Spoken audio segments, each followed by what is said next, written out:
Welcome. I'm getting deja vu. How about you? Welcome. How you doing? Thanks for tuning in. But what if I did again? What if I did again? Who could say no other than you? Welcome. I wanted to do another one. But we're doing a solo rando. I wanted to, I don't know, give it a go. Good game for a bit. I know it's appropriate. Thanks, Cassie Silver. Yeah, but hydrate. Have it done Triforce Hunt? In Ocarina, yes. There is no equivalent that I know of in here. In fact, I did on stream. I did a couple Ship of Arcanian streams a while ago. It's been a while since I did one. Yeah, one of those was a Triforce Hunt where we were multi-world, all looking, or no, we were in the same seed, co-op, all looking for the Triforce, and I found it in a hole in Kakariko Village. It was very quick. But yeah, thanks for tuning in. Might be exclusive to 2-ship. That could be a 2-ship thing. Granted, I know that they're actively working on more stuff. Hope you enjoy our young Link for the day. I know they're actively working on more stuff for this. Recomp.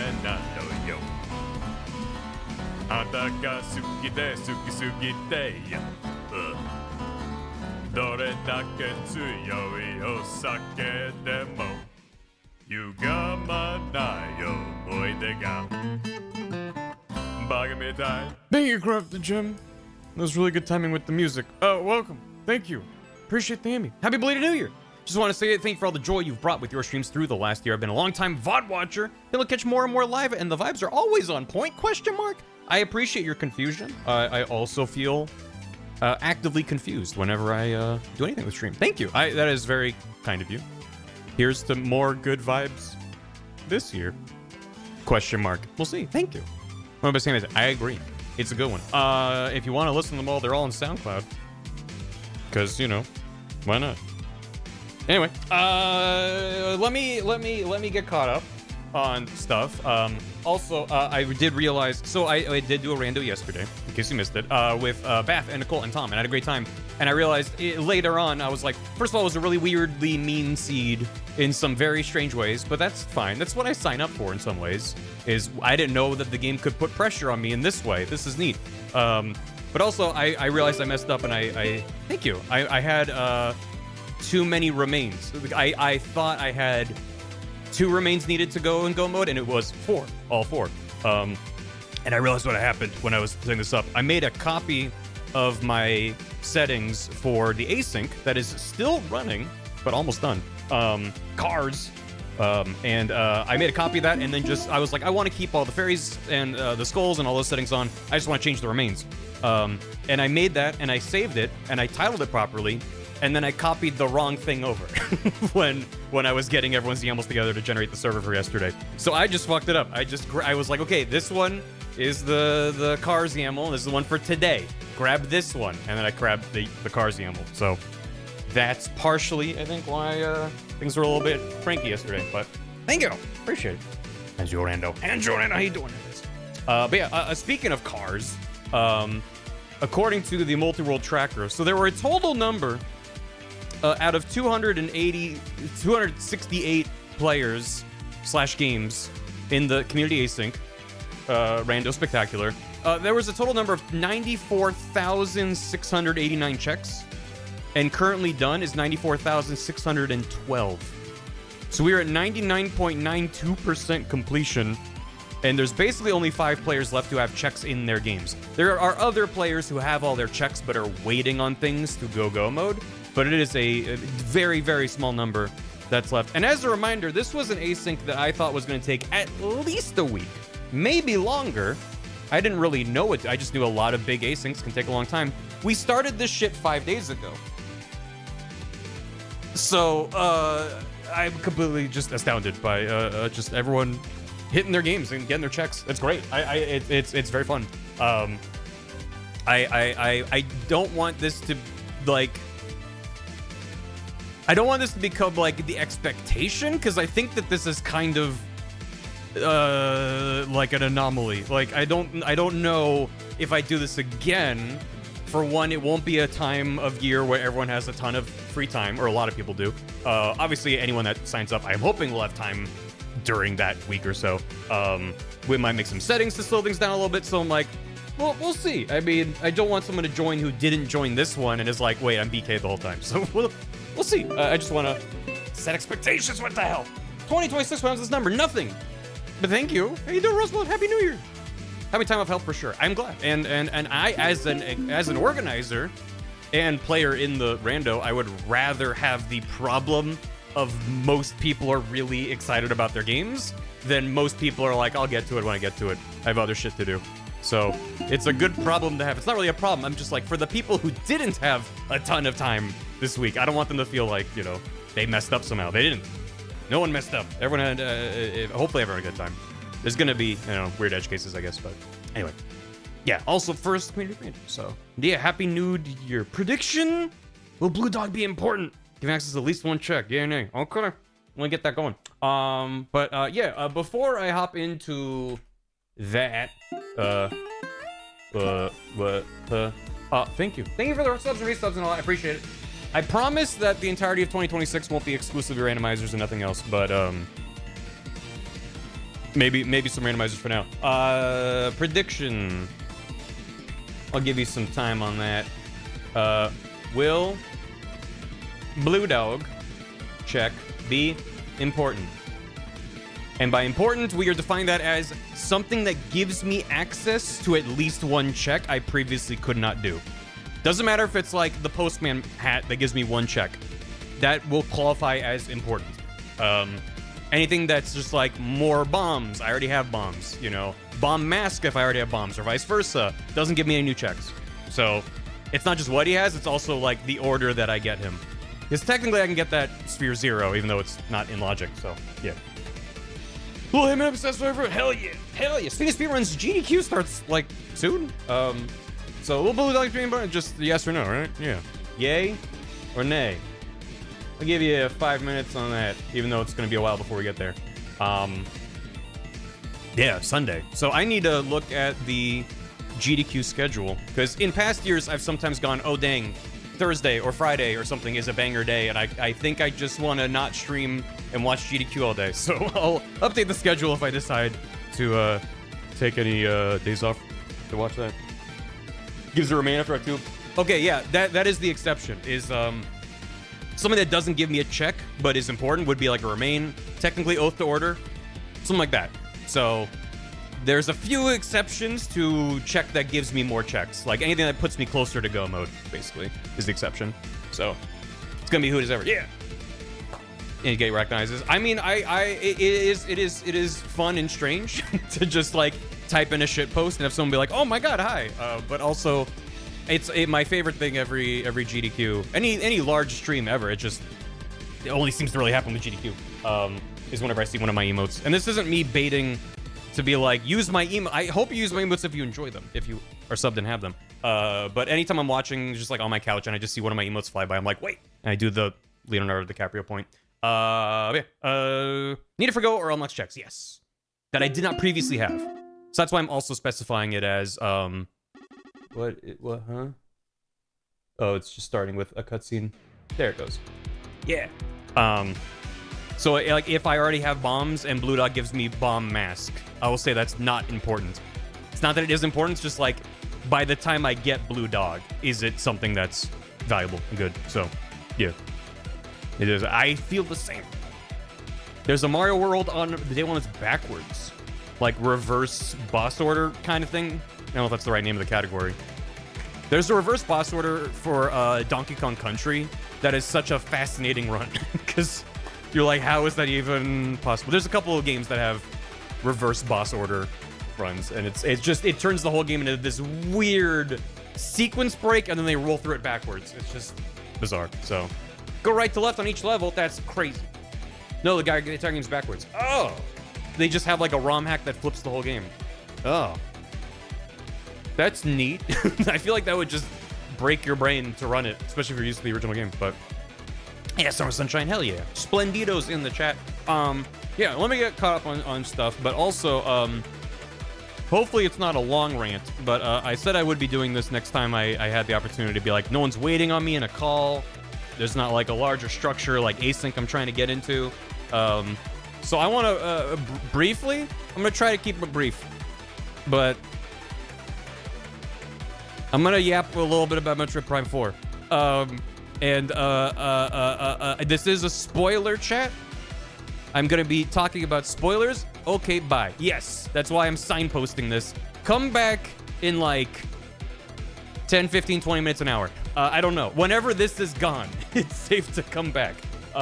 But I finished the game off stream, and I wanted to briefly yell about it because I think it's worth yelling about for people that are like, I'm curious, but I haven't played it and I don't intend to play it. Yeah, skip to tomorrow. This is gonna be the rest of the stream. I did mention that there's a YouTube channel by the name of Nerel, Nerrel, and he just released a video about Metroid Prime 4, and I agree with a lot of his takes. The game is kind of bloated, despite being light on content, which is frustrating. The open world is sort of the worst case scenario, where it's just kind of a big empty expanse with nothing to do with it. There's a couple of biggest sins for me of the game. One of the biggest sins is that the game opens up. They put you in this big desert, and someone goes on your radio and says, where do you want to go? And then they just let you explore a desert, and surprise, you can't do shit.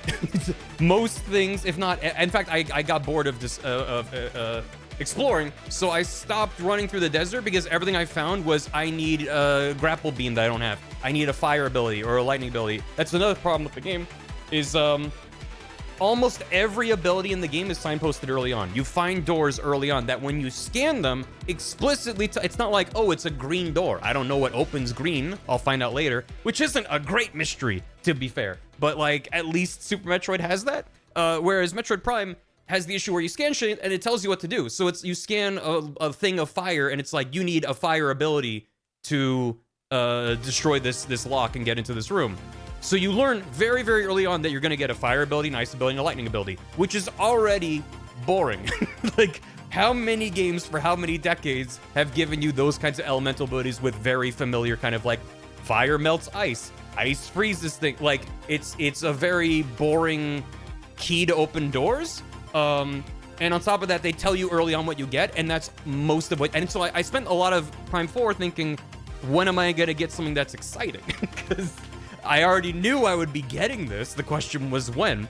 The way they do it is kind of annoying too, because they give you chips that you have to then go back to Miles to install into Samus' suit, which, like, first of all, how the fuck does he know? He doesn't even, he just like goes do, here you go Samus, and she does it herself. So it's already tedious, on top of the fact that you have to backtrack to him every single time you get something, and it's not that far, but it's enough out of the way that it's extremely tedious. And it's like, they could have just given him a little camp in the middle of the desert, which would have been annoying too, because you have to drive across the desert. But guess what? You have to drive across the desert anyway to get anywhere in that stupid fucking game, and there's nothing to do in the middle of the desert.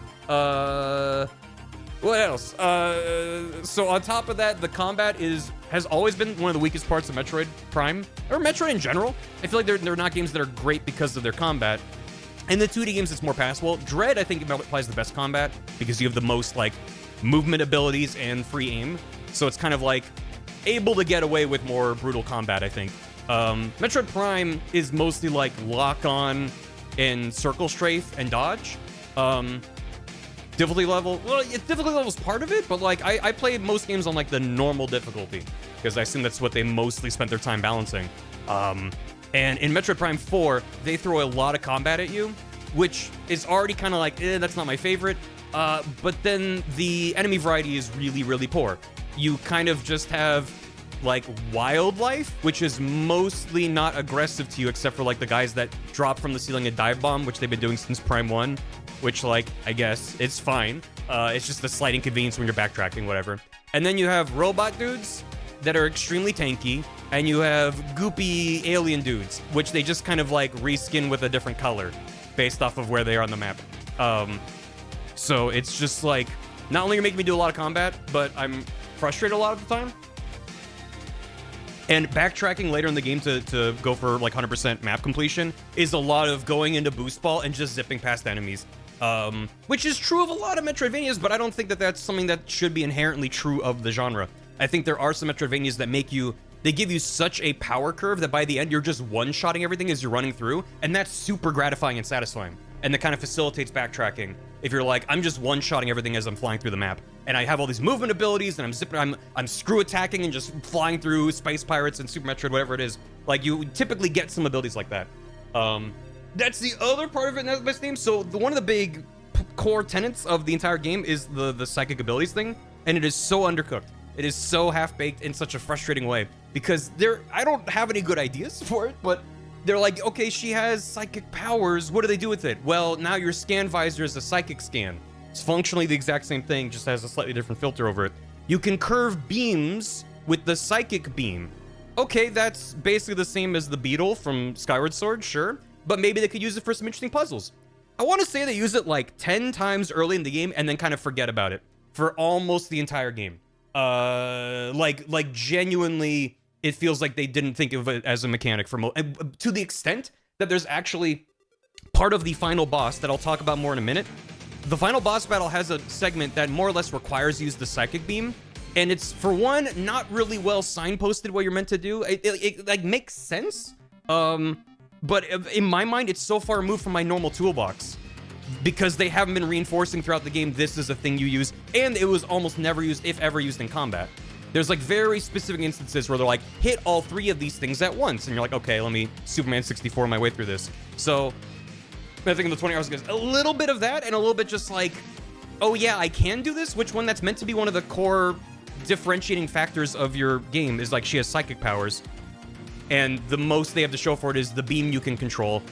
It's just kind of like, oh, they didn't really do that much with it. And then I like, in theory, on paper, the fact that they made every major upgrade have a psychic component to it. So you get the boost ball, but now it's the psychic boost ball. What does that mean? It means in 3 areas in the game, there's psychic boost conduits, and you boost into it, and it sends you on a journey, which is a cutscene you watch. There's a psychic spider ball. What does that mean? It means that there's psychic rails in addition to regular rails. Do they have different gameplay? Do they have different things? No, they're identical, just one's purple. And it's not like you get the spider ball and then unlock psychic. That would have just been more padding, so I'm not a fan of that. But at least in that situation, be like, oh, now I can do blank. No, it's just, now I can do both types of spider ball tracks. Thank you. This is functionally the same thing, and just one is purple. Yes, the morph ball bomb and the power bomb can be grabbed and thrown. However, the power bomb grab and throw, I think, is used exactly once for an optional pickup in the desert. And the morph ball bomb is okay, but so tedious because you have to go into morph ball, hold the bomb button, which then creates a really, it feels unfinished to me because you can jump in midair and hold the button and it just stays there. Or if you're on the ground and hold the bomb button, it just is about to explode, then doesn't, and just flies up like a foot off the ground. And it just kind of feels a little bit broken because then it just kind of floats there. But then so you have to morph ball, hold the button, prep the ball to be a psychic bomb. Then you go out of morph ball mode. Then you're standing there. You switch into the scan visor, which is your psychic visor, and then you're able to hold a button to grab it. It's so many steps that it's just like so unintuitive and awkward. Like, is there a better way that like they could have made a more context sensitive thing, which I have like pros and cons feelings about, but like if you could press and hold a button and it would then automatically make a bomb and then knock you out of morph ball mode and put you in the right mode where you're grabbing it. Like, they could have just done that in one step and just made it like, if you hold the button, you pop out of morph ball mode and then you're holding it in first person in the right mode. Because I can't think of a single situation where you need to plant a psychic morph ball bomb and then not immediately do all those steps anyway. Yeah, I mean, the fact that you can remap the buttons is good, but like, remapping buttons doesn't help. Like, that's still a really awkward workflow. And the end result is you can move a morph ball bomb over there, which isn't nothing, but like, again, what you have in the game is all the Metroid Prime shit that we know. A fire beam missile thing, which I actually kind of like that. I like that they had it a whole separate. I like that they share ammo, because in Metroid Prime 2, you have the dark beam and the light beam, and those have separate pools of ammo. And it never felt great. It never felt like I really wanted to use them. Whereas the multiple different missile variants, I don't remember what they call them even, but you have like the fire one, the ice one, and the lightning one. They have a shared missile pool that's separate from your main missiles. And I like that because they throw a fuck ton of upgrades at you. So by the end of the game, you have way more of those than you have regular missiles. So it really encourages you, like, yeah, I guess you have to think about them a little bit, but not that much. You get, if you're exploring, you get optional charge versions that, in my opinion, take too long to charge, so that kind of disincentivizes you to use them. But point being, it's like you can just fire a fuck ton of those, and that is, like, fine. My bigger issue is, like, they call them shots, yes. So it's like the different elemental shots. My bigger issue is just that fire, ice, and lightning is the most babies versus video game, like, from the early 90s. Like it's so boring and predictable, and they don't do... I don't think there's a single situation where any of those shot types were used to solve a puzzle where I went, oh, that's neat. In fact, there are dedicated puzzle chambers in the desert that are usually giving you those upgraded, like, charge versions of those shots. Every single one of them, I think one or two was like, oh, that's a nice little puzzle. Most of them are like, this is the first puzzle type you would think of for, you have a thing that creates electric conduits, right? So you have to, like, pull things up out of the ground to create a circuit. That feels like teaching an idea, which in, I would argue, a better game, they would go, now we've taught you that, now you move to the second chamber, now here's the puzzle. Like, we introduced this idea, now you get how it works, now here's the puzzle.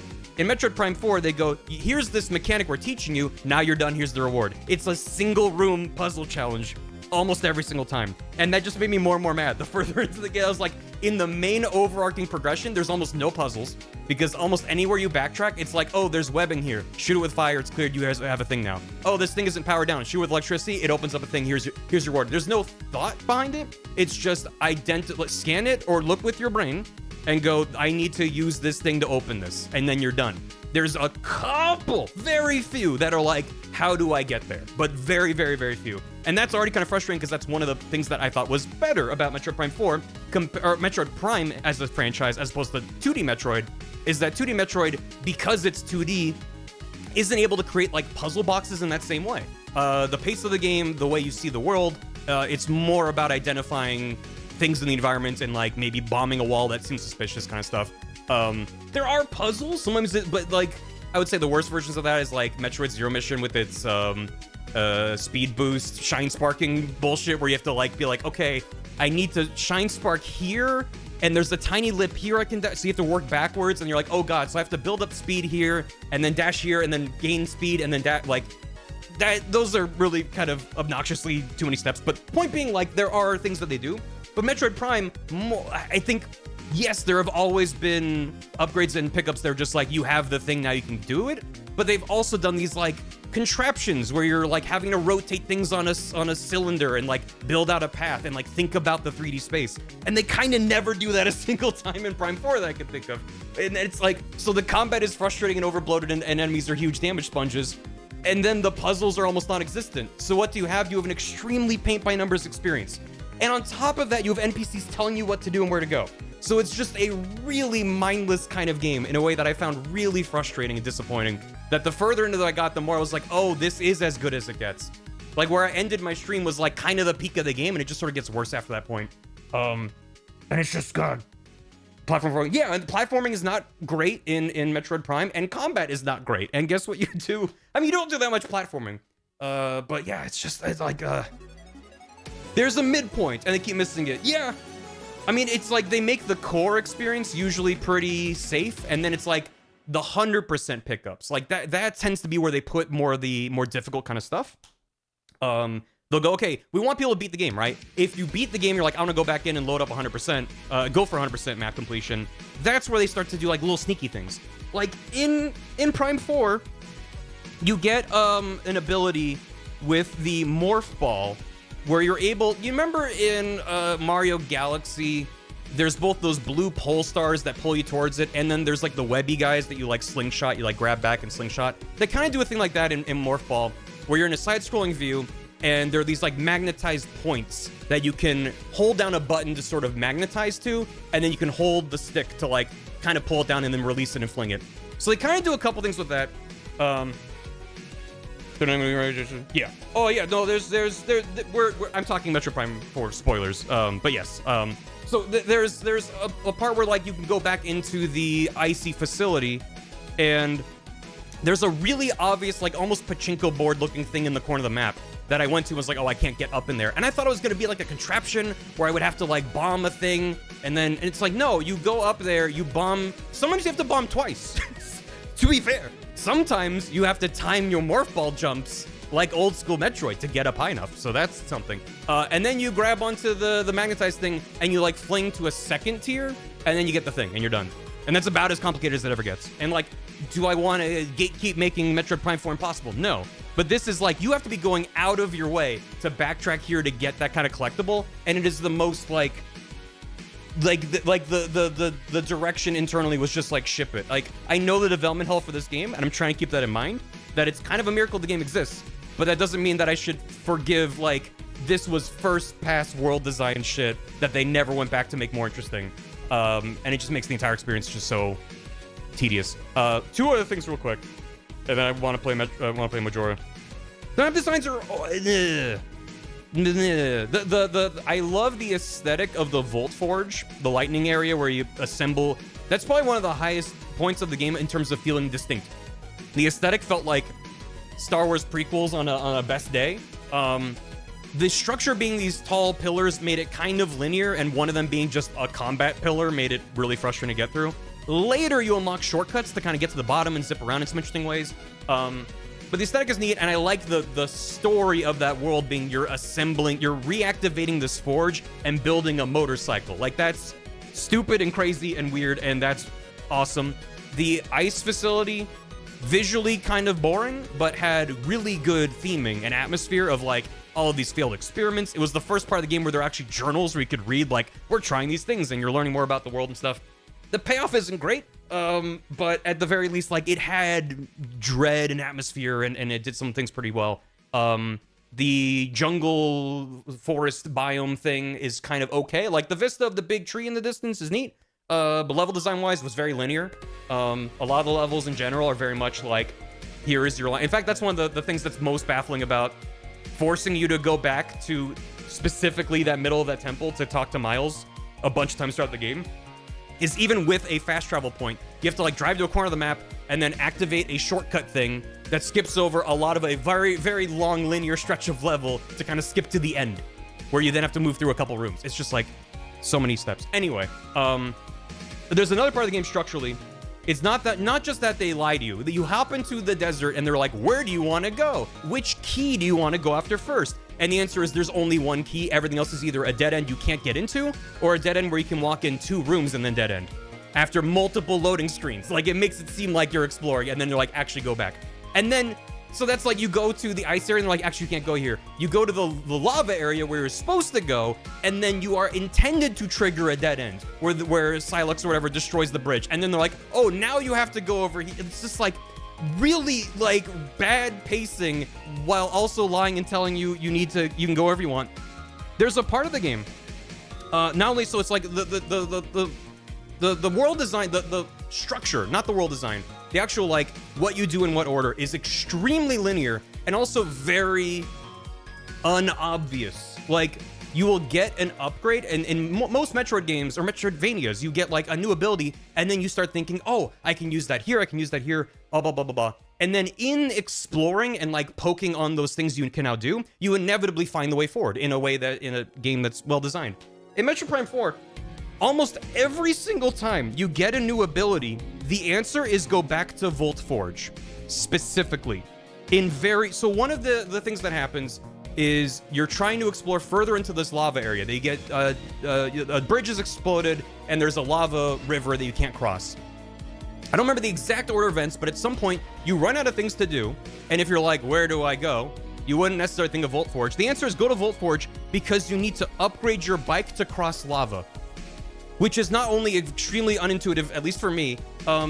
Most Metroid Prime and Metroidvanias in general are like getting upgrades for your character. It's not an immediately obvious thought to think, oh, my bike can get upgraded. They never really set that up, but it's just like, they're like, you're exploring your roundabout and they're like, hey, by the way, Samus, you should go to the Volt Forge. You should upgrade your thing. So it's like, they kind of rob you of that moment of discovery or expectation, and also like, there's nothing else you can do. Everything else is, anyway, there's a part of the game, later in the game, once you've done almost everything else, The final chunk of the game, once you've explored every major area and you have every major upgrade, a lot of people talked about the green crystals. I'm really not going to. They're just bad and stupid and bad. The open world desert is filled with green crystals, and you need to gather half of the crystals in the game to beat the game. It is extremely arbitrary, it's extremely bad, and if you don't have enough crystals, you have to drive in circles around the desert, getting crystals and driving your it's bad. On top of that, the other requirement to get in the end game is you have to gather all the pieces of this giant mech that warp to this planet with them. As you're exploring the desert, you're finding like the head of the mech, you're finding an arm, whatever. You can't do anything with them. One of the big like complaints about Metroid Prime 1 is the Chozo key quest at the end of the game, where you're having to hunt down all these Chozo pieces, Chozo keys.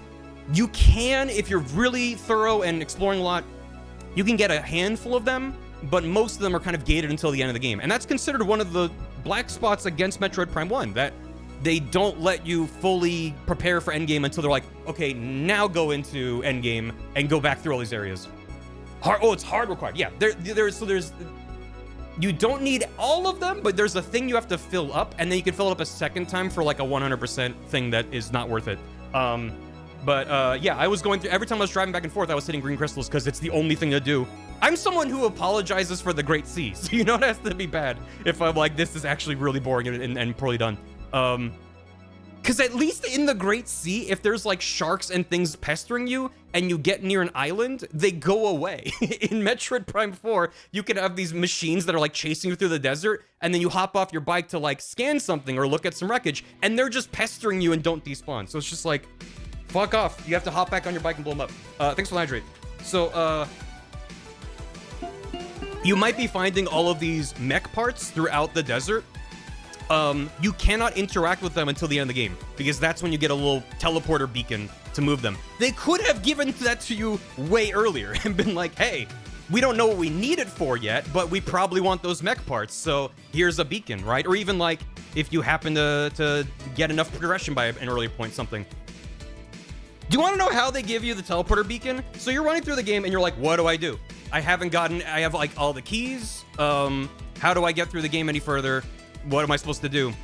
If you call Miles for help, because even though he's the most obnoxious character I've experienced in a long time, you have a dedicated button to call him, which doesn't work half the time. If you're inside of a level, it just says there's like static and it doesn't let you cancel out of it. You have to sit there for like no signal found for like 20 seconds before, maybe it's like 10 seconds. It feels like a long time. You call him and he's like, hey, one of the Marines that you helped rescue, I think his name's Tabaki.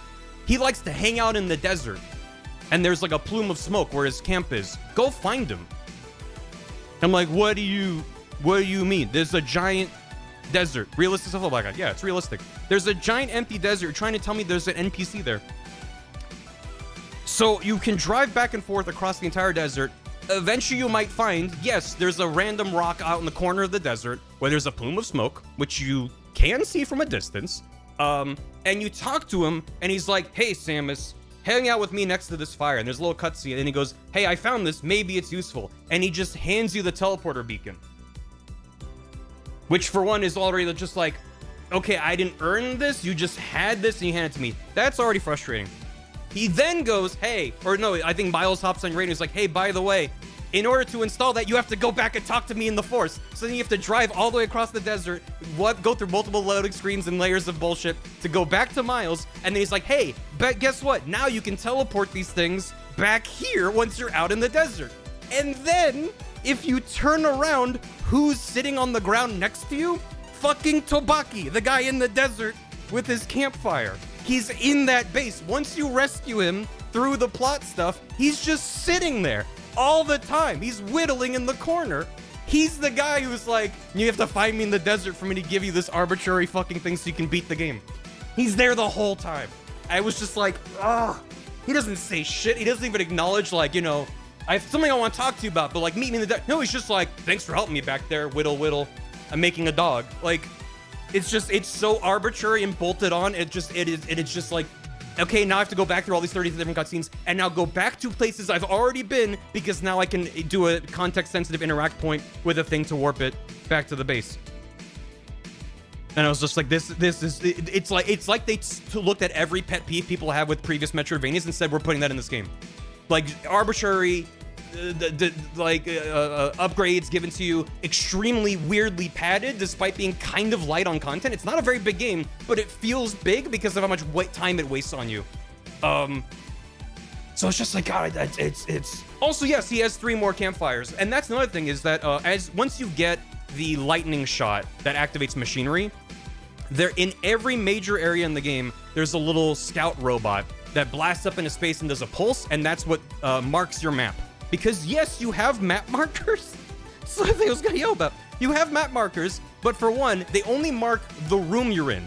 So you can't be like, oh, in this corner there was something suspicious. It just goes, this room has a thing, and it gets highlighted on your map when you're looking at it. You have 5 different icons. One's like a screw attack icon, one's a missile, one's like an armor thing. I don't remember what they are. Crucially, they don't let you change the color of them, and they don't have, here's a fire icon, here's a because as I'm running through the game, I'm finding shit I can't interact with, but I can scan it. I know, come back once I have fire, but I can't leave that note for myself. I can just leave missile. Hopefully I remember what that means. Like I can say there's something here, but I have to physically go back through the level to be like, oh right, I needed lightning for this. I don't have lightning yet. Let me go back up through all the elevators and get out of here. And I'm like, what the fuck? So anyway, you can have the scouts and those mark specifically, not just the room, but like a dot in the corner of the map. Like there is something in this corner, which is nice for 100%, I guess. Crucially, there's one, for one, hopefully you remembered where those scout bots are, because I found them all in the game, but I didn't mark where they were. So I ended up looking up a guide because the one for the jungle area is like where you first come in, which is a dead end. You wouldn't normally go back. You have to like enter the area and then make a right, and then it's in a clearing. Anyway, so you get the scout bots. This is a scout bot for the desert, and it marks where all the goodies are in the desert, including. So the guy who goes camping, Tobaki or whatever his name is, he has specific rocks around the map he'll set up a campfire at. If you go there when there's not there, it'll mark it as if there's an upgrade there, but he's not there yet. So I was probably not the only person to get confused going like, let me go around the desert and get all these collectibles. Why is it saying there's something at this rock outcropping? And now I'm like poking at it from every angle and trying to see like maybe there's an entrance like underground. Maybe there's like a weird way to run around with it. No, there's nothing. The answer is, hey, did you not talk to Tobaki until the end of the game? Okay, well, you talked to him and you got the one upgrade from him, right? Now you have to leave the entire desert into a separate loading zone and come back into the desert and hope that he now spawned into one of those other points.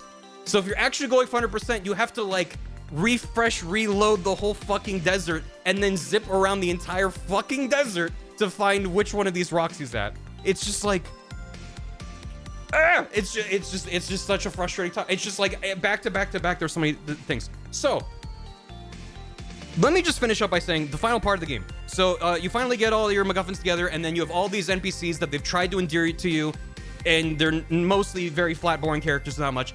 There's a couple parts throughout the game where they like sacrifice themselves. There's this whole thing where you're entering into the mines, and it's like a bunch of gauntlets. It's a bunch of like, follow me over here. I'm typing the thing. Oh no, we're trying to break in. You got to fight all these dudes while I do this thing over here. Also, the NPCs can be downed, and you have to go in your psychic visor mode and stand near them and hold a button to heal them.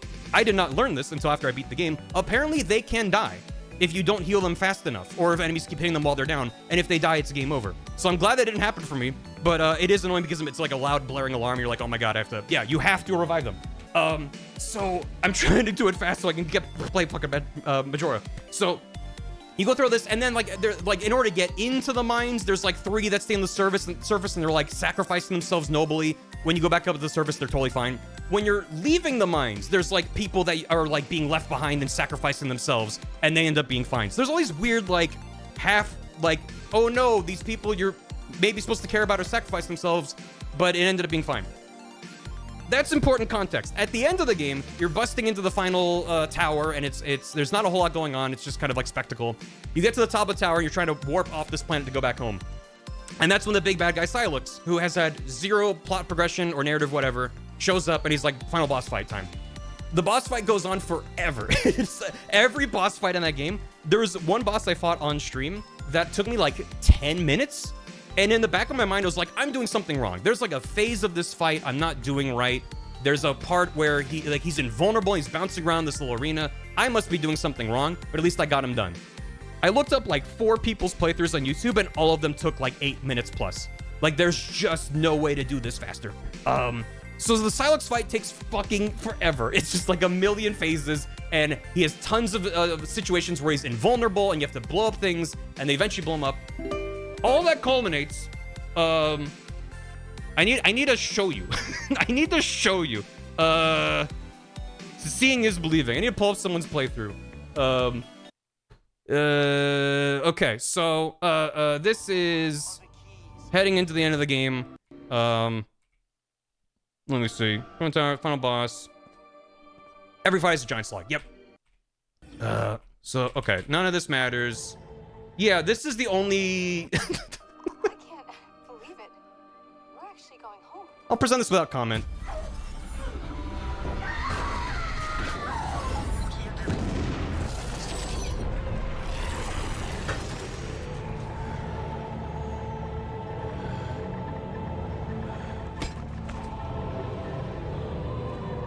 Yeah, and you should.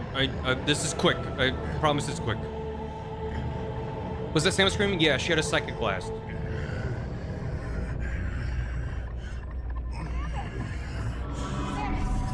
So that's all of your backstory for Silex. There is technically more. But yeah, Silex hops out of a pod and he's like, I'm gonna fight you.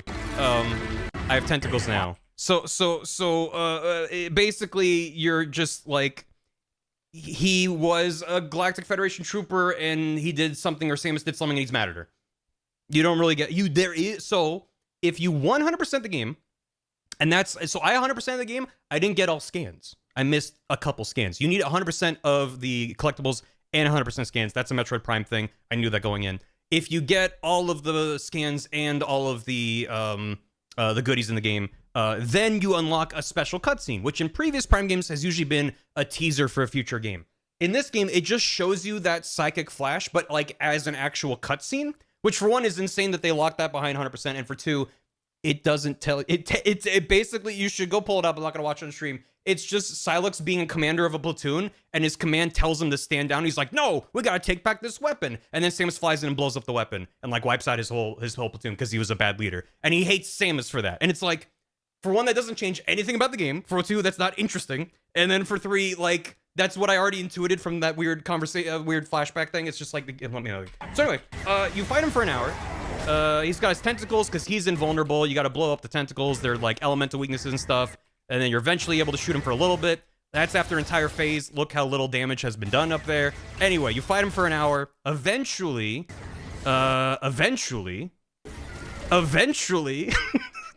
this is an 11-hour video, so I'm going for like a good chunk at a time. Eventually, there we go. Eventually, you get him down to like half HP or something. And then he teleports around and he sends you into this Doctor Who tunnel where you have to like aim, and I was really confused. I was taking a lot of damage from these because I was like not dodging these. I don't even know how this guy's doing it.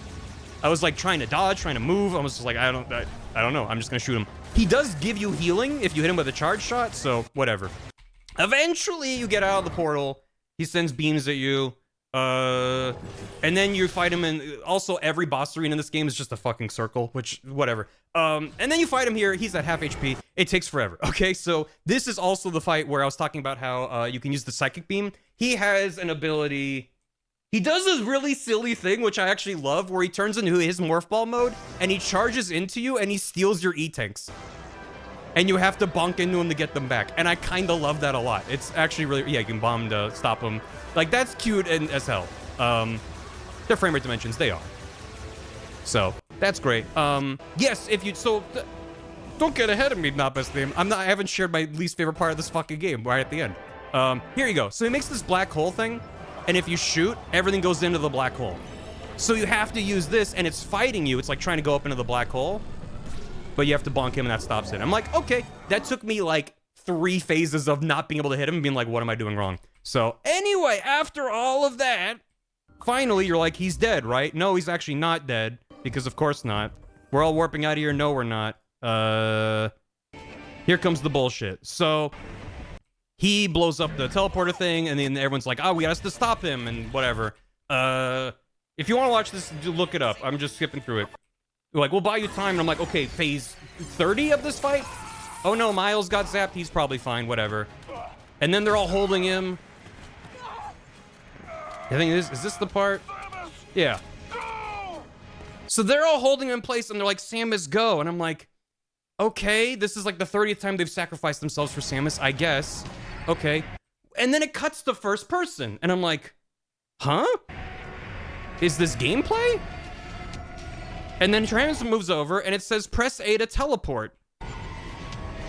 And I was like, this is a test, right? Because the entire game they've been trying to hammer the point that these NPCs are important and they keep sacrificing themselves. No, I'm not gonna teleport. I'm gonna like forego myself being teleported free, and I'm gonna go in there and save those guys, right? And if you don't press A, this big alarm starts blaring of like, you have like 5 seconds left or everything explodes. Guess what happens? If you don't press A, you game over and you go back to the Doctor Who portal. You go back to here. You skip the first phase with the tentacles, but you come back to this part and you have to do all this over again. And that's why I wanted to do this rant. Because every part of the game's plot is trying and failing to endear you to these characters, and then they give you what feels like a choice. It feels like there's no other part of the game where it goes like a camera perspective in Samus's helmet in a cutscene and is like why on earth would they be like, no, is this meant to be like a Metal Gear Solid 3, like you have to pull the trigger? Because the stakes aren't high enough for that. Like, you haven't made me feel like this is a necessary sacrifice. Samus just already blew up Silex like 20 times. So why can't I just go in there and fight Silex again? Like, do I want to fight him again? No, but like, this feels like I would get a bad ending if I left. And no, the bad ending is if you stay and you explode.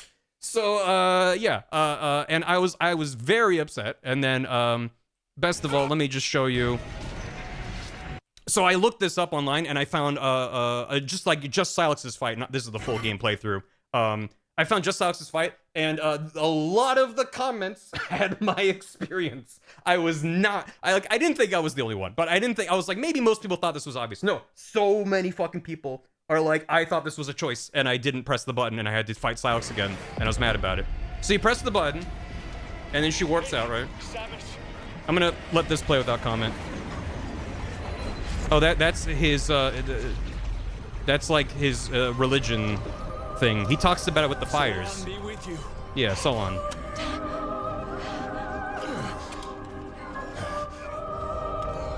The robot's pretty great, though.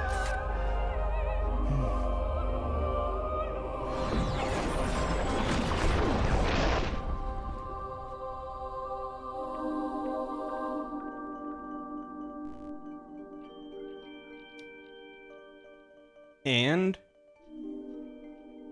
wait for it.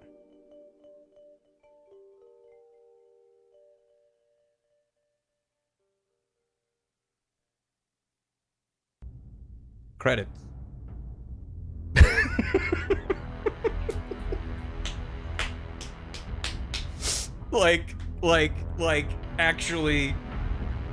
actually fuck off. Like, I was laughing. I was like, it faded to black and sat there and I was like, if they fucking start pulling credits, like, they try to build up this big dramatic moment, and what do you mean you get no payoff? What do you mean? There is, at the very end of the credits, a little fucking scene. Is it even it? Yeah, there it is. So, like, yeah, it's like even the... Great, they did it. Basically, it's just, she teleports out, and then she buries a fruit from the planet, psychic alien, makes a tree, and then you're just like, all right, anyway, am I glad this game exists instead of not? Sure, there's some neat things about it, I guess. But overall, I just... Endings do matter. Endings are like the taste that leaves behind. Like, how many times has a great show been retroactively ruined by a bad ending? How many times have you enjoyed a video, but then it ends with like a wet fart, and you're like, oh, well, that kind of leaves you feeling a little bit uncertain about it. So this entire final gauntlet, like the MacGuffin hunt being super poorly padded and bad, and backtracking in its worst possible format, and then that entire sequence of that fight, and then a weird false choice that goes fuck you, just felt so spiteful. It was just like, ah. Anyway, I'm done. I needed to yell about it. Thank you very much. I'm sorry for having such a negative rant, but like, that was percolating inside of me for a long time. But I needed, I just need people to understand that, that a game came out that got good reviews that did all this bullshit. Like reviews or whatever. The point is just like that final sequence of like, I've played games that have done that, of this like, do the selfish thing or do the right thing. And then you do the right thing and the game's like, good job. Even if there's two endings there, maybe like, it's like, okay, the game ends. If you do the other thing, there's like more stuff, whatever. But like, to even like, I don't care about these characters. I want them to explode. But they're giving me this opportunity, so I want to see what happens if I don't press the button. Do it again. It was just like, just a cherry on top of the shit sundae.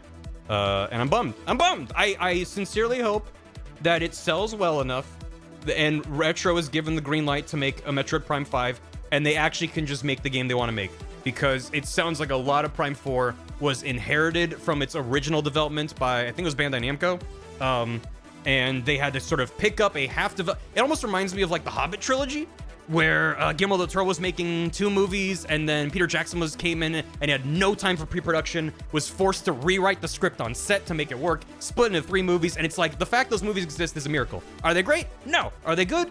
No. But like, it was the reality of a very troubled production. And this kind of reminds me of that, where it feels like they kind of did the best that they could with what they had, and it is no slight against the developers that I'm mad as fuck. It is entirely a larger issue than that. If anything, the technical execution is stellar, phenomenal. It is a gorgeous game a lot of the time. Some things about art direction, sure. I mean, the Yonic designs are great. I love it. I wish they did something about that. Like, having all these vagina doors everywhere is great, but there's nothing about the alien race or their backstory. There's nothing about womanhood or femininity. It's just like, we have vagina doors, which is fun, but like, I would want something more substantial behind that decision, I guess.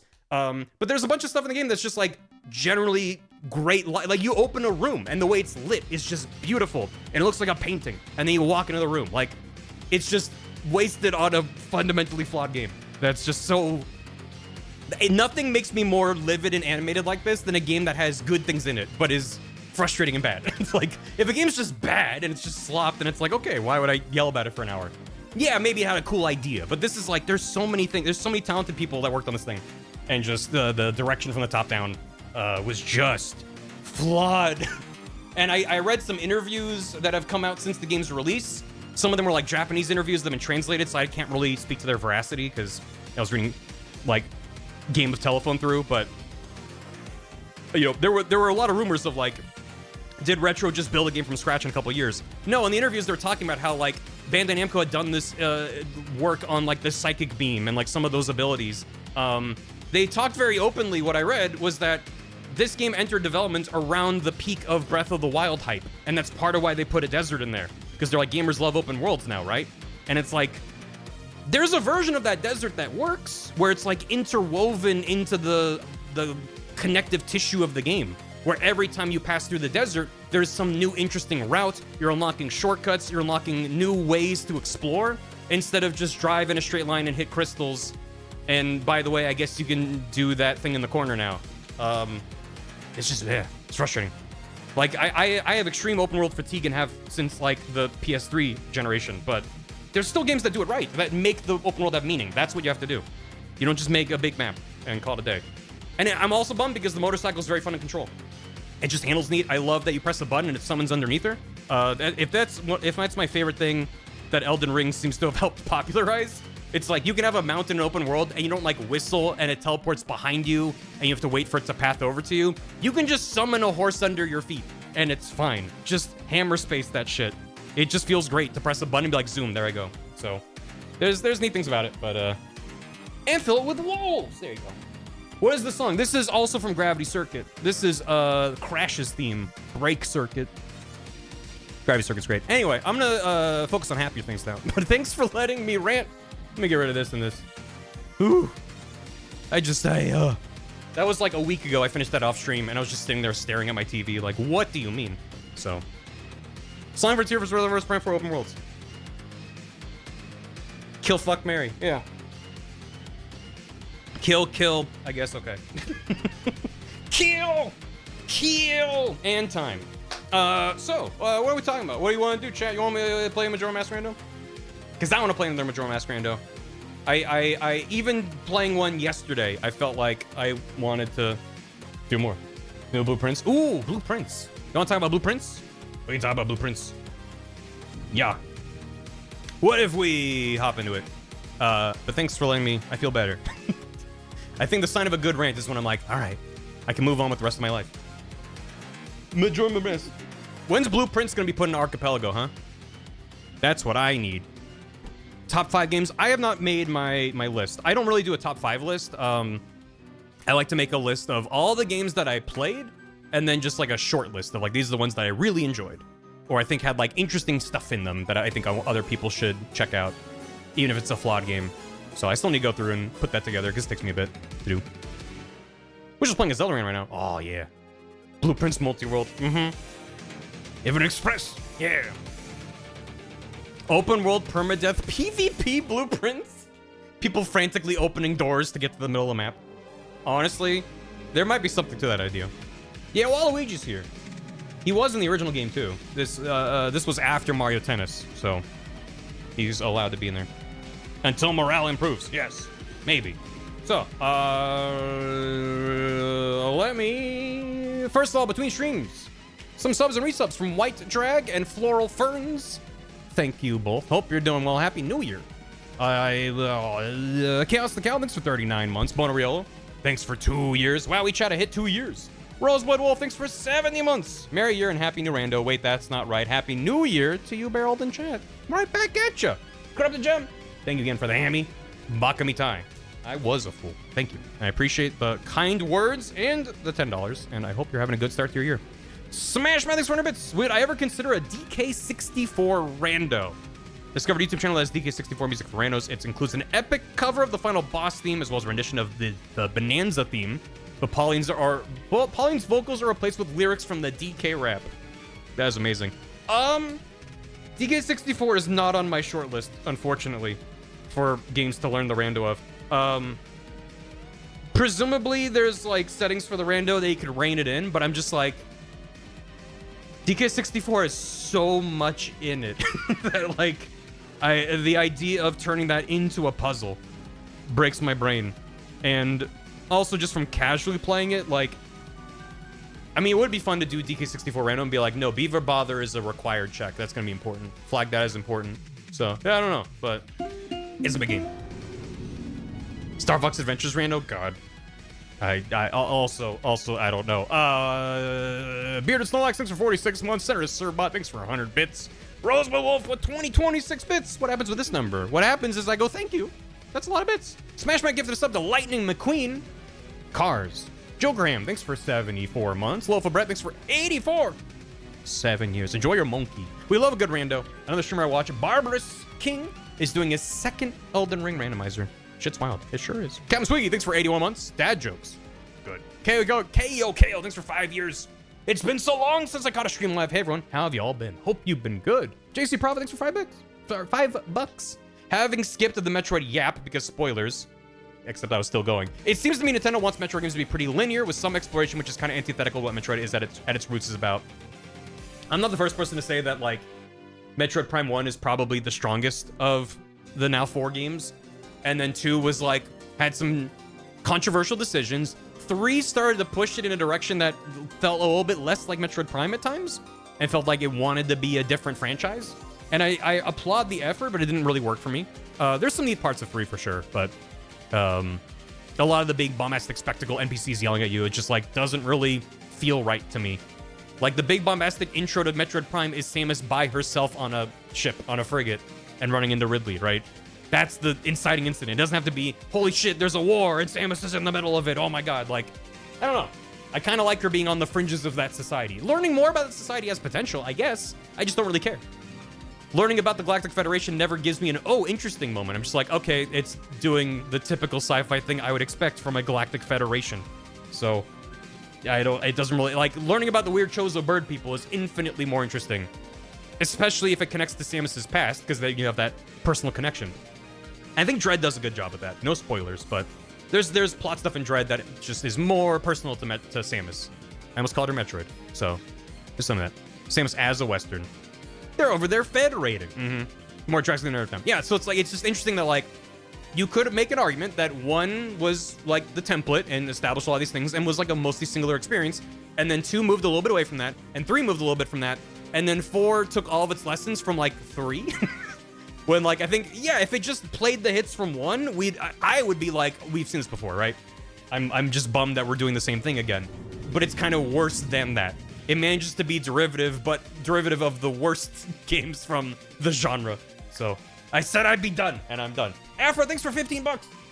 The new year and current rant seems like a good time as any to throw you some bucks for being a cool dude, and also recommend using these bucks, or not, I'm not your dad, to grab Zexion while the Steam Winter Sale is still on. I do not currently have Zexion. I've seen a little bit of it. It seems neat. But I really appreciate it. Thank you, Afro.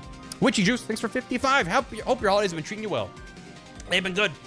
I'm happy and ready for January, and we're gonna hit the ground running by fucking around and finding out. Let's go.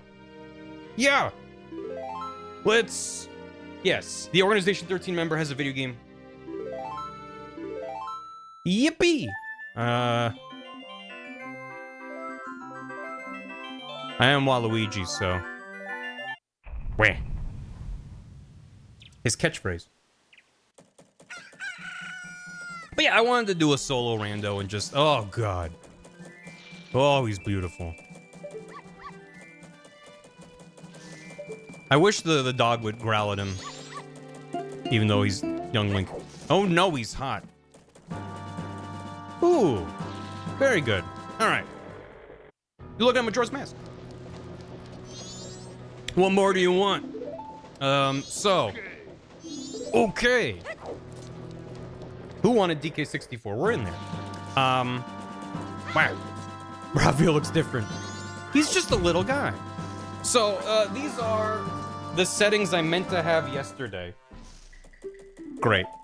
That wasn't actually a thing. Excuse me, meaning you'd like it better if he was tall? Ravio's goated. Ravio's pretty great. Let's go to the shops. So these are the things I meant to have yesterday, meaning I have Fairy Sanity and Skull Sanity on.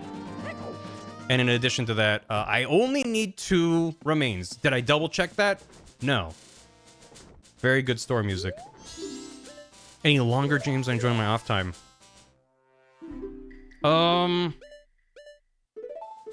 What have I been playing in my non-stream time?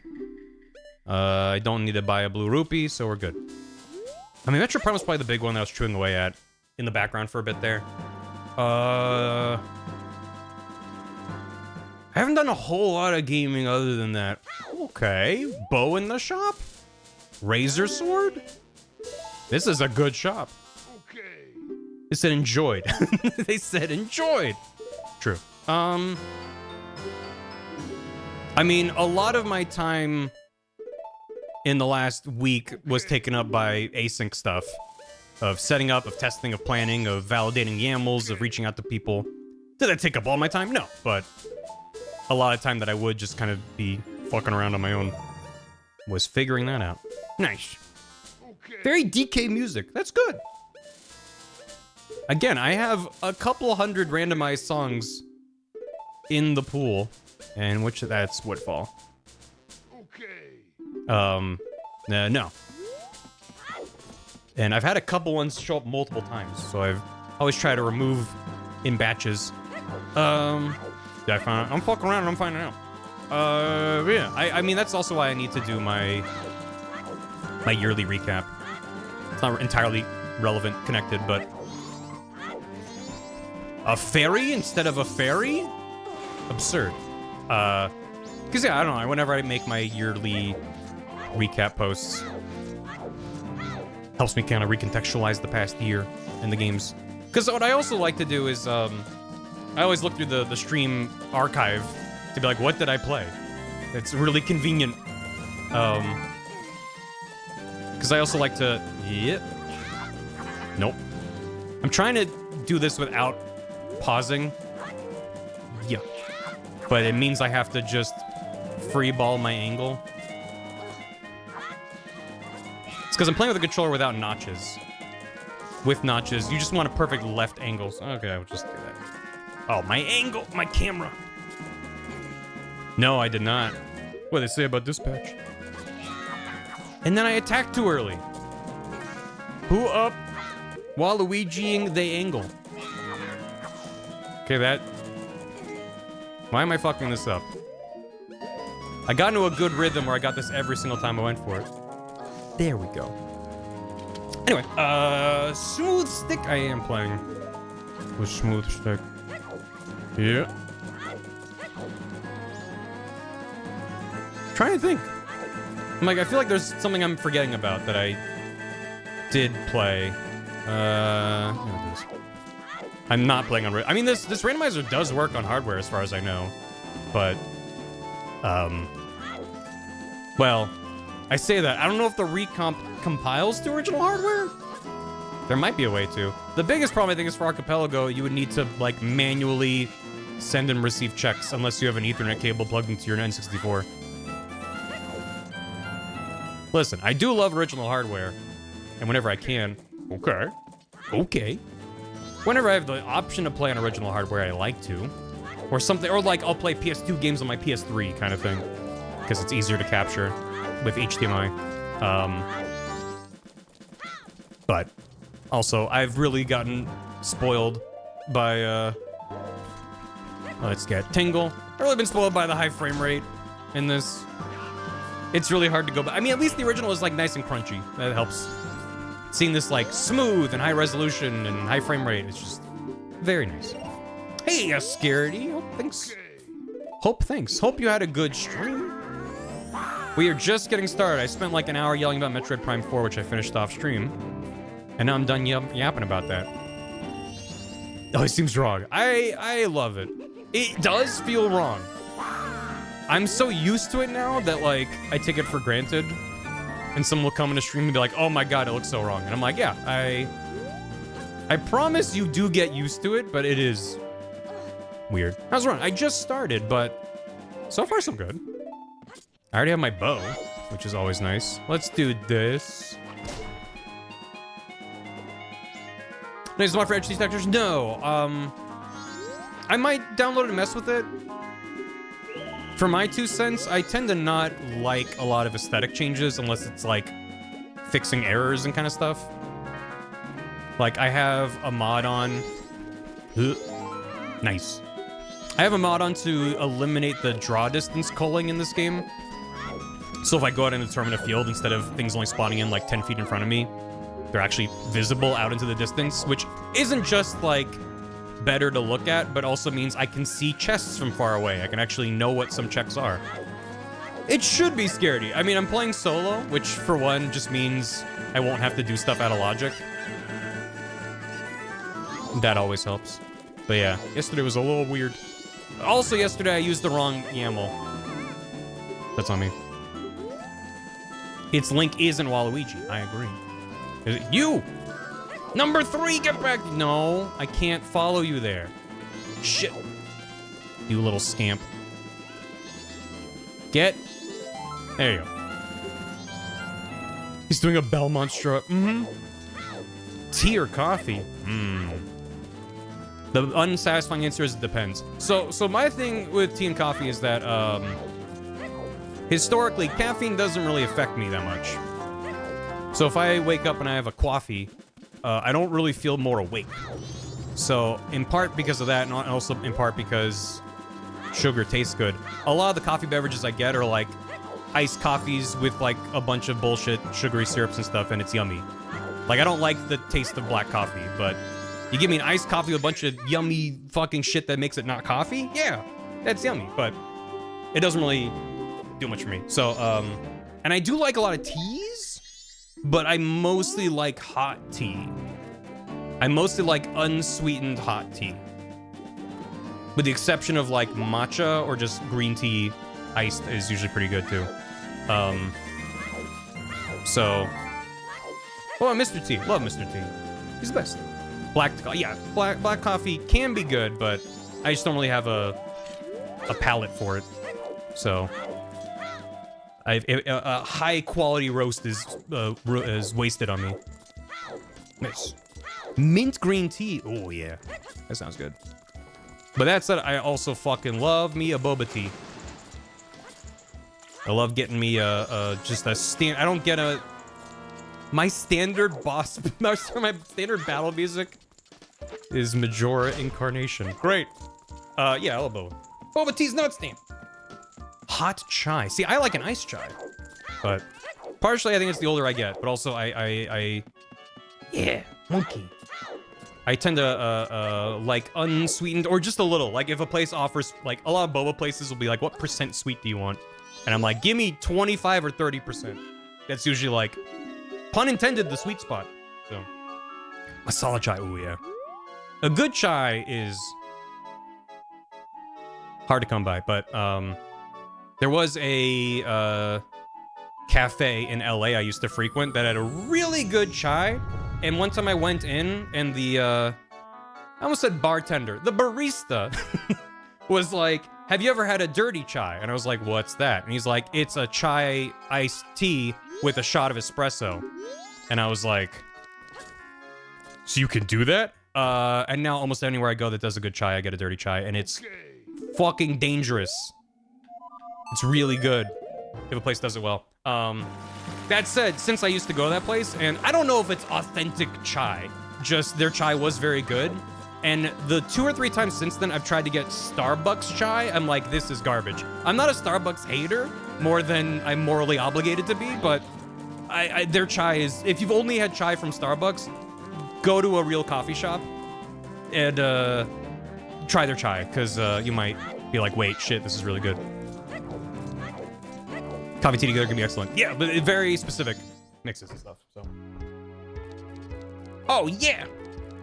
I did unironically put Sonic 06 music into my Majora Mask. Turkish coffee. I have, like, once. And it wasn't what I was expecting, so I don't really remember that much about it.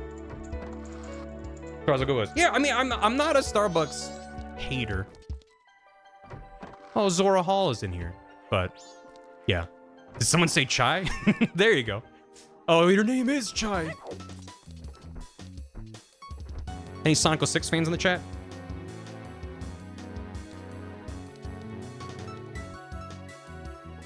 Say what you will about Sonic 06, it's still a Sonic game, which means it's got good music in it. Nope. Chat goes dead. Anyway. Okay, what else was I doing? My day 1 checks. We can do Anju in a moment. Anakin said at midnight meeting. I do have a reservation. Wait. He doesn't go full wah because he's just a baby boy. If he was a tall lad, he would go wah, but he's just a small baby boy, so he goes wah. Have you gotten your letter yet? I don't think so. Oh, she has. Great. Okay. We'll come back at midnight. He's still learning. He's still learning. I must have liked it somewhat. I could think of 100 games that I've beaten that Metroid Prime 4 comes to mind. Just because I finish a game doesn't mean I enjoyed it. Sometimes I just stubbornly want to see it through. How bad can it get type shit. The PC remake. I've heard that the, shit. This seed is all Donkey Kong and Sonic. Yeah, there's some fan-made Sonic 06 things that quote-unquote fix it. Which, I admire the effort. I don't know if that's for me, but that's fine. Not everything has to be for me. I can still applaud and be like, yeah, do that. Sonic Con Country.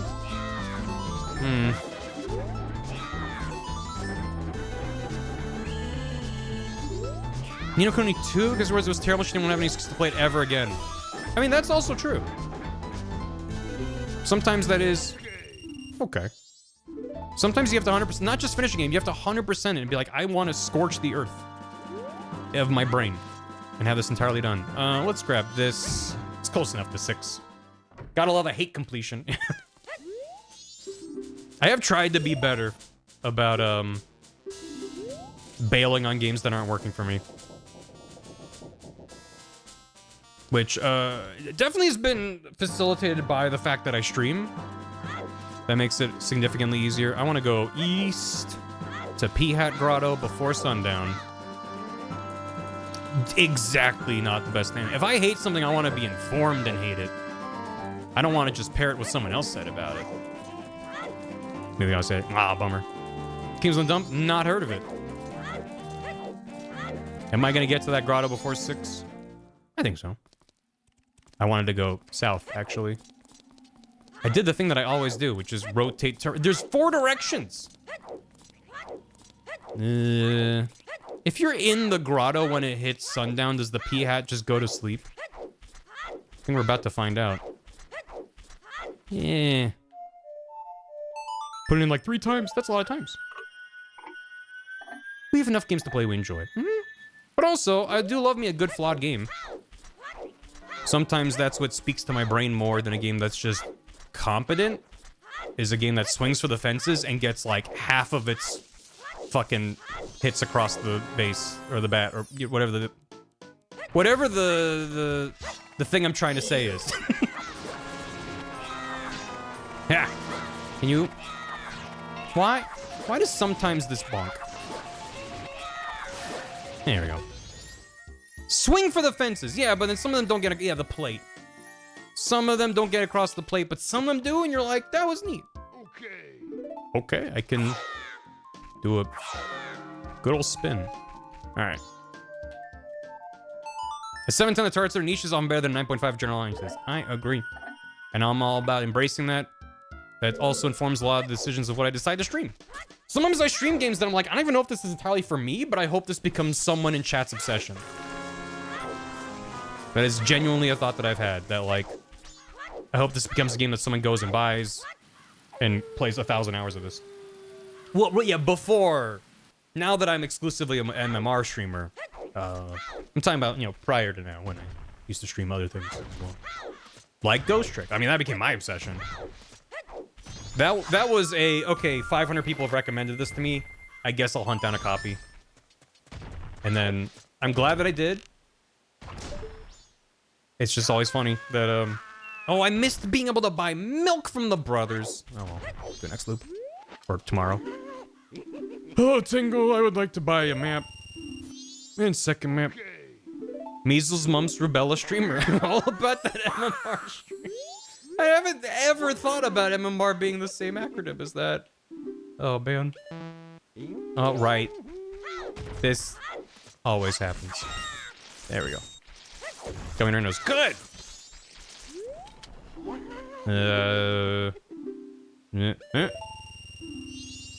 What mods I'm using? I can show you right now.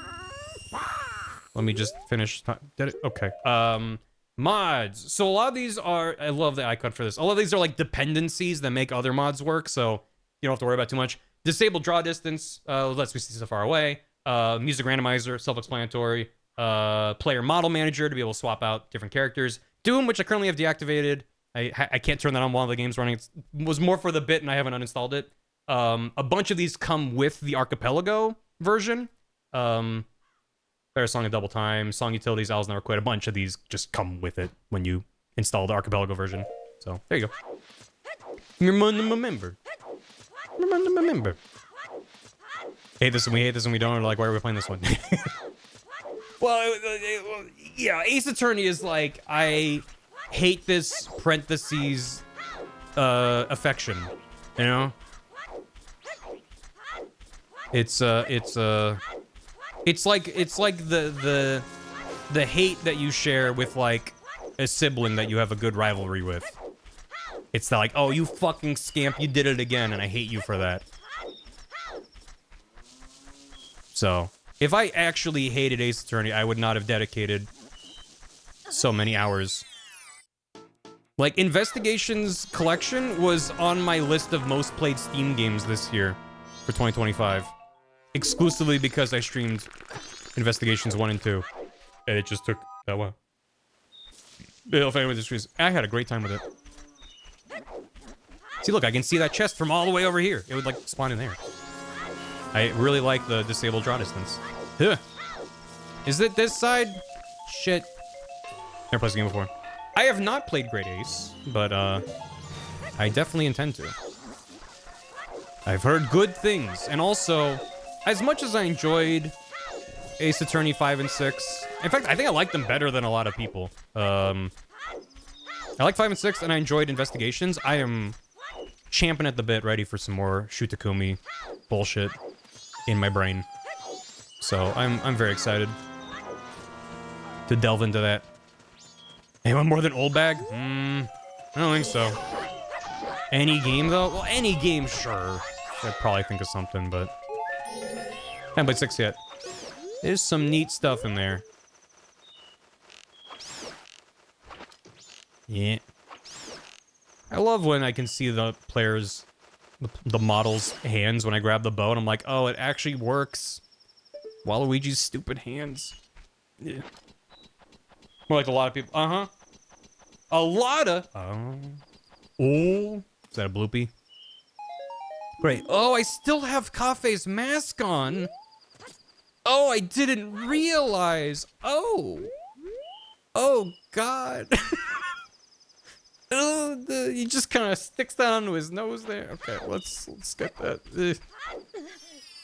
Alright, his hand's so smooth. He moisturizes. Ooh. Now, personally, I would not open a spider box, but Waluigi's built different. If I walk in a room and this box is labeled, by the way, this contains spiders, I'm not opening that thing. It screws onto the nose? Oh, yes, like rotate it on? Sure. I believe that. It's Grateful Stop. Well, I think there's a lot of love to hate. There are some parts that are genuinely just frustrating and baffling. And then let me buy Snowhead. Like, I know that I can go to Snowhead and buy the Snowhead map and it'll be cheaper. Because Tingle believes in regional pricing. But I'm like, for one, I don't know when I'll get Snowhead and Logic. Right now, no. I can get into Snowhead, but I need, like, bombs or something to break those snowballs. So I don't think I can actually get in there yet. But, yeah, I need to buy shit as soon as I have access to it. That's how I feel about it. Spider Lads? I would wave from afar and then not open. I don't... And for that, Tingle is paste. I don't have any... Nope. Wait, that's the wrong screen. Yes. I have Swamp, so no. So no. It's a it's a box of doilies. Hell yeah. I just want an excuse to say the word doily, I'll be real. I'm gonna be real with you. I like to say the word doily. I want to live in a big fancy house, so I have a reason to say the word doily on a daily basis. Sorry, a doily basis. Excuse me? I need you to, my good butler, can you inform the help that my doily is crooked upon my breakfast meal table? Thank you. Oh, hurry up. Money for sale, huh? Bomb chews? Sure.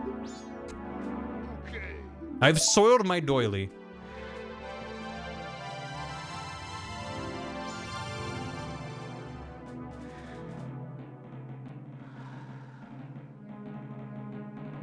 RuPaul's. Oh god.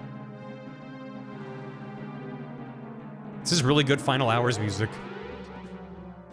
Someone died on the Yamaha? Yeah. That's how they made the Warrior Land 4 soundtrack. The original composer actually died in the studio and they just kept recording. Is this a good use of my time? Maybe. Oh. The monkeys are sad. Yeah, what the hell's the day one route? I was gonna say, you can't go left there. That's leaving. Monkey's Lament. Oh, if they replace the piano with the monkey noises. Nah, that would be cooking. Nope.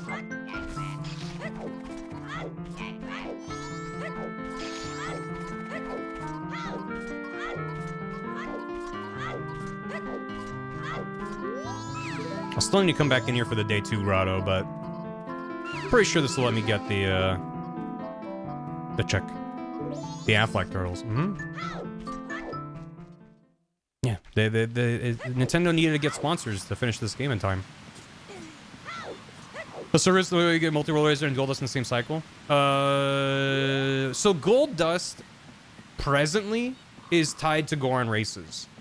Gold dust is like one of the only key items that is tied to a very specific thing in the world.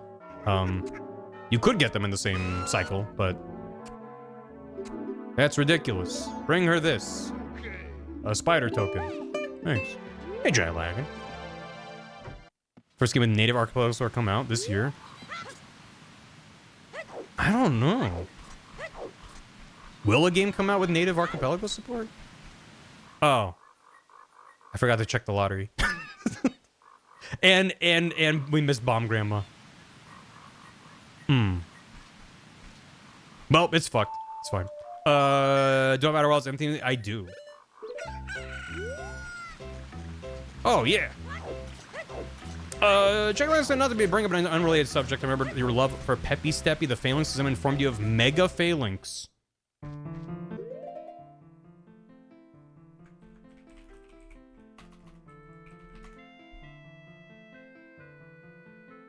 Oh my god. Oh. Oh. Oh, really? For real? For real and for true?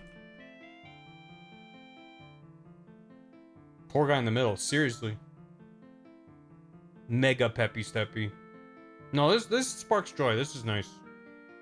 That's the real one? Okay, good. You should see them run. Oh god, does it take one step and it all falls over? If there was a link to a walk cycle, let me know. I can permit you to share it. That is that is pure joy. Thank you. Come here with fries. Let's go. When the BK mode comes to you. Why'd have to be the dongus again? You make the best dongus. What do you mean by that? Me when I'm the crotch of my friend group. Good. Great. I don't have to clip into the graves. Where am I going? Back to Clocktown. Let's go buy some milk, actually. The guy introduces.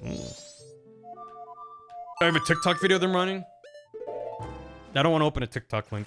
If anyone has a non-TikTok link. I don't have TikTok. I'm not on TikTok.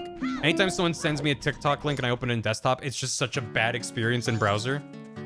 Ooh.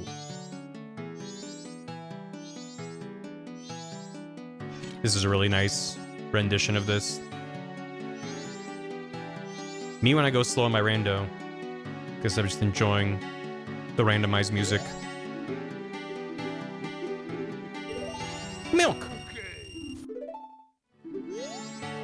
Take this scroll play volume. Yeah, the embeds either don't work or they're kind of jank.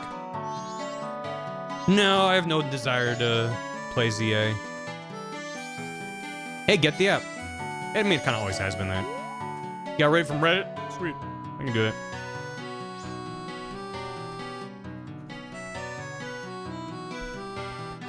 I got shiny mega light fingers on. Ah. Wee wee. Man. Oh god.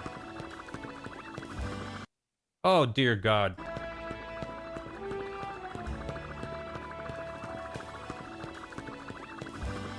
No, that's nice. No, that's good. Thank you. That was worth every second it collaboratively took to beam that into my eyeballs. Oh lord. They coming. They peppian and they steppian. By God. That's all we need. Let's do the teleport again. Looks so unhappy. I think that's good. I think more Pokemon should be visibly distressed. Okay. Now I actually want to go east instead of meaning to go south. I did see when I just grabbed the other day the mod to increase draw distance. I did also see there was a this is maybe the worst Termina music I've ever had. Ooh, there is a mod. I already forgot it. I got distracted and I forgot. What was the mod that I saw? Oh, there was a mod. So on day 2 in Clocktown, it rains. And there was a mod that just makes it rain in more places on day 2. And I was like, that's cute as fuck, actually. I might even download that. That's kind of fun. I might not, because I don't want to get mod crazy. But that is cute. What the hell else do I do? I guess do I loop? What am I forgetting? Because I fucked up Grandma and I fucked up Lottery. Toilet Hand. We could do Toilet Hand. And Swamp. Is that non-mod? Yeah. Nice. Oh, and I missed the midnight meeting. I fucked up a lot of things for day 1. It's fine. Why am I going in here? Tell me types mod came out. They added Mega Evolutions. Nice. Wait, no. Yes. Midnight. Hello. Oh, and I got the letter to cafe, so I could do that on day 1. Okay. Yeah, we're just gonna throw this loop in the trash and then start over. I fucked up Grandma. I fucked her up. Beat her up. That fairy was in the toilet. Okay. Yeah. Did I do anything right? A couple things, yeah. I just, it's, you know, it's nice to be efficient and do, like, all the time-sensitive stuff you can do in one loop, but, sometimes that's not how you do it. What you got over here? What you got over here? Wait, nice. It's like pixel art of the Mega Phalanx. Okay. Did I do the Clocktown lottery? I did, and then I forgot to turn it in. I did the classic thing. Oh. That's not bad for final hours. Alright. Good. Should we really give a dungeon map? That's funny. Oh shit, the Plock boss fight?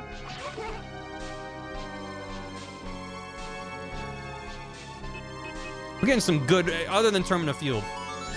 Getting some good stuff.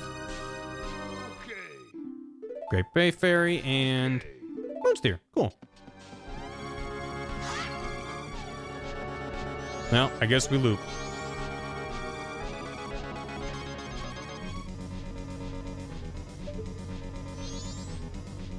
What do you mean there's Plock in here? There's Plock in here!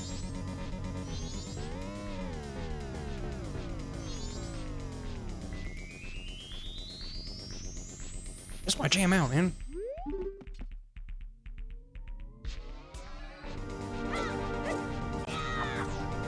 Goodbye. Goodbye. Goodbye. Okay, this time we save Grandma. We midnight meeting. We day 1 lottery. And we don't fuck any of that up. I think we can do that. We told him. We told him. Yeah. Alright. So let's, midnight meeting. Grandma can't give soup. In room day 3 check. Should have done that. You are correct. Are Plock and Knack related? Yeah, they're cousins. 2?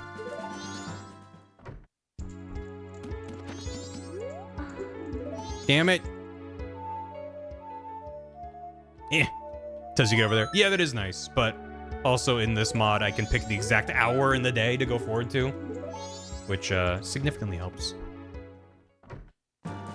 It's pretty good. Okay, and then we lottery, skip to 6. Midnight bomb, midnight meeting. Yeah. It's me, your fiance. Wow. You know your fiance that's missing? Do you look a little something like, wah?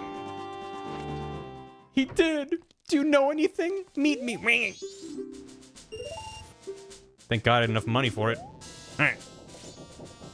He has to cut holes in all the masks? Yeah. In fact, I wonder, how's this going him? Oh no. He's fine. He's fine. That's how bad. Yeah, that's true. Now, 6. He gets a Tief's mustache.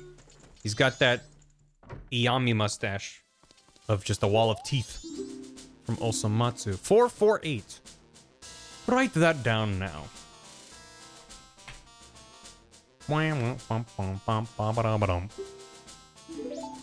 She would just fall. He has to wear a mask, but that just makes him more mysterious and handsome. So it backfires. All right, Midnight Grandma. Midnight Grandma. And boop.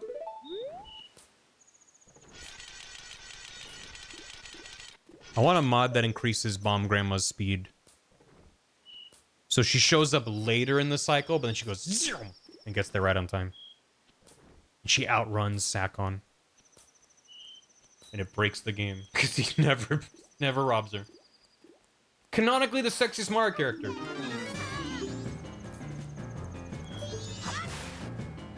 Good fight. I must thank you, young man. Have a spider token. Thank you. Precisely when she means to. I can't get into Midnight Meeting, can I?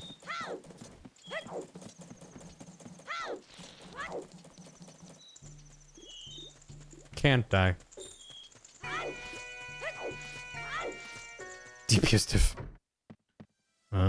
Is that a bomb bag? May I have? Sure, okay, well. Okay. Me when saving the bomb lady gives me a bomb bag. Great. Okay.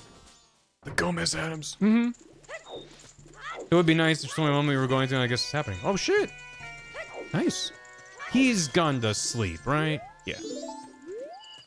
Okay. I love vanilla.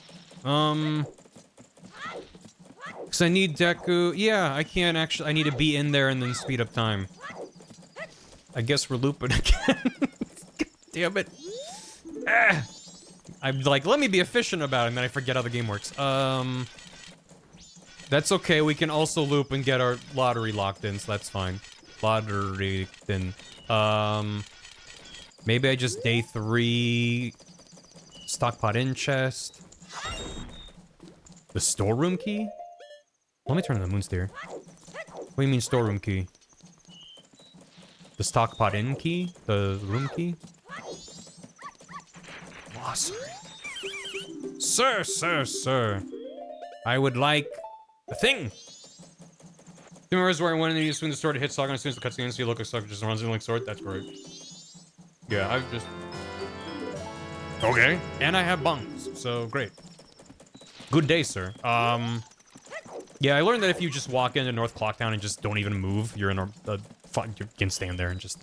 They're exactly in the right place, so as soon as the cutscene ends, they hit him, but my key just runs up.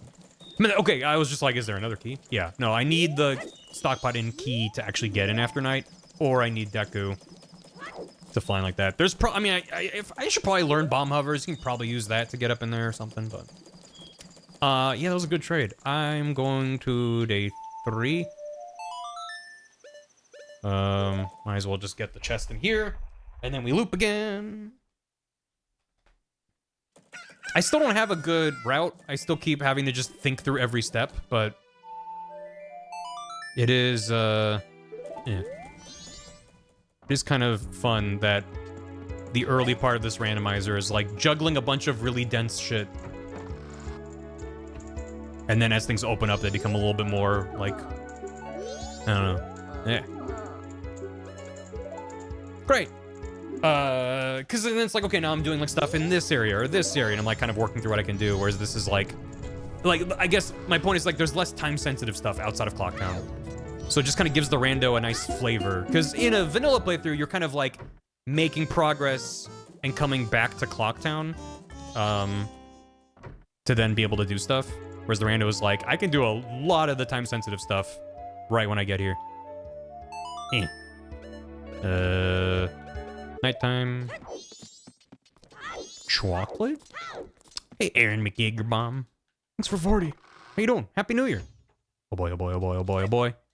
Oh boy, oh boy, oh boy, oh boy, oh boy. Okay. Well. I think bomb chews are the least exciting, important check. I just don't enjoy using them. Let's grab the thingo here. And then we loop. We loop in the third. Oops. Sure. Great. Do do do do do do do. You know, I can do everything after hook shot. I think that's right.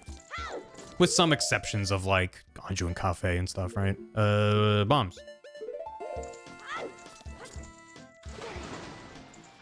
We have another source bomb. Exactly. When I get bomb chews and it's my first bomb source, then it's like, okay, I can get a couple bomb things. It's just really obnoxious. But, yeah. Never really been a big fan of bomb chews, even back in the day. Ooh. Ooh. Come on. Don't be something stupid. Okay. Okay. Damn it. Is there a mod? I was sitting like 5 minutes ago. I don't want to get crazy with modding. Is there a mod that lets you warp out of any room? Probably not. That might be a little bit more involved. Because you would need a system to track, like, what the entrance closest to you would be. Because, like, dungeons warp you to the dungeon entrance, so... You need, like, an entire system like that that knows what room you're in and where you came in from. I don't know. Or at least, I guess you could simply make it where you can just open up the main... Like, open this map even if you're indoors, unless you're in a dungeon. That might not be too hard. Anyway. Very minor. No, Waluigi's a little guy. He's a short king. Okay, we're looping? No. I'm so used to playing inverted. Okay. This time, I'm not gonna fuck up lottery. And then I'm gonna turn in lottery. And then immediately go to stock pun in and wait till midnight. After making the midnight meeting. I'm not gonna forget to make the meeting. So make the meeting, lottery, go into stock put in, then time. We do it! And then, with our Goron, we can get up into the mountains a little bit. I don't have magic yet, but we can do a little bit up in there. Damn it. Instant void up on it. Yeah, maybe that's how it would work. But that might not put you anywhere useful. But free should be good. You're gonna fuck it up. Great. Lock that in. That lottery number was, chat. I know you were paying attention, and you wrote it down like I did. 448. You were supposed to do the meme. Thank you. You actually had it. The bunch you actually had. The number is, chat. I can't believe people actually remember. Thank you. Chat's so reliable. I'll buy it. I don't have enough. No. Wait, I can buy money from the store, right? That's a sentence. Were you selling money in here? Oh, I did fuck something up though. I didn't check the curiosity shop item after saving Bomb Grandma. Or vice versa. I knew I was forgetting something. It's called going to the bank. Oh. No, I didn't. I'm leaving. Trade 10 bob for 10 bob. Deal. Maya, thanks for 52. Thanks for introducing me to Archipelago. My friends and I finished one, are ready to set up another. Hope to catch next async. Thank you. Also love to have you. There we go. 448. Nope. Great. Yeah. I'm happy to spread the rando bug, because yeah. I've talked about it at length, but I like my experience with randomizers before this past year was like more of a occasional, like, oh my god, like a neat, like, oh, I can do Ship of Arcanium with my friends and we can rando it, you know, and I don't know what I'm doing. But since really diving into Archipelago and seeing how much is happening in that scene and how hard people are working to make stuff and just all the crazy things people are doing. And again, just the fact that Archipelago means you can pick a number of games that maybe don't even work that great as a randomizer on their own, but in a multi-world setting, suddenly become more interesting. Like, that's very cool. Did you finish yet? Not yet, but there's not many left. There's a couple, there's like 4 or 5 players who still have checks left. And there's a handful of people who have all their checks done, but are not in go mode yet. So. Great.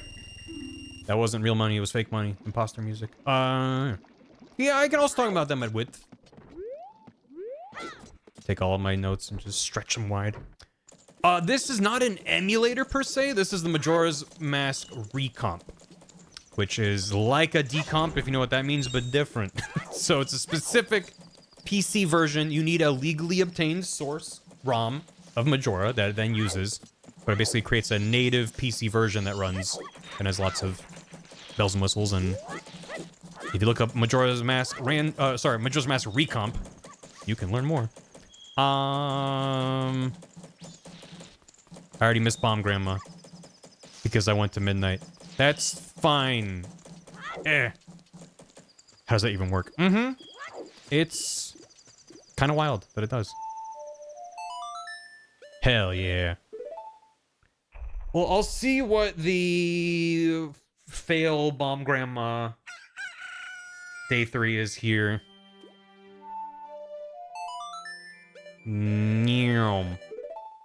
And then I can save her again. I'm always like trying to bang the drum in my brain. To be like, if I save Bomb Grandma, check Day 3 Curiosity Shop. Or Curiosity, as it's actually written in the game's code for the randomizer. Yeah, I'll take that.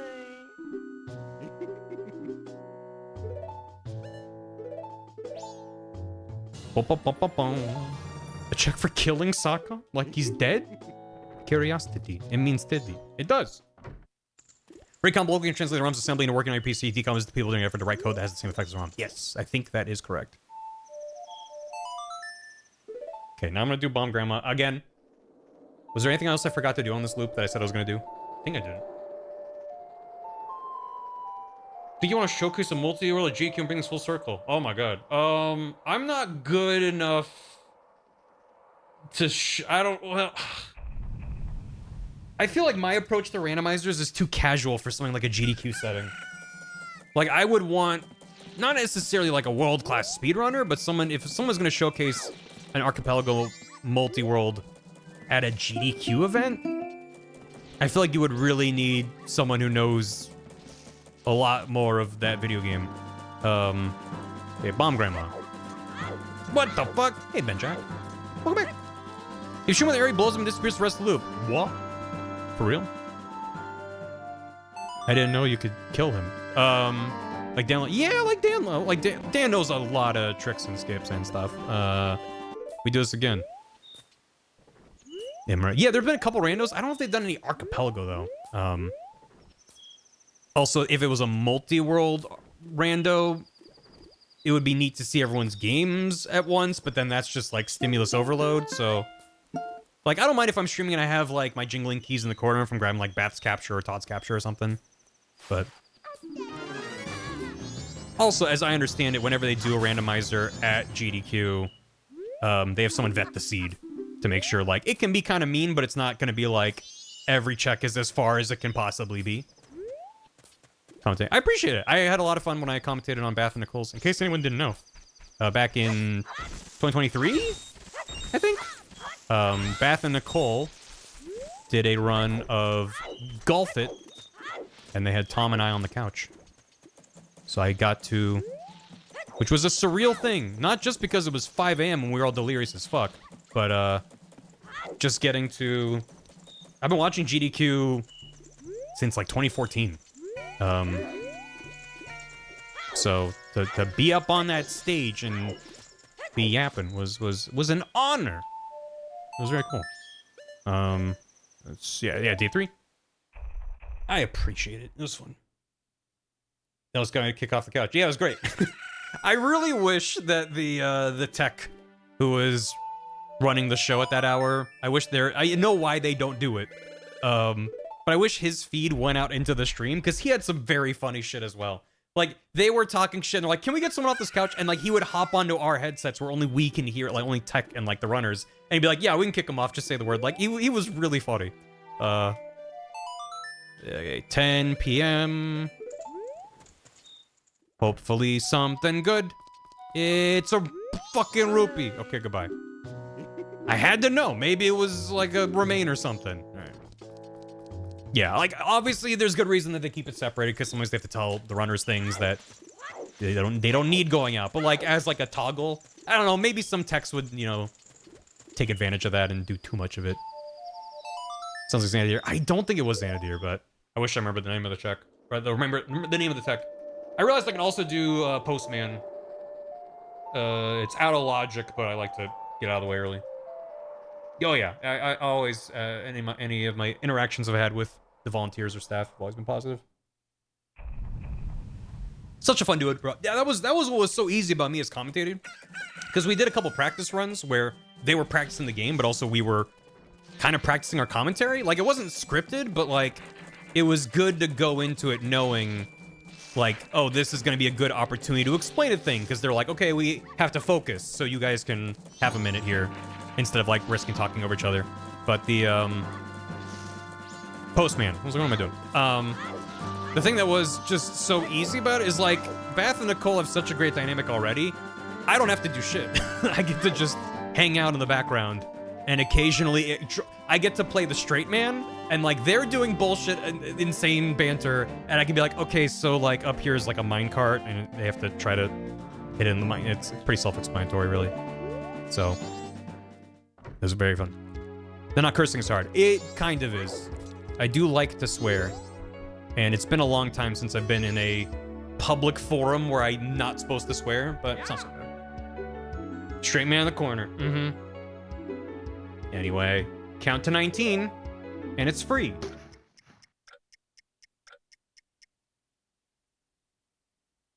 11, 12, 13, 14, 15, 16, 17, 18, 19. Oh. Oh, there we go. Yeah. Oh boy. This Waluigi's so healthy. That's me in the corner. I do like to say the occasional fuck word. It's true. I don't know. Some swears are just impactful in a way. I mean, don't get me wrong. Some, like, kid-friendly swears are sometimes more effective. Like, I'm a big fan of calling someone, like, a bozo or, like, a clod. Like, I don't know, there's a lot of really good words that are family-friendly and, like, sometimes hit better than a swear word. Yeah, buffoon. Poop. But yeah, a well-timed fuck is, like, art. What can I do? Oh, yeah, fuck, damn it. It's not too late. We can get some cafe checks, and then I think we go around and roll around a bit with our Goron. I just was hoping I would get magic to facilitate Goron, but we can sad Goron roll around. I don't know what that means, Dice. Johnny was 79 months. That's a lot of months. How you doing? For that umami flavor. Mm-hmm. What is wrong with you? It's cutting. A freak? Depending on the context. For sure. Swear for effect, not as punctuation. Yeah. Yeah. Scottish Muppet. You fucking Muppet. Yeah, that's not a good Scottish accent, but point notwithstanding. What if it was tomorrow? Yeah. And then I want to say it's like... It's always 3. It's like after 3. He gets his letter and hangs out. I'm gonna make it 2. Let's see. You absolute mug. Whoa. Yeah, buffoon is real good. Like, you don't call someone a buffoon unless they earned it. Okay, never mind. It's 4. Maybe 3 is on day 3 with the curiosity shop checks. With the shop salesman. Wah, it's me. I'm here to help your marriage. Wah. Oh my god. This is my face. I have a mask that looks like your face. Oh, the ceremony's supposed to happen. So your wife, is she single? No, well, she's not my wife yet. So she is! Hooray! Wah! Hands you a spider token. Okay, goodbye. Douche canoe? Pretty good. Pretty good. Bum bum! Please let 2026 be a better year than 2025. Oh. Yeesh. That is a very rough 2025. Thanks for being a distraction, always being to make me smile. That is my goal. And I'm very sorry to hear about a rough 2025. And here's the 2026 being better. For everyone. Forever. For us all.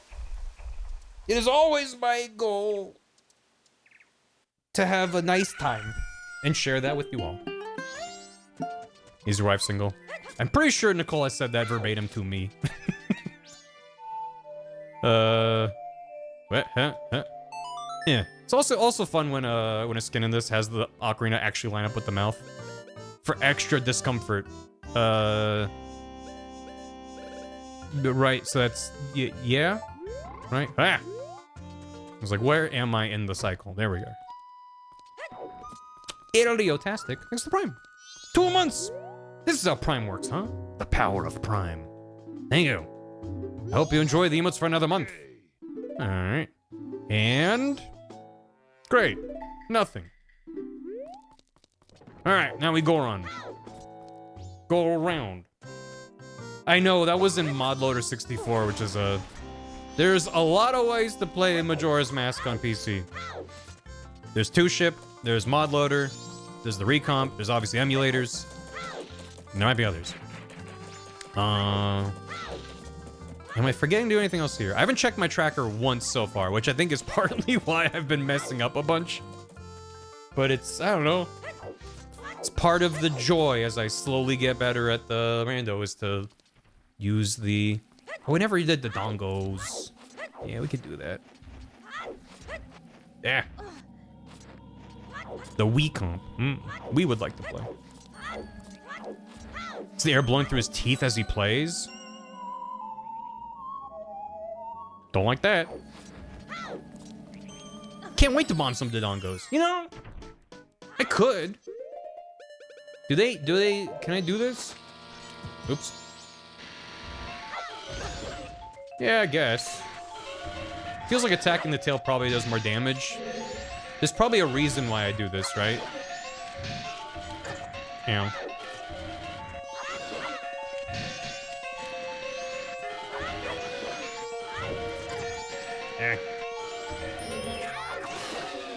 Good. It's a finicky hitbox to actually get it in the mouth. Yeah, we'll try. Do it again. Do it again. Yeah, it just kind of blows up on him.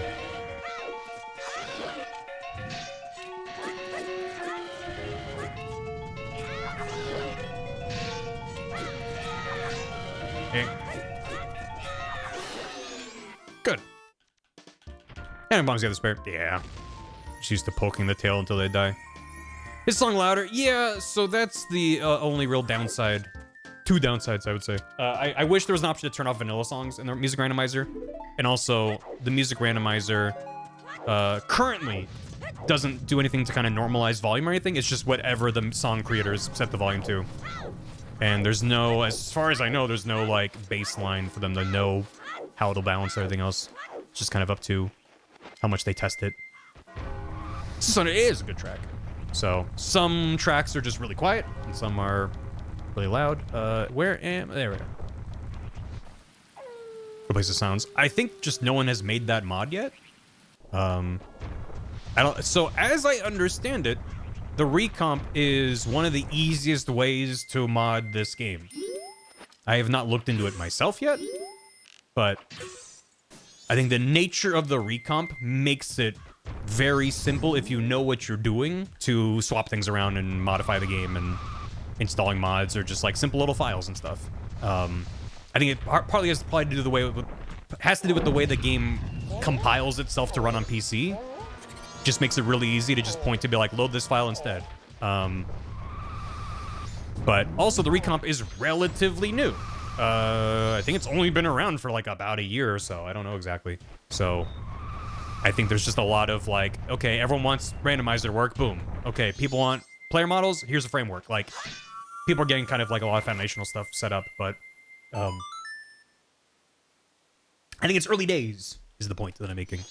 There's a lot of stuff that is still in development, both for the recomp itself as well as mods and quality of life things, so let's about to hydrate. So it could be as simple as, hey, do you want this feature? Well, maybe we can figure out how to do it ourselves, right? So for the time being, I've been happy to sit on the sidelines and see what people in the community are cooking up, but I don't know. I don't know if I'm smart enough to code anything for this game, but I can look into it and maybe see. Plus, we're trying to get a hard crashed my GPU. Oof. I'm sorry to hear that. Meanwhile, I haven't updated my GPU drivers in a long time, but... Hey, Diablo! But, hopefully it's in a better state now. I think I got everything from Tingle here. I want to say that he has... Obviously, his Snowhead, which is here. I'm gonna check the tracker. Well, yeah. He has Snowhead and Romani Ranch, so... I'm kind of always... Because Snowhead is sold on the way to the swamp. The swamp has Woodfall and Snowhead. Yeah, so as long as I do Romani Ranch and Swamp before coming here, which those are both Sphere Zero, I never have to knock down this Tingle. And then the one at Great Bay has Great Bay and Stone Tower. And then the one in Akana has, where is that? Stone Tower and Clocktown. So if I go to... if I get Clocktown Tingle and then get Swamp and Romani Ranch, I don't have to do Snowhead. And then the only thing I have to worry about is either Stone Tower first or Great Bay first. But if I do either of them first, I don't have to worry about the other one. Anyway. Let's do this first. I have Swamp, and I'm a Goron. What's up? But I don't have... No, it's fine. I made this mistake in a previous rando. Wait, I need to be Deku. Never mind. Never mind. I made the mistake where I was like, oh, I don't have Deku, so I won't turn in my Swamp Deed, or whatever land deed. The thing is, you get a check. You get a check and you get access to that Deku flower, but getting that check is sometimes worth it, even if you don't have Deku to actually use the flower. But do I know who Rem Magwark is? I want to say it looks familiar, but no. He's still knocking down just the chat. It's true. Let's do Lens of Truth Cave. Yeah, no problem. Oh shit. It's finally here.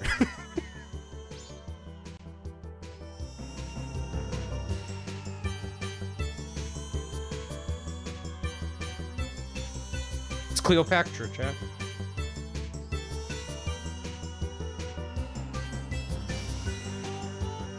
This is in MMR in some small part indirectly because of me. The baby crying is a vibe. Maybe I talk to the baby to shut him up. There we go.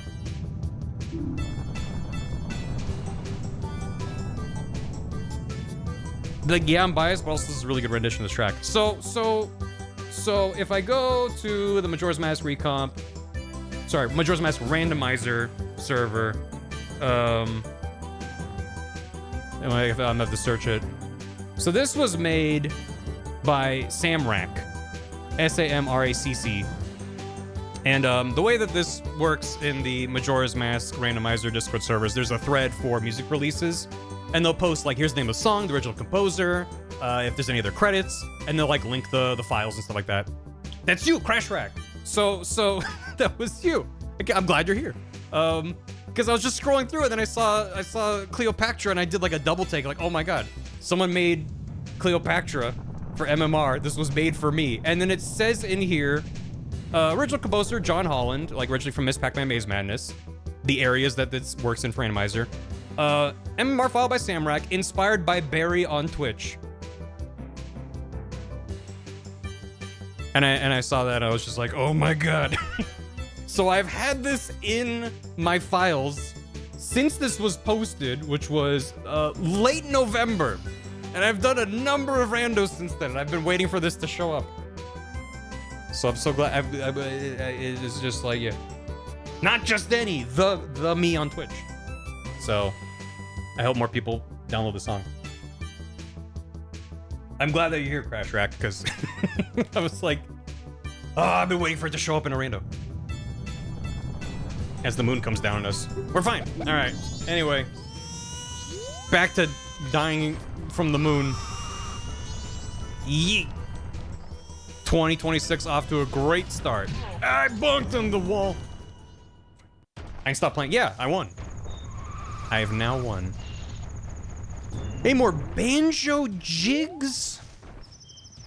Like I did for Kingdom Hearts. You mean my banjo cover of the Kingdom Hearts 3 song? I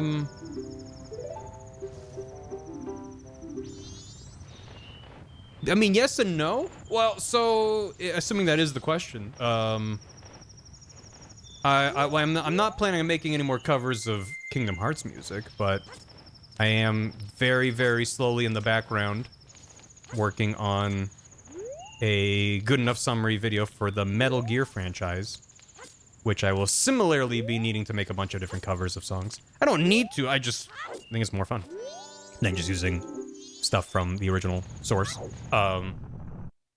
In which case, yeah, I'll be making some Metal Gear stuff. Will any of it use banjo? Maybe. I'm not very good with banjo, I just have one. Nice. Wait, that doesn't give me any checks, does it? Never mind, not nice. Eh. Oh, I eat a tree frog. Banjo eater. The animation of banjo dancing. Go.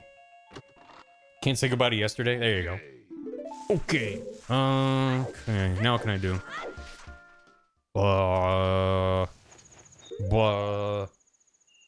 That gives my brain.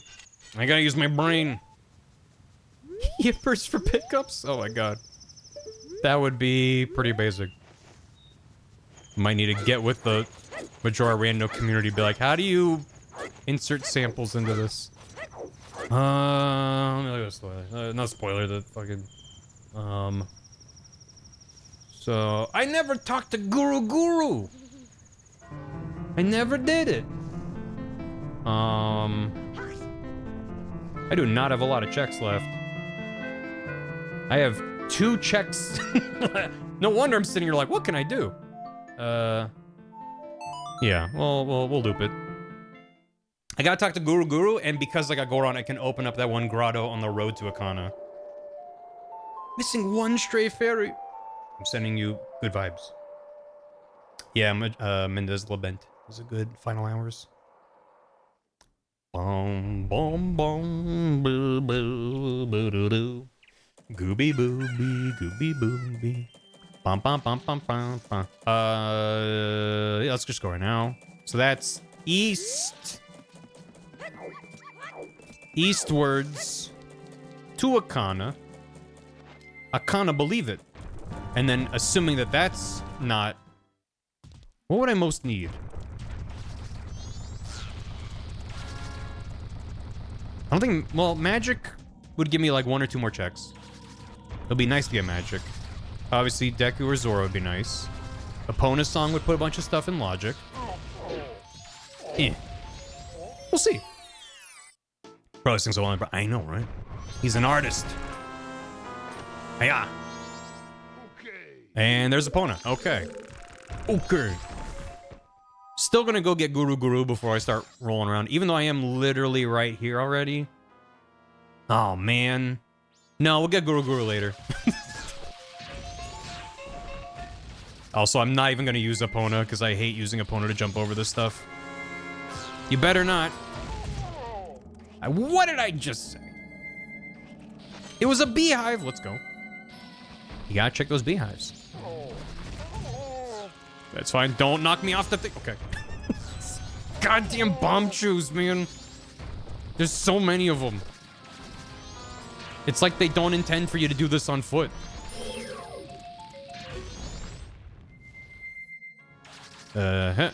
No, no. Go fuck off. My bomb. Okay.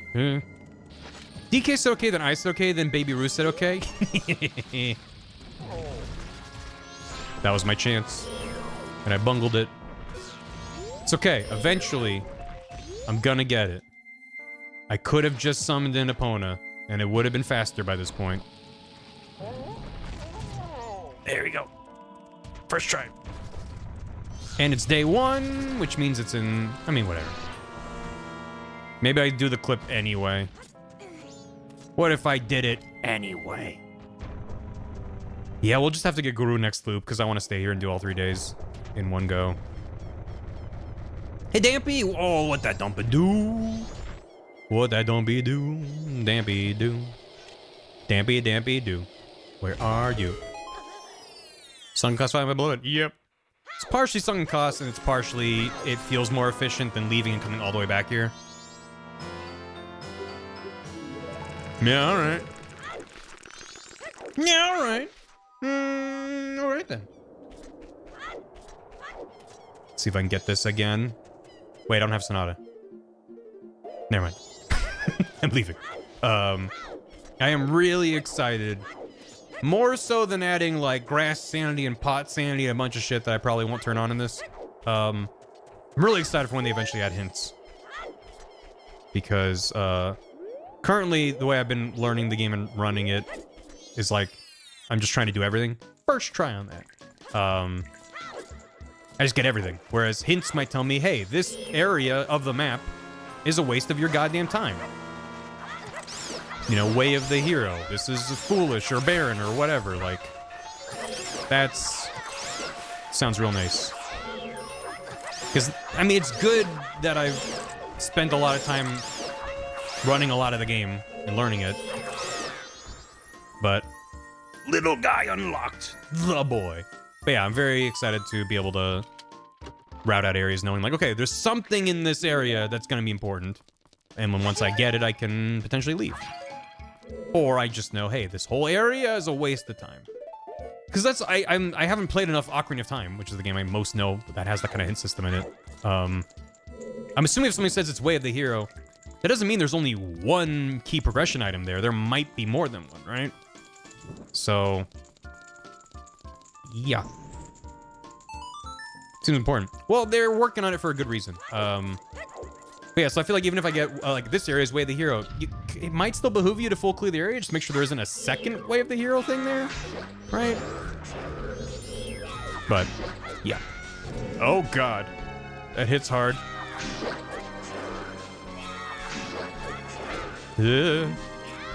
Don't die, Waluigi. It'll be inconvenient to get back here later. Oh, God, oh, God, oh, God.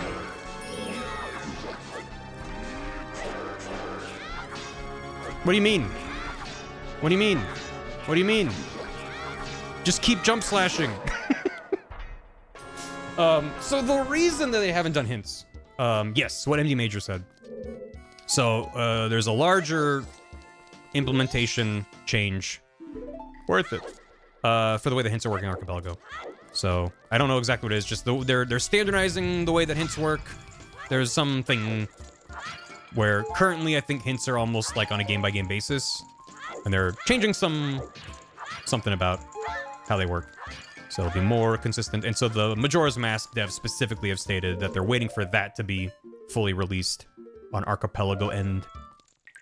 Because they want to make a system that just uses that new system. Which makes sense, so. But that's also why, for the time being, Gossip Stones are just kind of vanilla.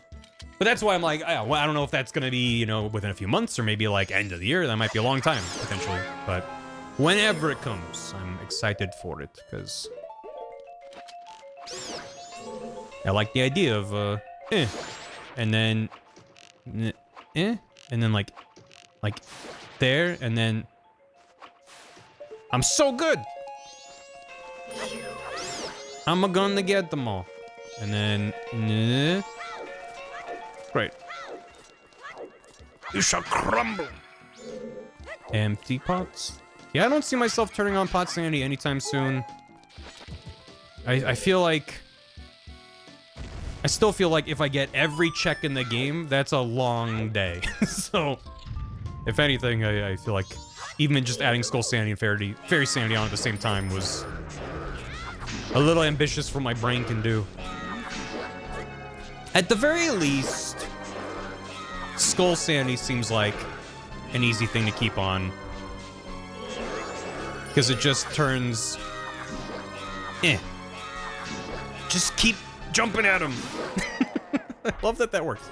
Because Skull Sanity just means, yeah, now there's a bunch of skull tokens in the pool, which it's not exciting to get a skull token, but it's just kind of nice to have a counter in the background that once that goes up enough, I can go get a check. The bigger thing for me is it means that there's 2 areas in the game, the 2 skull houses, that now just have a ton of checks in them. So it makes it a very dense, satisfying area to explore. The fairies kind of do that, but I still need to actually learn. Here? Nope. Great. It's more in like the slightly left. I haven't really spent the time to route the dungeons fully, so... I haven't routed the skull houses, but they're just kind of not that slow to do. Okay, and then here... Yeah. We're good. Alright, now day 2 bats. Day 3 dampy. We're good. Even without pots. Exactly. So, I don't know. I don't want to say never, but... I do want to say never say never. I don't want to say I'll never do it, but... I think if I was currently still really itching to add more checks, if I get comfortable with the fairies, if I actually route the dungeons properly where it's quick to kind of zip through them and get all the checks, I feel like at that point I would rather start to turn back on some of the minigames I've been not doing, like the Clock Town minigames. Which I'm in no great rush to do.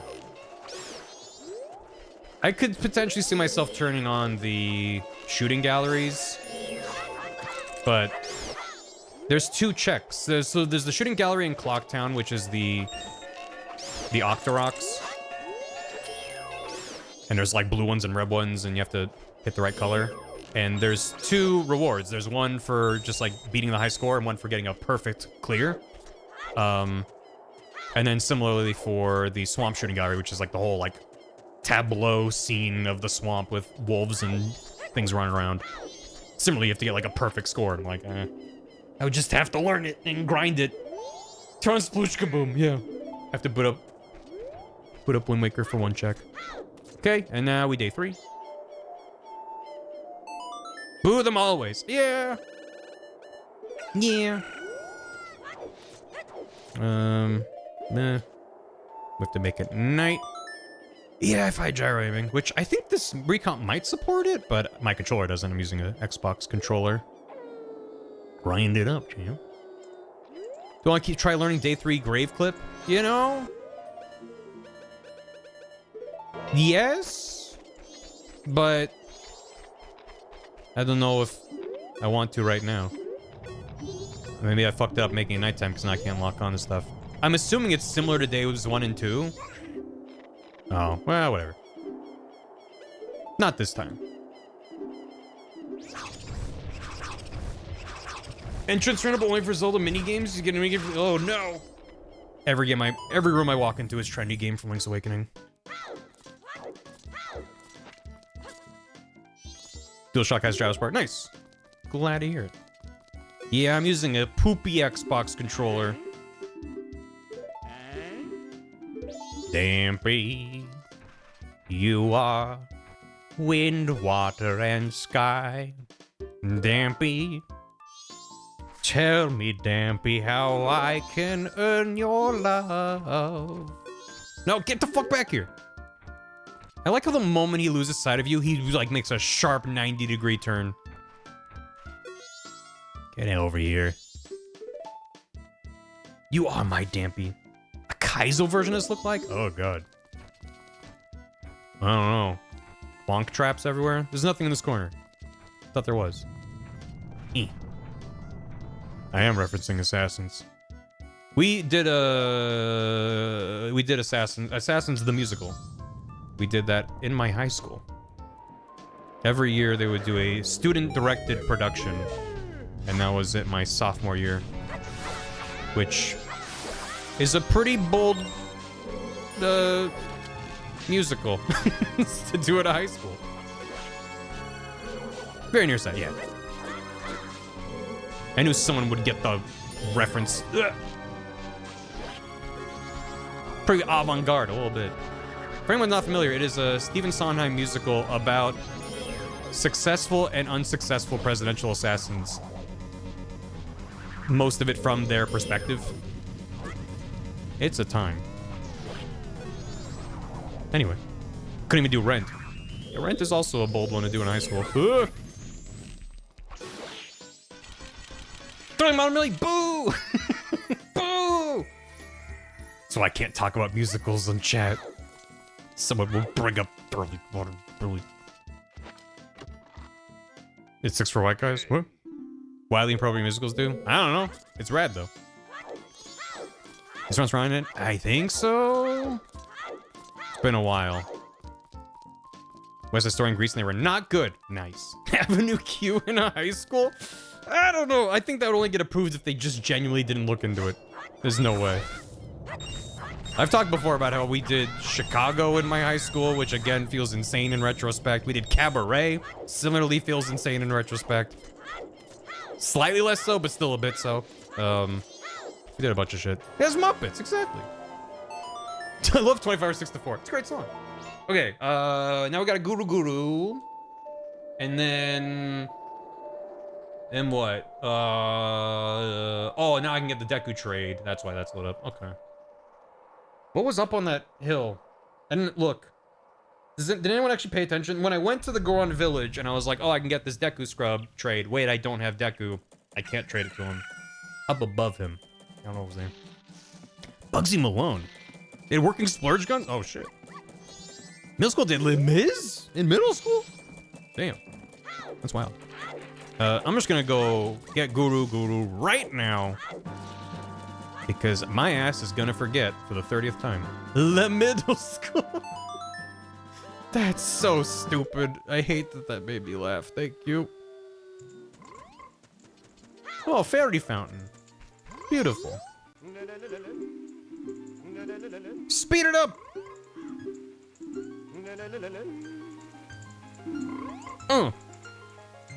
It's like the Cadence of Hyrule remix. Nice. It's kind of nice. We did Sweeney Todd. That's fun. That feels, I mean, like, you know, the violence and cannibalism aside, that feels like that'd be a good time for a high school production.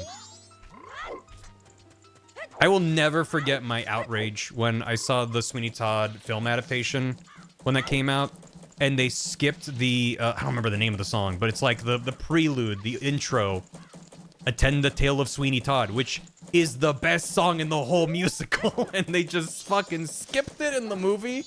I was livid. I was so pissed. I was like, I can't believe you. Pretty Woman? Yeah. It's good. There's good songs in that.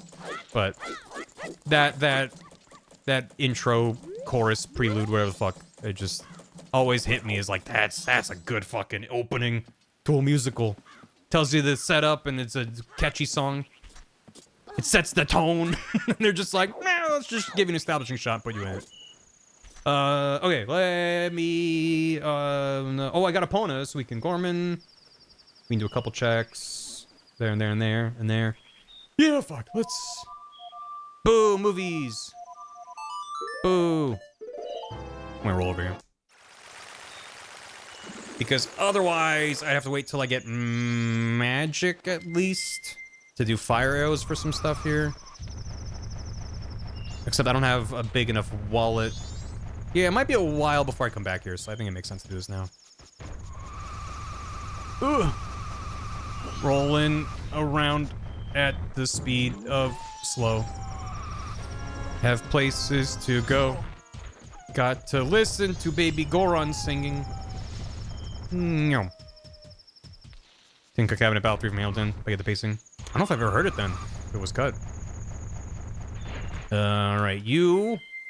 The only good musical in history is Rocky Horror. Correct. Correct answer. Yeah. Can't blame schools for doing bad ones instead. Yeah. Okay. Yeah. Good thing we came here. Alright. So, I'm a third of the way to go mode. I need 2 remains and Oath to Order, and then we can beat Majora. Okay, it was a token. Assuming I have, you know... If I have to fight Majora with the Razor Sword, that's gonna be a bad time. Oh, hi, Toonwell. I do not care for Rent, the musical, and the concept. The concept of the musical, or the concept of Rent as a concept? Like, paying rent to landlords. That's fair. Let's swamp? Swampy? Swamp. Yeah, let's do some swamp. The concept of love. Understand? Understand? Understand? I have not seen or listened to Rent in a long time. I don't have a bottle. So I guess we're just doing this. Ons the stand, ons the stand. Damn it. Damn it. Damn it. There we go. And hip. And yeah. Whoop. And yeah. Fairy and Skull to run it. It is. Yes. Why am I going up this way? Oh, I can go into the schoolhouse. Let's do that. I, like yesterday, won't be able to do a lot of stuff, but... Go here. Yeah, so, I've only recently turned on Fairy Sanity and Skull Sanity. And I have not had to do... I did Woodfall yesterday, but I haven't done the other 3 dungeons with fairies back on, so... I kind of started to learn a little bit the flow of the dungeons without caring about fairies, and it was great, because you get to skip so much, but... I do want to learn them. Onto the stand, which is Kiryu. I believe it. How many skulls am I at? I'm at 5. Cool.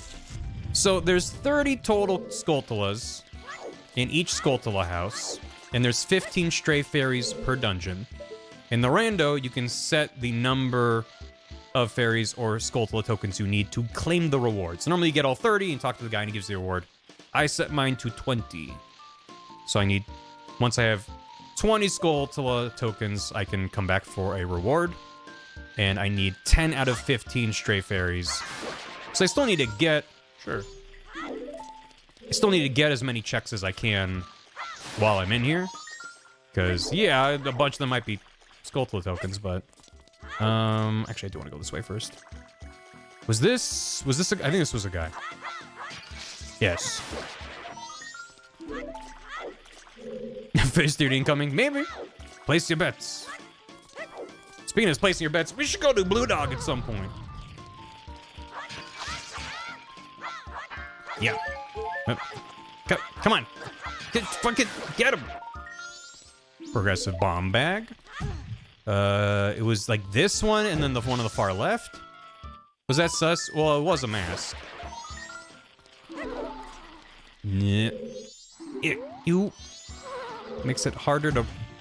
It's like you need enough speed for it to... I don't understand why this doesn't work sometimes.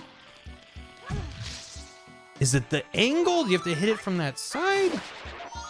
Huh. Anyway. Room key. Nice. Like hearing manga sound. So I have, where did my UI go? There it is. Oh, it's gone. Huh. That's fine. I don't need it. Shit. Yo, I went to sleep. It'll come back. Oh my god, which one of these? I think there's 2 or 3 up there. So with the randomized music mod, anyone that uploads a track also includes with it metadata. Is it you? Is it you? Bees! Bees! Majora's incarnation for a couple of bees. They also flag with it with some metadata that determines where it can show up in the randomized pool. So it's not just 100% random. It's like this song can only show up as battle music, or this can show up as Clocktown Day 2 only. They can set multiple. Most are like field music or battle music. I did the same fucking... Good. Bees! One of the categories is like item pickups or fanfares or boss clears, that kind of stuff. So that's how people are able to upload like the imposter noise or DK saying okay. And it's not going to show up in battle. You're not going to get like DK going okay over and over and over on a loop. Unless someone upload that and specifically said that to be the case. So, yeah. Damn it. There he is. It's always the first one you check. Yeah, Ronaldinho Saucer. Alright, worth it. Anyone got any bows? I mean, arrows? No, cool. Great. You heard the man. Devs are cowards. I mean, nothing's stopping anyone from doing that. I need more arrows. Good God. Yeah. A lot of tokens, unsurprisingly. I'll wait for that. I'm out of gun, I mean bow. I mean, fuck. Surely I'll get some arrows from this room, though. There's all kinds of things to break. Like this. And this.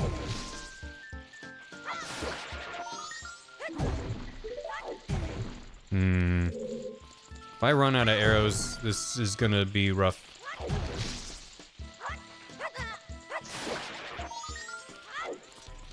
Yeah. What are we talking about? Anyway, yeah. Someone uploaded yippers to the item sound. I mean... I want to say technically I don't own that. So maybe it's not up to me to give permission. I endorse it. I wouldn't be mad. But like, that is tied to a Grumps video that I don't own. So even though it's me saying it and doing it, I'm like, never thought about that, but yeah. Maybe it's not up to me, but I'd be very surprised if anyone got upset about that. So you have my blessing, but it might not be up to me. Hiya! Yeah. You have my explicit permission to use any audio uploaded to my YouTube channel. Like for my Kingdom Hearts videos or anything. Yeah. Okay. Now I could break some of these ones I can't reach just to see what they have, but I feel like that would just make me sad if it's something good. But then again, if it's like a rupee, then I know I don't need it. I'll wait, because I think there's still a couple beehives that I can hopefully not miss, because I'm running low.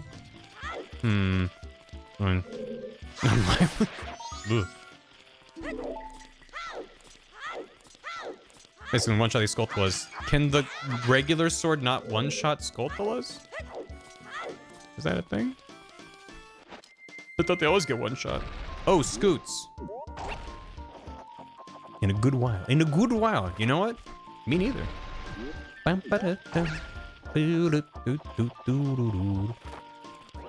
Eventually, I'm going to do a rando where I actually have bottle when I get here.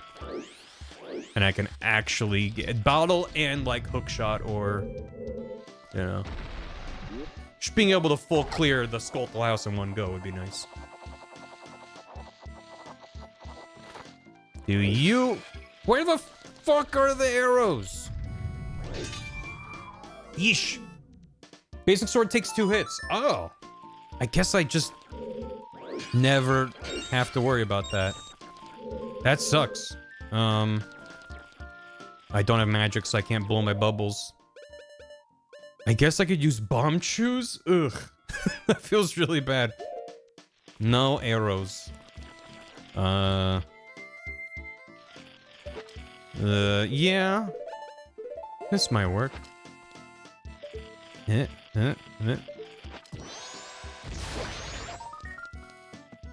Perfect. No, I'm trying to mash through the text. Bump to Redemption Arc. I mean, it's not like they're useless. It's just, I don't know. I guess it's nice to have for this exact situation.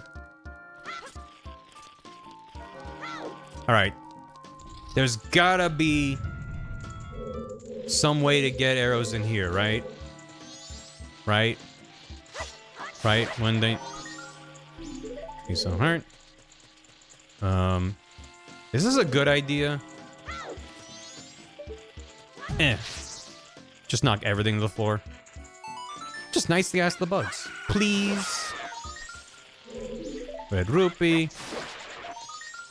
Mask of Truth. Blue dogs and logic. Hey, chat. Blue dogs and logic. Blue dog levers looking good. Is there another one over here? No. Okay. And then, oop. That's fine. I unequipped it. That's why.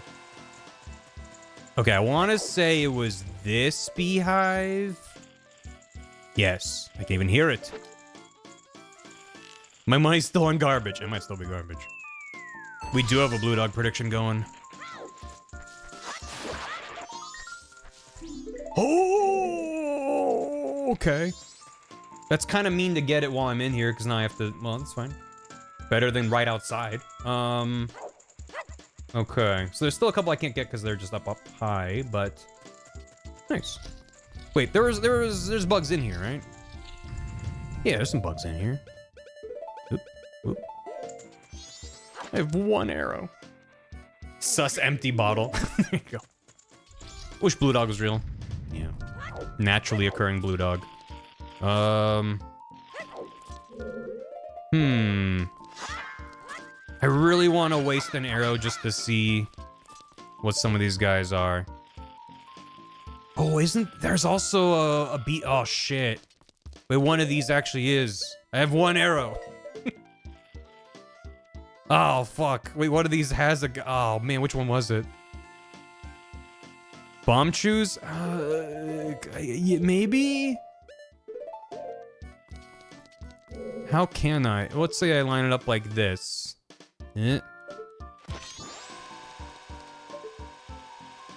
Oh, it takes a turn.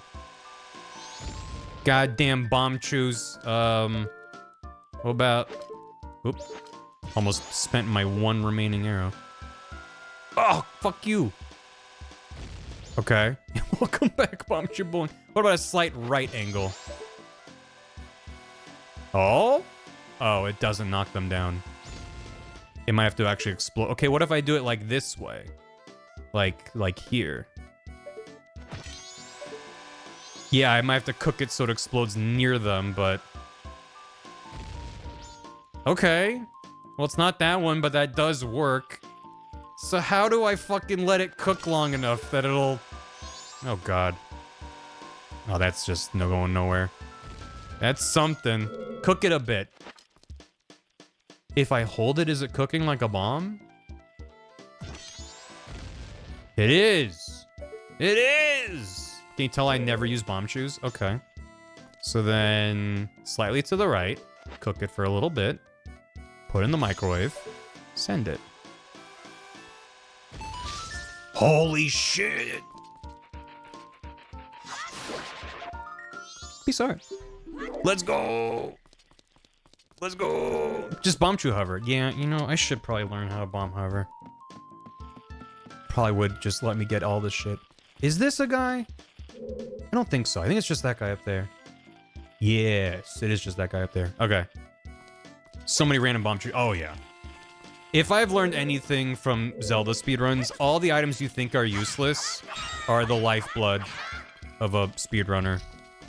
Like Deku Nuts? Why would I ever use those in vanilla? They are priceless in a speedrun. Where do you go? Does he come down far enough for me to bop him? I think he does.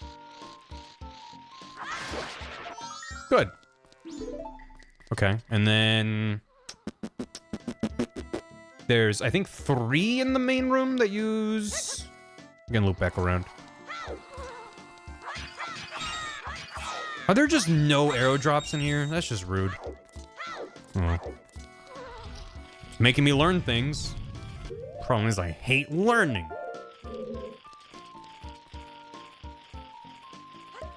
trick could be useful. Mm-hmm. You'd think all the times I've done bomb shoe bowling I would be better at them, but no. It's like, it goes in a straight line, then it hits like a seam in the geometry and just goes wherever the fuck it wants to go. Tina! Thank you for the bits. Also, thank you for the bits a few minutes ago. Oh, okay. Mountain. I need more...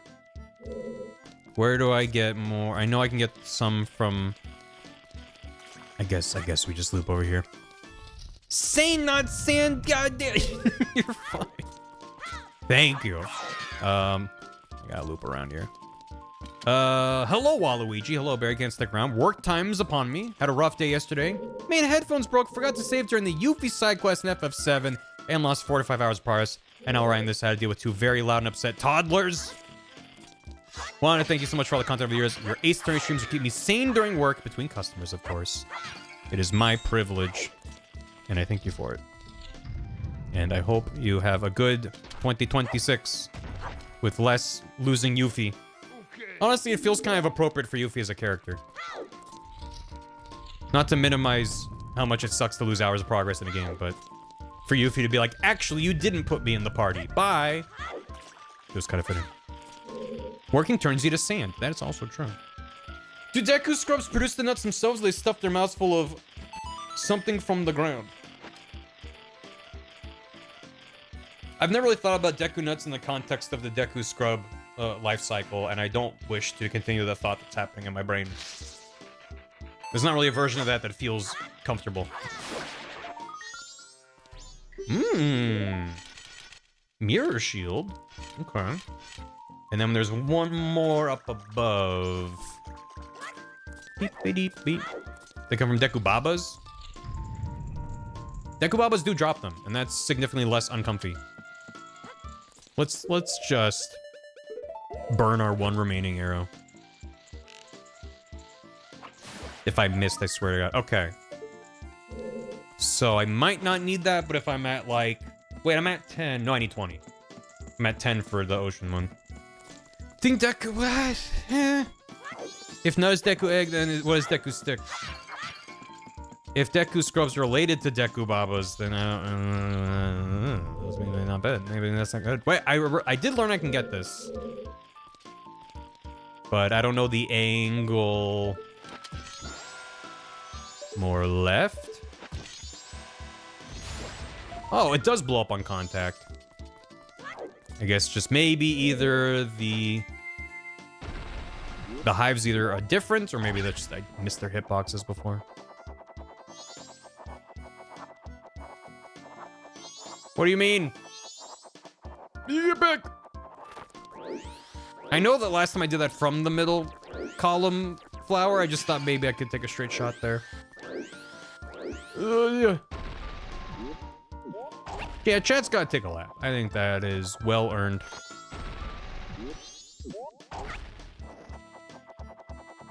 I really should have done this after getting more bugs.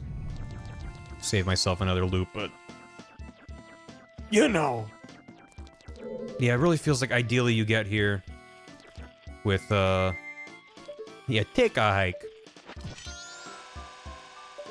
Oh, that's, yeah. I did get here with a bunch of bottles.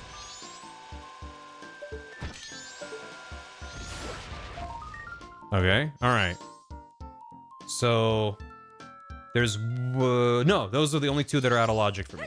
There's still one more I have to get. But I know it's a piece of heart for one, and an ocean spider house token for the other. That's good, that's a good intel. How about a nap? As long as I don't have anything. Take a nap. There's no... I just have to loop again. Because I don't have Sonata to wake up that stupid thing to get the thing. Is there a better way? Probably. Do I know it? No. Okay, so we'll get this, and then we can go back out. Do some Deku Palace shenanigans. We got some good things in here. When it hits day 3, yell at me to go to Blue Dog. He is calling to me. So every 8 hours. You know the bug dupe? Just need to stand further back before dropping bugs and immediately scoop them up again. Some bugs will still be there. That's cool enough. I mean, I've seen like speedrunners and the like do that. I don't know what it needs. It just, if you're just far enough back, because if I drop them, that's the wrong button. If I just drop them, they kind of immediately, like, I'm not close enough here, right? Get in here. His name is Richard. Is the sword custom? No. That is the Razor Sword. That is part of Majora's Mask. Normally, you never use it because this is the interim sword that only lasts 100 times and then it breaks.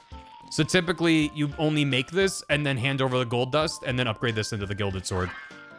So there's no real reason to use it in a vanilla game unless you just don't have gold dust. So, and you got it out very soon. Oh, hell yeah. So do you just mash the bottle button? Yeah, it just kind of immediately goes into a cutscene, so I don't know.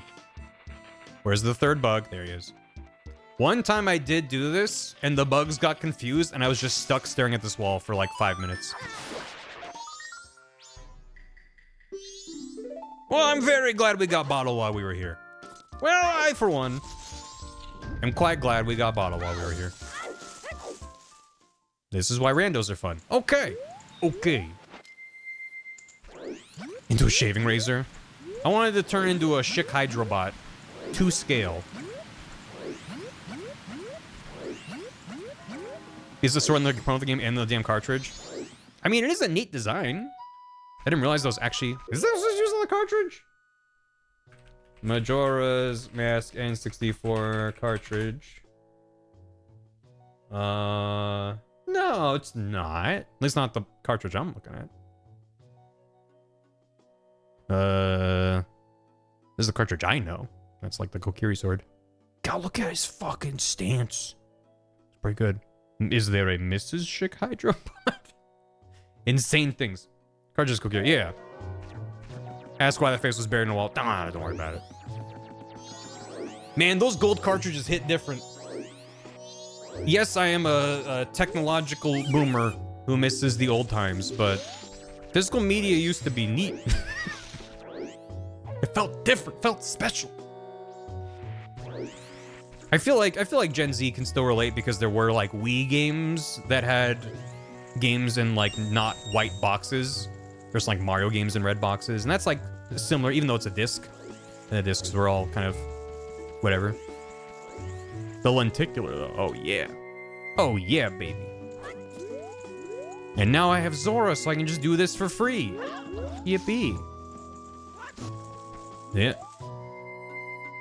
They were small, and therefore each disc was special. And every Wii U game was special. Because in case you didn't know... Please don't hit me, please don't hit me. In case you didn't know, Nintendo, for some reason... Shit! Every single Wii U game, the discs are... Like, normally a CD-ROM disc just has, like, hard edges. Wii U discs have rounded edges. So it's still a flat disc, but the very edges that you hold and touch when you grab the disc are like round. So they're kind of nice to hold. I don't know why they did that, but it was nice. Yeah, it was sick. Hey, Shift. The Buffered Edge. The name of my young adult novel. But discs having bespoke labels was always nice, but it just didn't hit the same as like this giant chunky block of plastic I put into my game. Cartridge machine is like a different color. That just had a different stink to it. There are dozens of us. Shit.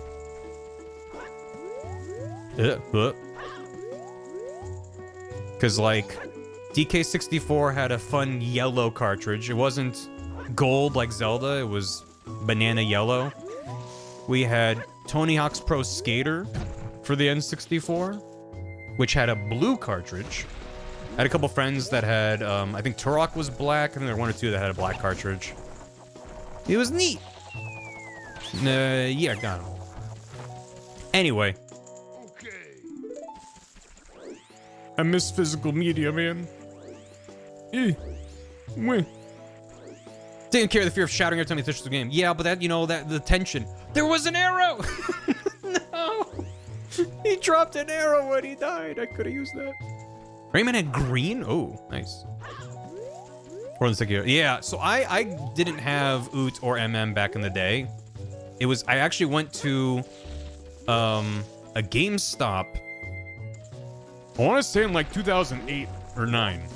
And they had a literal bin that was just full of loose N64 games. And that's when I bought Paper Mario and Majora's Mask for like $7 a pop. They're not in box or anything, but it was great. Before chat was born. Yeah, in the long, long ago. At night. Steam 2 card.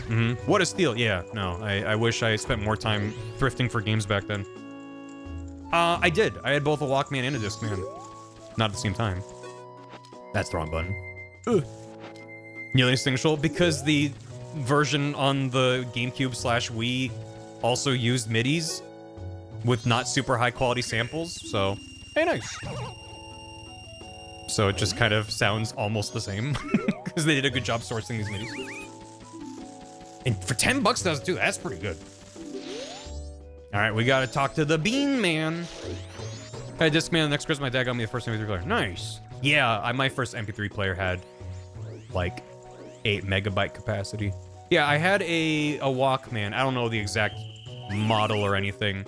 It had a bass boost little like, it was like a bumpy ridged bit of plastic on the front. You could like notch it into place and it would give it a bass boost, which did almost nothing.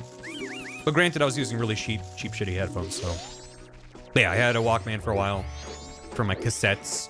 And then in high school, I had some sort of a Discman. I don't think it was actually a Sony Discman. I think it was just a portable CD player.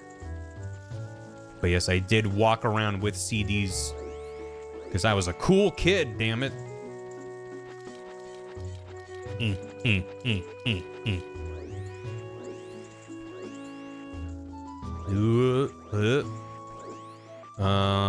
Feels risky to scooch past them there.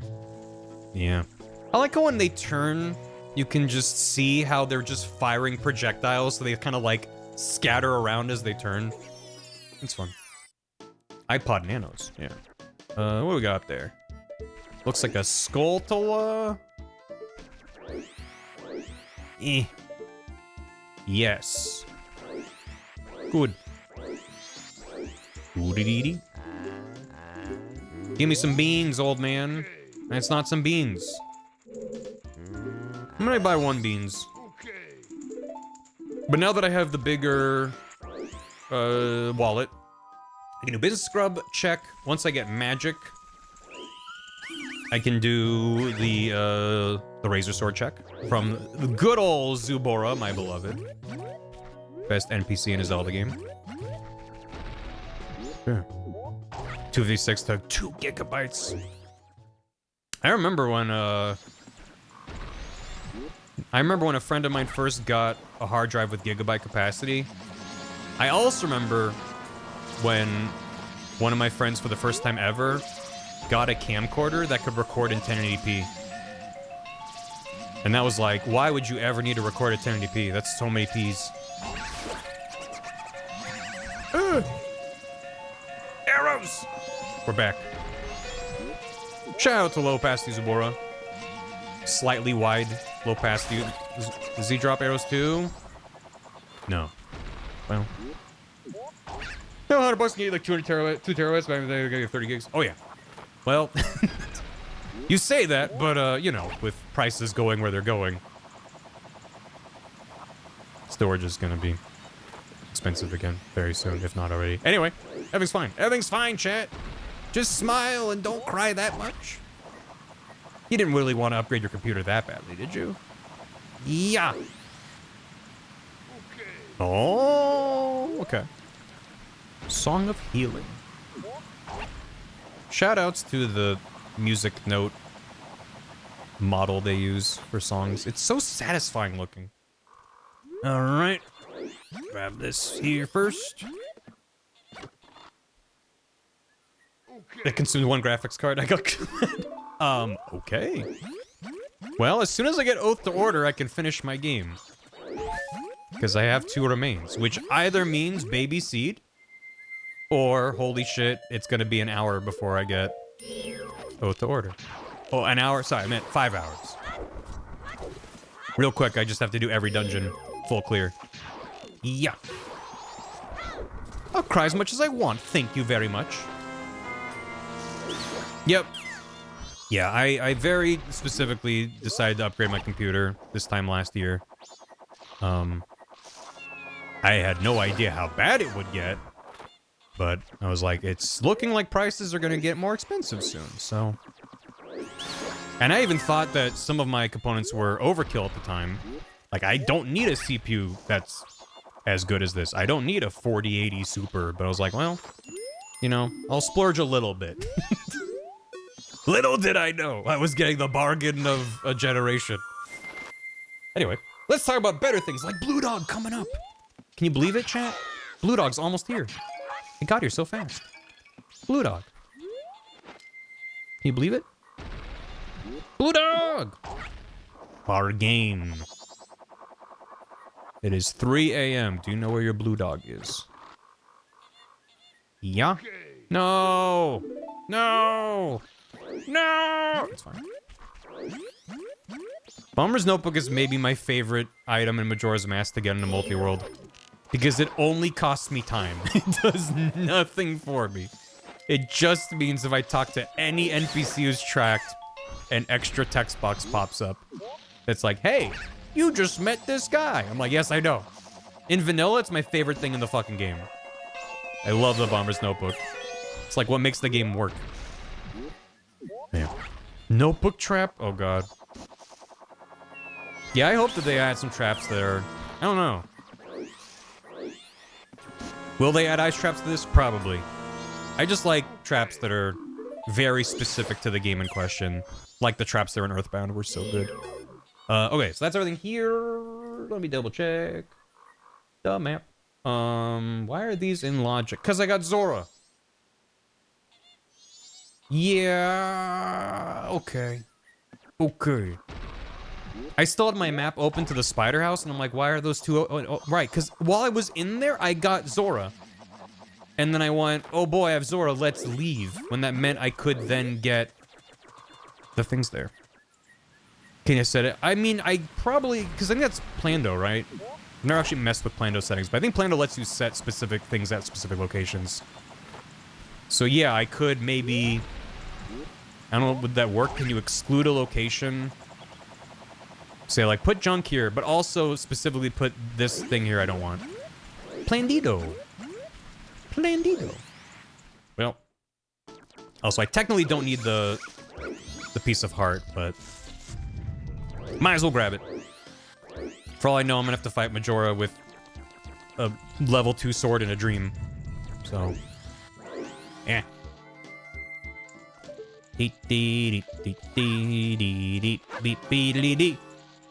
Yeah. Let's go. Gaming. Nice. And then back room wall. Honk shoe trap. That chime means Blue Dog is almost here. Blue Dog. Dawn of the final Blue Dog day. All the Blue Dog day. I've been working on the rando. All the Blue Dog day. Am I out of range? What if I just hit it? Yeah. Damn it! What if I just hit it? Yeah! Nice. Alright, anyway, back to the overall map. Sunswap healing. Oh, because I have a bottle, so we could heal Kome. We can get the scrub trade. I'll worry about healing Kome later. But, yeah. And I might, looks like 9 and 12 for Skulltula tokens. Welcome to the beach. Bum, bum, bum, bum.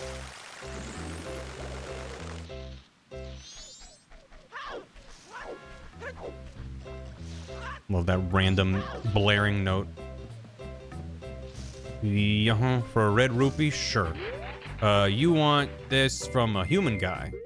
Waluigi's like a human guy. Probably, I mean, he's got pointy ears. He's basically a Hylian, right? Right? Slow and slot ones moves become explosion, self-destructing explosion. Oh god. 2 of them!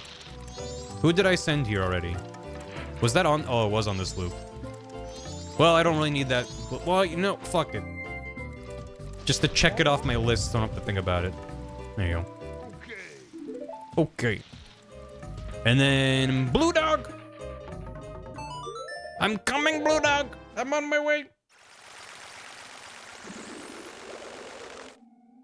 Forbidden Shadow Clone Technique. Who taught him this? Did I buy milk? I did. I haven't done the opponent race yet. That's fine.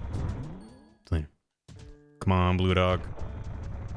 When the music's vanilla. What the hell?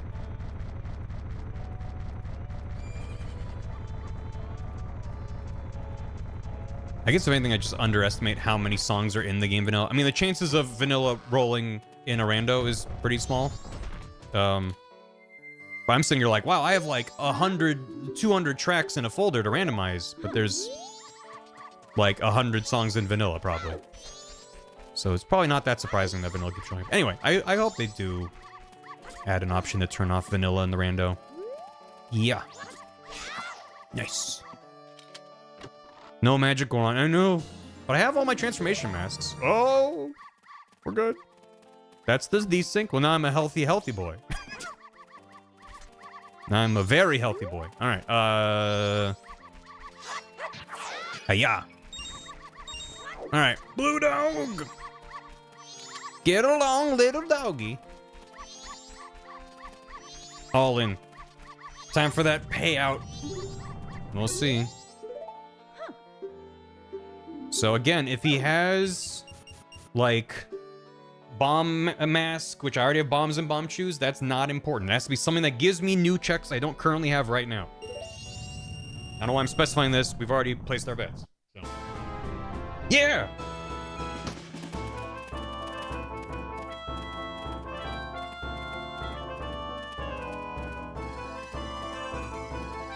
Come on, Blue Dog. He might not win. Yay! And we got... Okay. Swamp Token.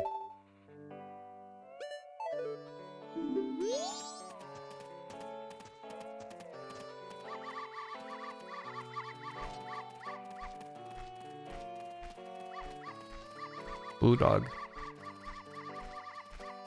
He was the chosen one. This is so sad, Waluigi. Wayne. I missed the door. I don't remember what I voted for. You voted for number 1, which was he would have something important. And he didn't!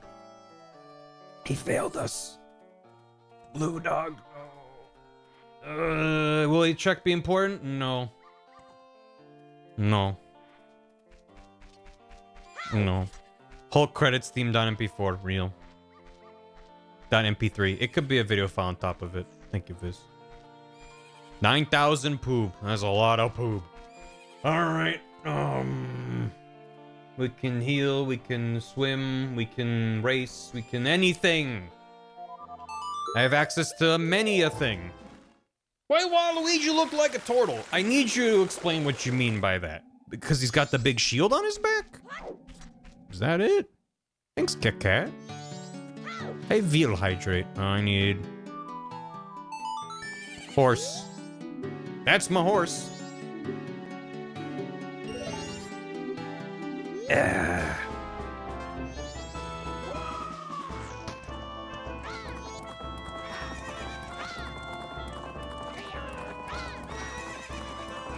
Very good racing music.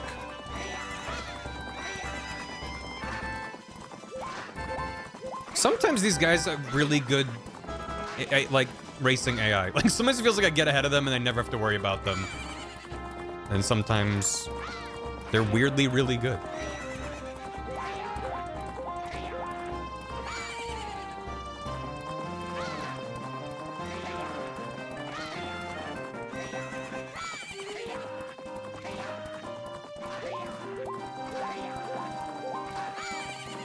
Just gonna, yeah.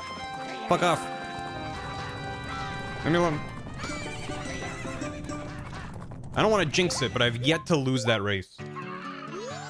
Thanks for another hydrate. Okay, where the fuck is my magic? Horse. You ever want to see Waluigi on a horse? My god, he's even sexier than he was before. Let him go. This way. What do you... Opponent, there's a million miles in front of you! Go! Have you checked your butthole? Magic was in my butthole! My butthole. You know that video of a cat going, my butthole? I think of that video often. Yes! Very good video. I knew Shiv would have my back on that. I blew up my butthole! Oh! I don't have magic yet. I have infinite zero magic. As soon as I get magic, it's over for Termina. It's over for you. No. Undersea milk. Yeah, the milk of the sea. You know. What is a real life thing that you could describe as the milk of the sea that wouldn't make me hate asking this question? I bet it's out there. I bet there is an option that exists. What do we got?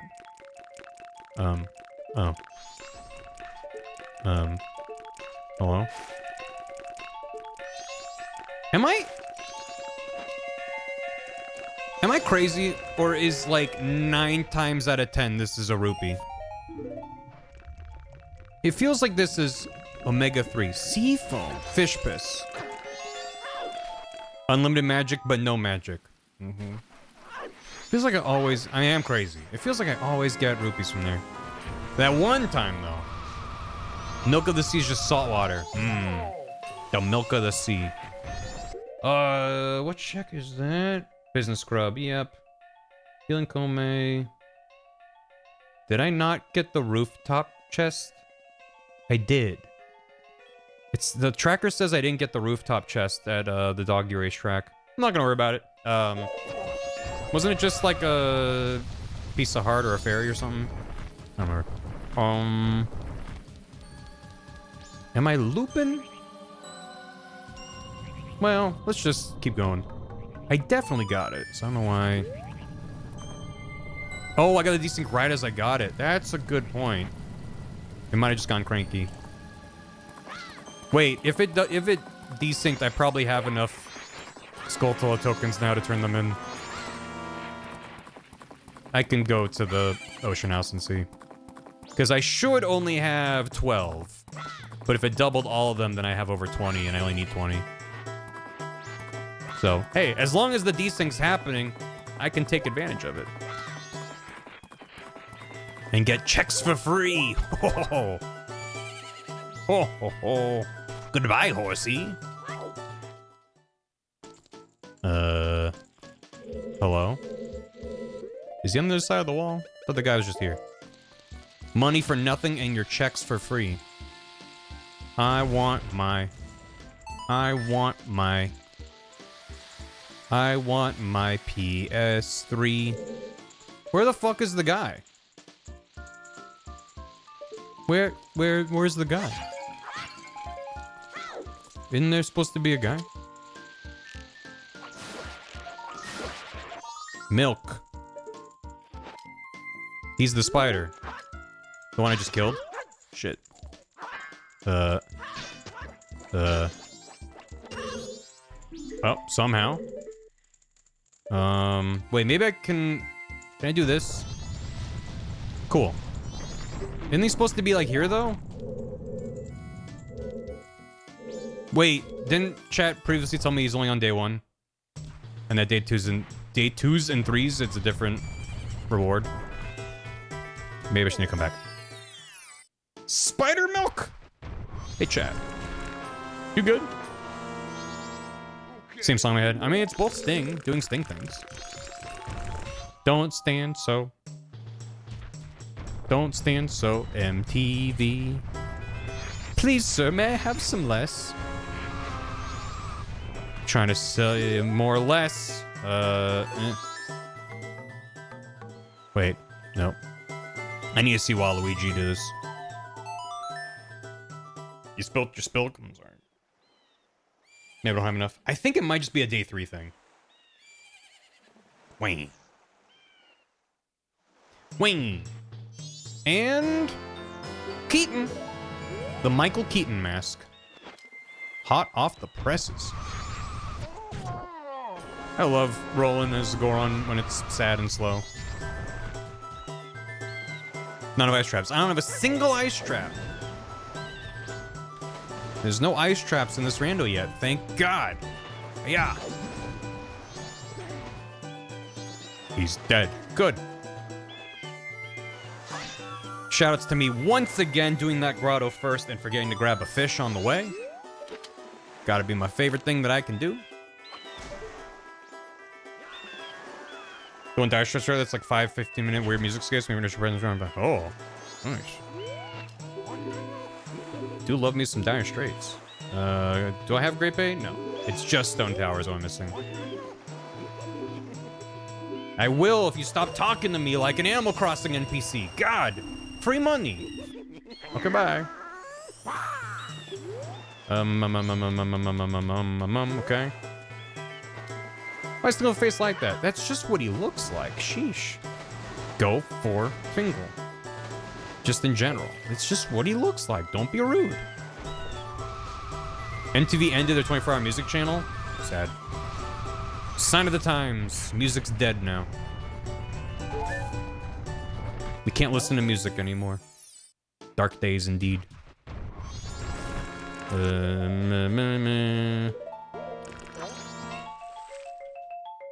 No more music, just K-pop. Implying K-pop isn't music? Is that the idea?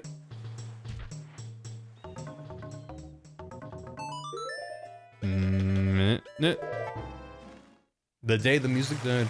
Oh, I can still remember how that music used to make me feel, smile, something, you know. I don't know. You think I know what a music is?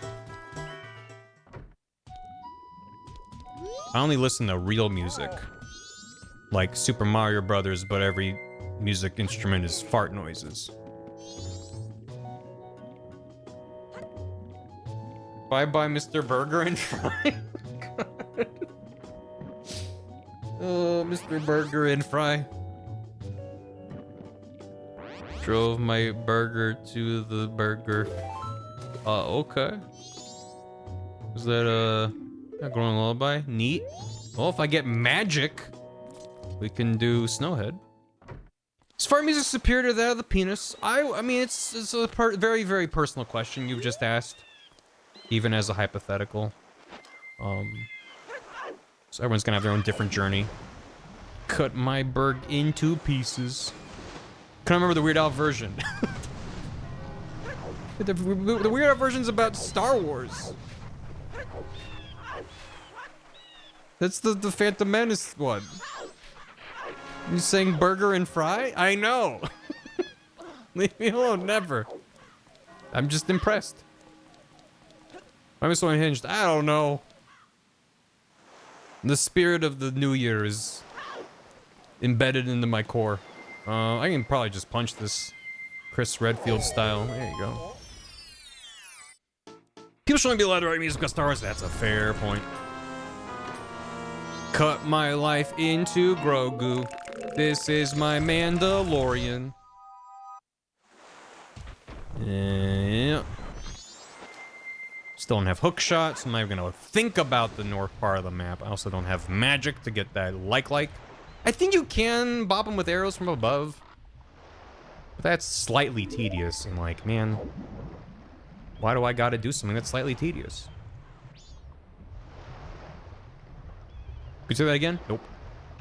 One and done.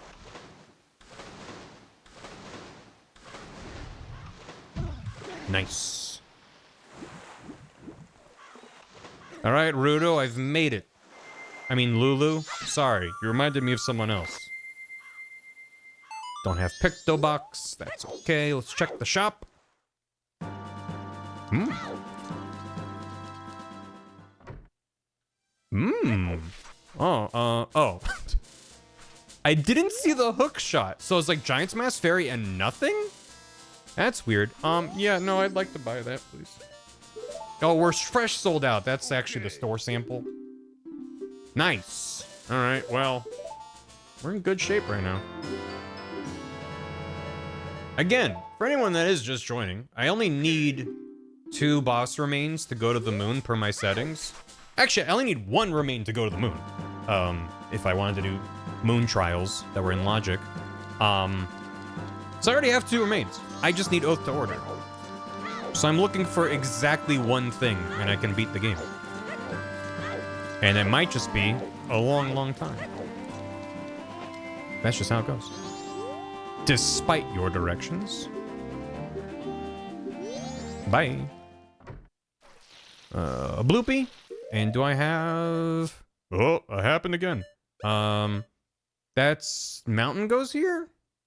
Right? Yeah, I think so. Well, I don't need the bloopy, but... maybe he's got something good for me here. 5 hours later. Okay. Yeah, but I guess...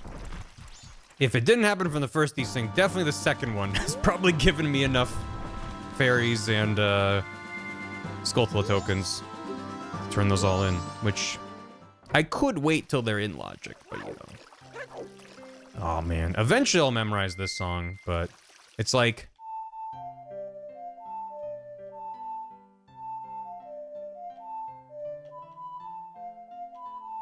well, that's almost it.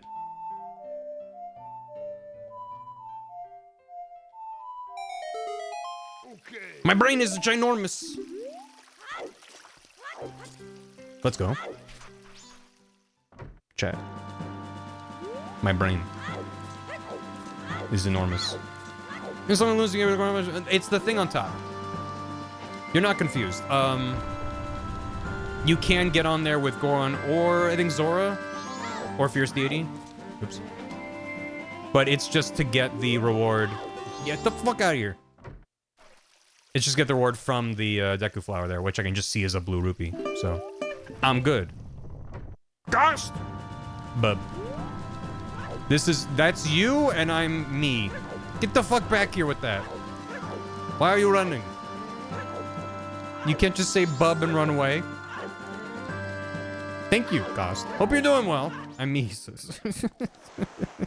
I did. You know what? I will. I will. I won't.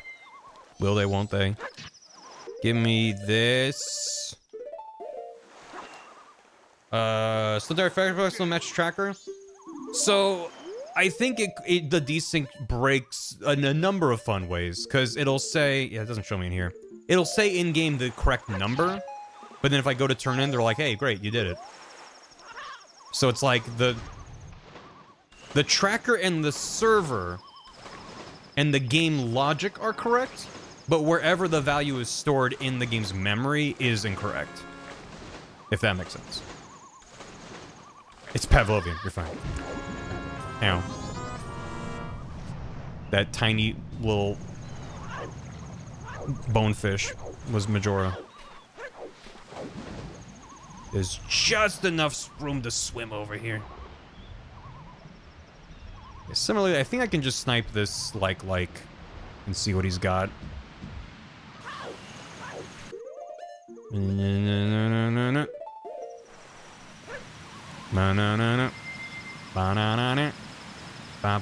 When's Bubble Bobble gonna be putting in the Majora random music? Fairy.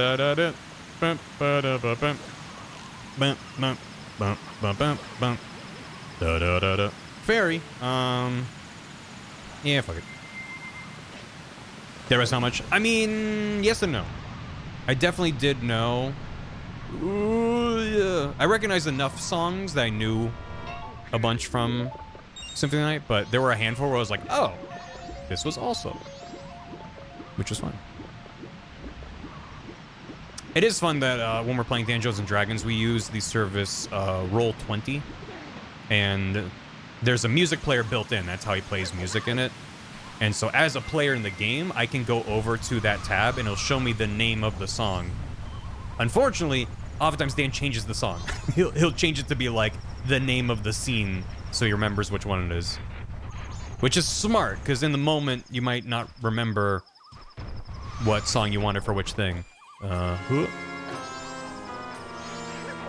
So yeah, sometimes it would pop up and it'd be like, Symphony of the Night. And I'm like, oh yeah. A lot of times it's just like, dungeon music for this room. I'm like, oh, I don't know what this is. What do we think is on top of the pillar to the right? I'm gonna say Fierce Deity. I think it's a blue rupee. Something kind of bluish. Alright, the moon's falling down. Maybe I shouldn't do pirates right now. Me forgetting what day it is. Can I do this as Zora? Oops. Yep. Oh, it's over there. I need to be more to the right.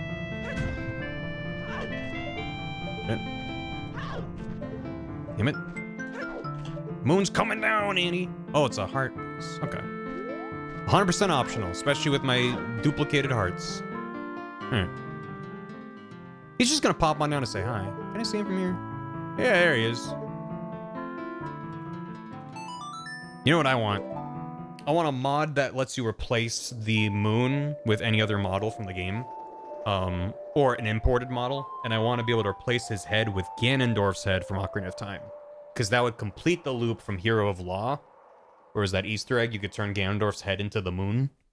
It would just be like, you know, baby Goron head. Oh no. And he's going, bah! And it just gets slowly louder as he comes down. Oh no. Oh, that would be quite good. Lock room chest, Keaton quiz. And I got hookshot. Yeah, so let's do all that. Would be great. Hams from space. With Barbatar's head, that would be quite fun. Tingle's giant unblinking eyes. Cafe, I'm right here, Anju. I got turned into the moon. One giant Zubora nipple. Yeah, that's nice. I really like that. I should have like whatever the texture is for Zubora's nipple and put it side by side with the texture for Mario's nipple from Mario Odyssey. And be like, spot the difference. Whose nipple is it? Who wore it better? Is the question. Keaton. Change the moon to a single blue rupee. Like scaled up or like normal size? Like it's a tiny pixel. Actually, please don't do that. Why not? Do you not? I thought we liked whimsy in this community. Excuse me. I have a suggestion. Oh. It looks like the Keaton has a tongue. Ugh. It's his nose. Hee-hoo-hoo, child. What instrument plays the flute? How many mailboxes? 5. I have to double check. These are the ones I always fuck up. Where are my notes? Where am I? There they are. Mailbox is 5. I was right. It is 5. What time should she wake up? 6? Yes. Darmani is a Goron. How many cuckoos are there at Varner Commodity Ranch? I want to say 2. 1. There's only 1. Okay. Great. That's why I have notes for all the ones I don't know. Alright.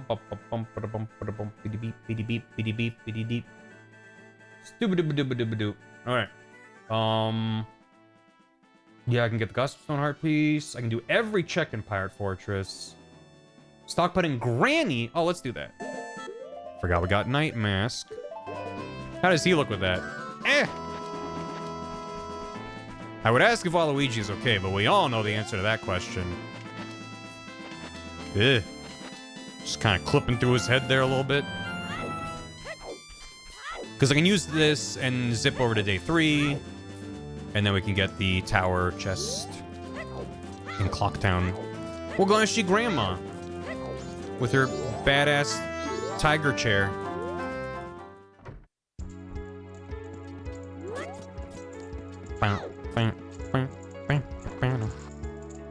Shoutouts to Grandma's cool wheelchair. Yeah. Yeah. Where's the mod that lets you change out that texture specifically? And then let mod makers swap that texture out without informing anyone. So, hey, do you have this mod on? By the way, there's a meme on the back of Grandma's chair now.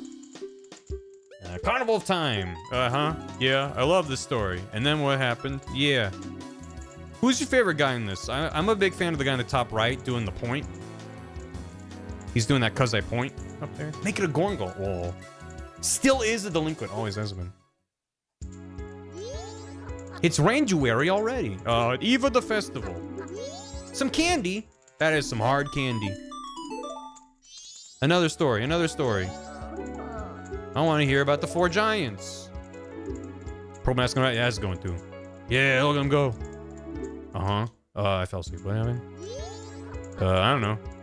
Yippee! Okay. Oh, well. That is also very hard candy. Thank you, Grandma. Thank you.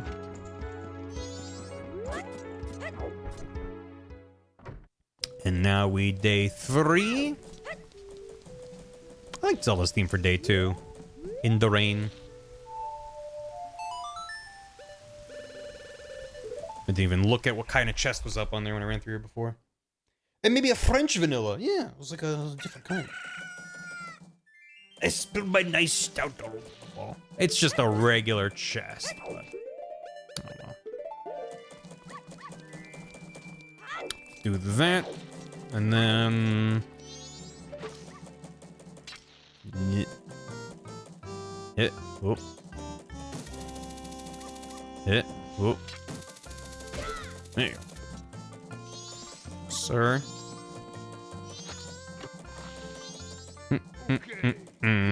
Compass.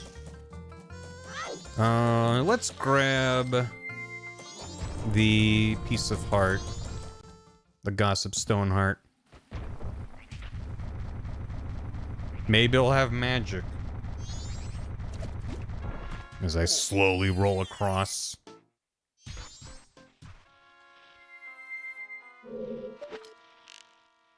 Go away. What do I just have going on? Yeah. That's fine.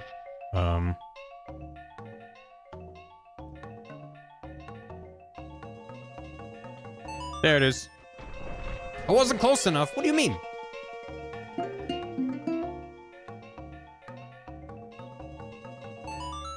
There we go. Boxing in a boxing. Thanks for 45. How you doing? An octave lower. Yeah, I hope that there's a easy way to swap out sound effects in the future. That would be very fun. Let's go Wittershins about it. One of the mod could change to 4 giants. 4 Zuboras though.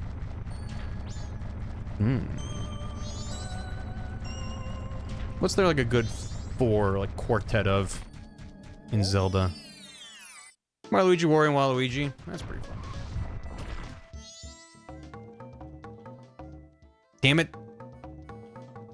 If I do it too fast, sometimes I don't quite... Because I'm using an analog stick instead of C buttons. So sometimes I don't do it all the way over, and then I already move over and hit A. So it's a little wrong. 4 swords links. 4 Peter Griffins. And a partridge in a pear tree. Roll in at the speed of a Goron. Got place to go. Yeah, the Poe Sisters. That was the first quartet I thought of, and I was like, I don't know. 4 baby Gorons. Bwah. Yeah, I think more what I want would be a way to bundle model swaps with sound effects. Would be fun. I'm also hoping that model swaps for the transformation masks become more of a thing, because as I understand it, it's technically doable with this model swap. That's why the menu has tabs for the different, like Deku, Zora, and Goron, but, okay, well, I don't have magic, but I can move slightly faster. It's like, I think it still requires more. It's like not fully supported. I don't remember exactly what I read, but it's just a weird guy. Okay, we got... Right, the Turbo Scrub. Oh, yep. I never got the Akana Pillar chest. God damn it. It's gonna be really good, and I'm gonna be a fool.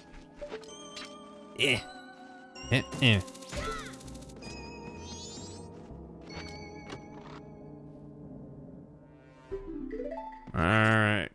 I'm gonna grab Business Scrub Grotto first. Then we're climbing up there. I don't think I did. I think I went out that way, and I was like, wait, I didn't. I wanted to go to the forest, and then I turned and left. And then in my mind's eye, I was like, I should come back here. Now. I'm just gonna do this. I've never tried to get in this way, but I'm assuming it works. Yep. Nice. Yeah, last stream, I was really proud of myself because I went out and immediately went for it. And I was like, yeah, look at me, I remembered. It's Sphere 0. It's so easy to get. And I always forget about it. I think it's just because whenever I go to Termina Field for the first time, I'm thinking of the P-Hat Grotto because that's on a time limit. That's only during the day. So I just want to try to get it out of the way quickly. And then I'm like, I want to get the warp points down for Romani Ranch. Milk Road, that's the name of it. I want to get the Milk Road Owl statue and the Swamp Owl statue and get all the checks along the way. And Akana Castle is in Akana Canyon. I was gonna say that wrong too. Akana Canyon is just in the wrong way and only has that one check, but that's why I should do it first. The Peep Pant Grotto. Peep Pant. Did I miss him? There he goes. Oh. Wait. I'll get this first concept. So, I'm never good at explaining this, but hopefully I can make it make sense. In a randomizer, spheres are, you can think of it, it's a way of talking about the progression in the game. So, Sphere 0 is anything you can get from the very beginning of the game with your starting inventory. So in this game, I start with the sword and the shield. I have Sonic Soaring, Deku Nuts, Deku Sticks, bunch of stuff like that. So, there's a lot of stuff that I can get. It's like onions. There's a lot of stuff that I can get early on that doesn't require anything in the randomizer logic. I can just get it for free every time. I keep going too early. Let's say I'm running around in my rando and then I get hook shot, right? That hook shot is basically my key into Sphere 1. So getting hook shot opens up a bunch more checks. So you can think of it as like, that's the sphere opening up. So now anything I can get with hook shot is Sphere 1 in this hypothetical rando. Yeah, it's like early game to late game progression. So each sphere is a larger encompassing sphere that includes everything obtainable with what you've gotten within the randomizer. So maybe I have hookshot and I run around, I'm getting all my checks, and it's like a bunch of nice to haves, but nothing that really gets me more stuff. And then I get bombs. Okay, now bombs are Sphere 2. Anything that's included that I can get with hookshot and bombs is Sphere 2. Because maybe I have to bomb a wall and then I hookshot inside of that bomb a wall. So that's inside of Sphere 2. That's not a Sphere 1 check. So spheres are just kind of shorthand for, like, you know, how that progression works out. And then it gets more complicated because once you add in multiple games all shuffled in together, then you have things that are spheres that are between multiple different games, multiple different players, all kind of overlapping of, like, you know, I got a low sphere check that's important for someone else because they're stuck. They can't do anything in their game until they get a key to open up their locked door that they're inside of. So I got it in my game and gave it to them. Clock's running. It's fine. It's just the moon coming down. So Sphere 0 is the only thing you really have to think about, like the layers of hell. If anything, Sphere 0 is the only thing that really should stick with you because Sphere 0 checks tend to be important because in any game, I mean, there are some randos that are technically sphereless. It's just like nice to haves, but you could beat the game at any time. I'm ignoring those. I'm talking about games that like have very logical progression where you can't do stuff unless you have certain things at certain times. So a Sphere 0 check has like a decent chance to be good because it's gonna give you access to other checks. Otherwise, your game is broken. You can't do anything. That's the whole point of a randomizer with logic. If there was no logic, I'd be like, well, I've done everything and I can't proceed any further because it's just random. The logic ensures that there is a pathway through the game. So because I didn't do this grotto right here with no equipment you can get. So it is not guaranteed to have anything important. In fact, Majora has a lot of Sphere 0 checks, so it kind of dilutes the pool early on. I did get this. Okay, so the tracker just got, I guess there's a desync in it. Okay. I was like, I guess I forgot to do it. You were right. The person was like, I thought I saw you do it.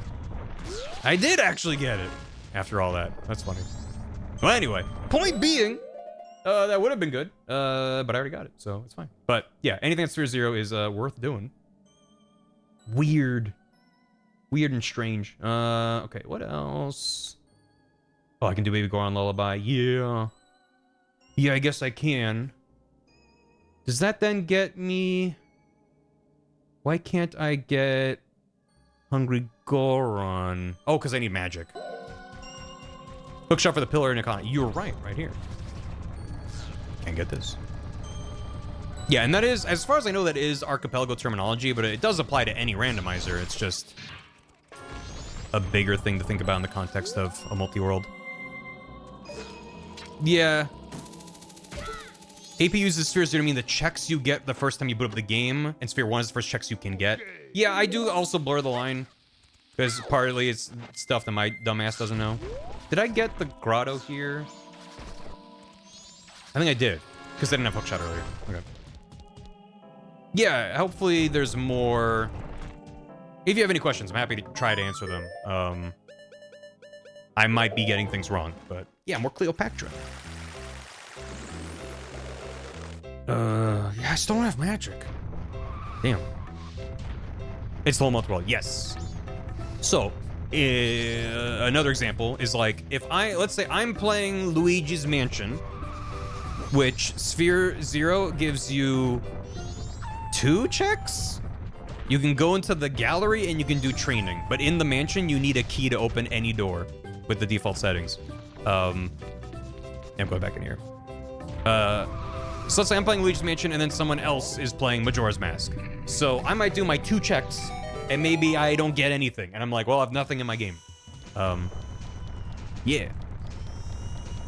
So then, as far as the randomizer is concerned though, I have nothing left to do because I've done all my Sphere 0 checks, but it's not just me. There's other people in the multi-world. So within Sphere 0 will be something to get us into a Sphere 1, but it just might not be in my game because it's a multi-world something shuffled together. Maybe I'm not explaining it super well, but yeah, it just gets kind of. Can I explain Quaternius? Yeah, so you got like a 4-dimensional sphere and you're rotating it around, and it's pretty cool. Bwah, bwah, bwah. Great. All right. Yeah. There's a lot of music in the randomizer queue. That's a lot of stuff that I forgot was a good jam, or just like sounds really good in this sound font. It's also just a lot of games I've never played, which I tend to not include too many games I've never played. Not out of any principle, I just don't have any attachment to them, so I'm just kind of like, that's neat, but then I'm like, thing I know, and I get excited. But, okay, we're done here. We can heal Camaro, but that's not on day 3. We could, oh, I can get the Bean Grotto chest. That was a Skulltula, though, so I'm not really worried about it. Oh, I could try to turn in, let's see. Let's see if things are broken in the swamp. Is this quicker? This might be quicker. Udinmm is really good. I mean, it's a sound font with a lot of good instruments in it, which provides for a lot of variety. But also people are able to import custom stuff to the N64 relatively seamless. At least there's like known workflows. I don't know what it involves, but like that's how you're able to get like fart.reverb. You know, like DK saying okay was already optimized for the N64. Fart.reverb wasn't, but people are able to make it work, you know. But I just think that that means like people are able to use the N64 sound fonts, and then if there's anything they need to import in, it's relatively painless. I don't know. I know there's restrictions on channels and what you can do, and there's some weird stuff. So I only have, what am I at? 4? Actually, yeah, I don't have enough. Because I need 10. I beg of you. And this says I have, wait, it says I have 12. In the bottom left corner, which is wrong. Again, I have 4, but it's just desynced a couple times. Let me double check my settings. So, fairies, skull sanity, scrub sanity, stray fairies. I need 10. Yes. So it's broken, but in the correct way? I need 10 to turn them in for the reward, and he's saying, no, you don't have enough. Which is true and not true. I think the game is denying my cheese, which is fascinating. So, cool. Maybe it's only partially broken. What do I want to do? Yeah, we could do those. Oh, and I got... Okay. I can... Let's loop. It's getting late in the day. I can get almost everything in the Ocean Spider House, which is going to be pretty dense for checks. So, I think we'll do that. The only ones I can't get are ones that require I burn webbing, because I don't have magic yet. It's okay. I'm not mad about it. If I have to come back in with magic and get 2 Skulltulas, I can. At least it seems like, yeah, because right, I did it on a separate loop, I think. The Skulltulas stayed destroyed if you get some and leave and come back on a separate loop. Because normally you're supposed to do it in one go, right? But this at least makes it easy to be like, let me hop in and get the ones I'm missing. Yeah. And we can do pirates. I can full clear pirates, but I think there's technically fewer checks there overall. So I'll do this first. And we can't do Pinnacle Rock until I get Picto Box. Yeah. That was one of my brown 3D print figures to munch. Oh my god. That would have been a bad time. In the human brain something, though. Switches mirror face shield. I mean, you could. The fact that they're able to swap out at least the default shield for like the Wind Waker skin I was using makes me think that that's probably supported already. But maybe like a separate mod. So there's this guy up here I think I need fire for. Yeah. Okay. I wonder if there's an angle where you can stand near one of these torches. Oh, they're kind of up against the wall. That would be kind of fun if you could cheese it by shooting an arrow through a lit torch. Peter Griffin face, God. Dear God, no. There's a guy up there. I did literally just do this, and yet it's not fresh enough in my brains. Drinking from your paint rinse cup. You only ever do it once. Yep. I've never done that myself, but also I don't have a lot of experience painting with real paint. Yeah. I think most of my time painting with real paint was like as a child. It's neat, but I definitely think I do a better... My brain is better suited to digital, I think, than most... Also, I have the mask, so we're gonna remember. Nope. Write this down. Oh, Captain! Captain, sir. Yeah, the secrets of this place. Yellow is first. You're? Okay. Yeah, you fulfilled your duties. Get the fuck out of here.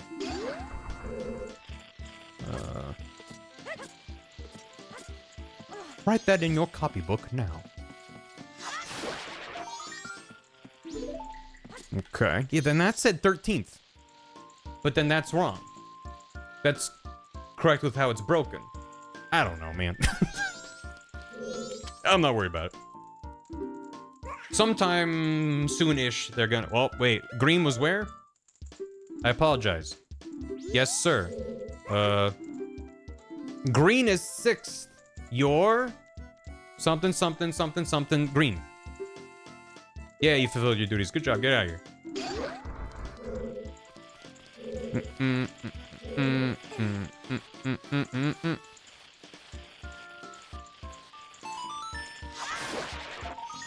Rupee. Uh-oh. Not the elegy. I'm never excited to see elegy. You're green. Dot, dot, dot, dot, dot. One of these days. Bang, pow, straight to the Majora's Mask moon. You, though. Oh, it's up in... Wait, actually, yes.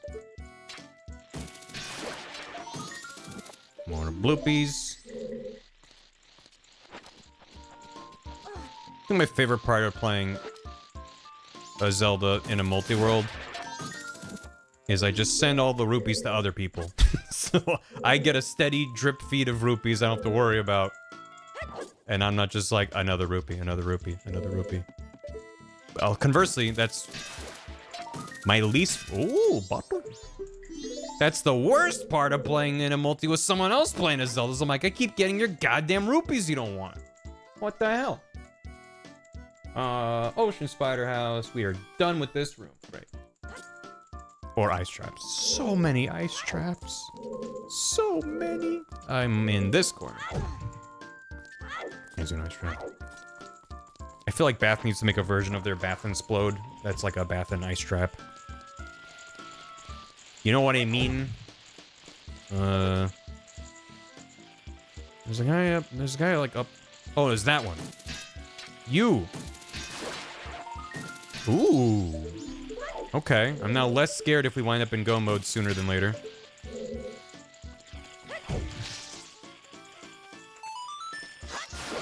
Do you think it's hollow or does it have a digestive system? I think it has a digestive system because it eats a lot of cheese and you are what you eat and the moon is made of cheese. So, yes.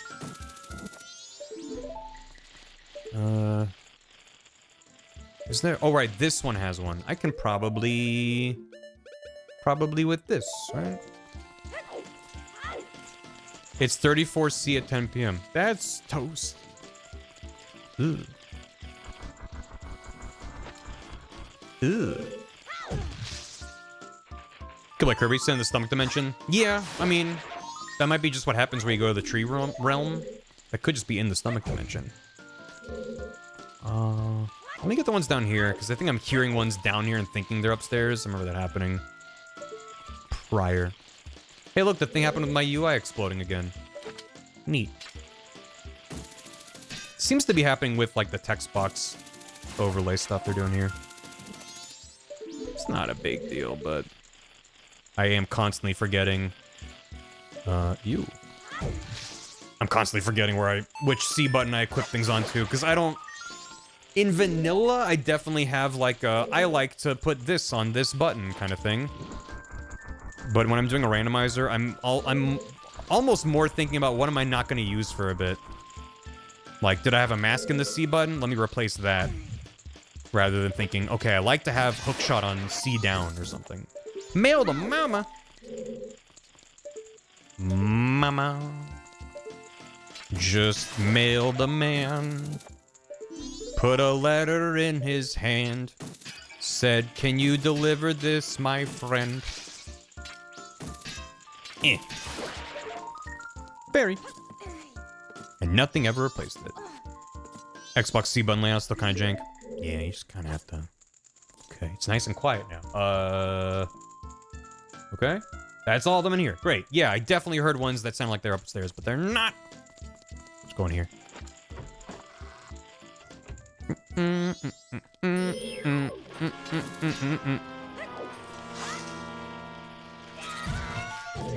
I always go for that and I never get it. Good. Okay. Thanks for the hydrate. I will. Is there a torch in here I can use for fire? I don't think so. That's silly.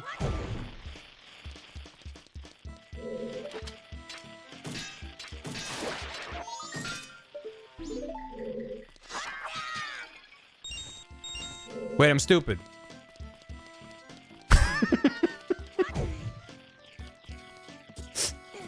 Wait a minute. I need 20 gold sculptulas. Wait a minute. Chat. I might be stupid. I was looking up fairies and was saying fairies and was thinking about fairies, but I'm talking about sculptulas. And I didn't go to a great fairy to check how many... I was like looking at the wrong thing and thinking about the wrong thing. That is some dense poo brain. Yeah. Wait a minute.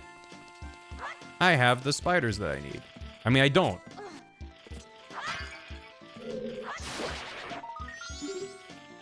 Ooh. Nice. Okay. Is there anything else in here? No. Alright. That just leaves the banquet hall. Or whatever it's called.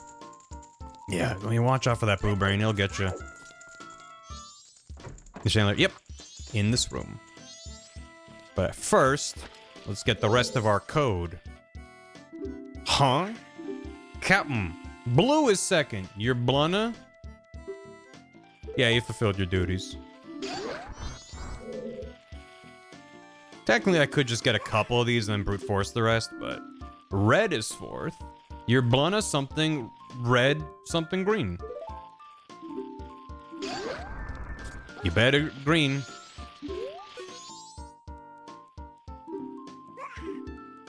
Yellow is third. You're Blunna, you Runna. Oh, I hope fifth is yellow. Ooh, please be yellow. I want it to be you Blunna, you Runna, you Gunna. No! You Blunna, you Runna, Bagunna. That still works. We still had every other being something silly. And let me take that off. You're better. You Blunna, you're Runna. Run? Did it not? You Blunna? Is it? Oh, I'm just doing it. Okay, I missed that it lit up because I looked away to look at my notes. Blagrunna. Yippee. Okay. First, let me get these down. You barely remember.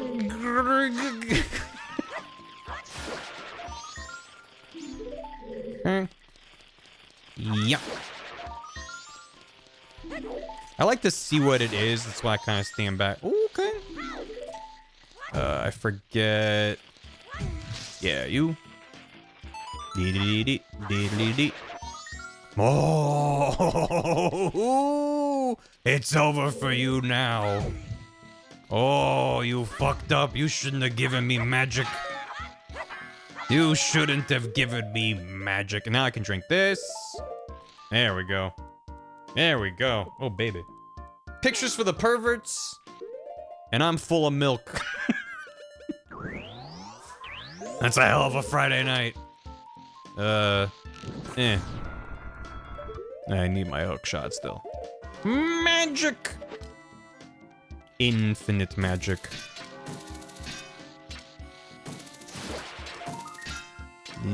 Yet. Yet. Okay. There's one more. Let's find this. Yes. Good. And then the treasure up here.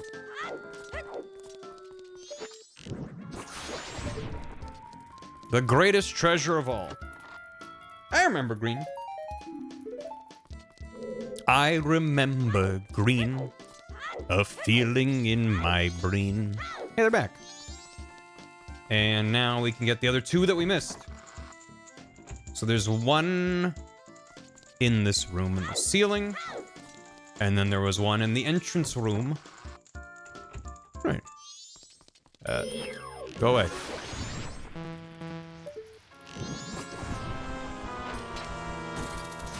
What?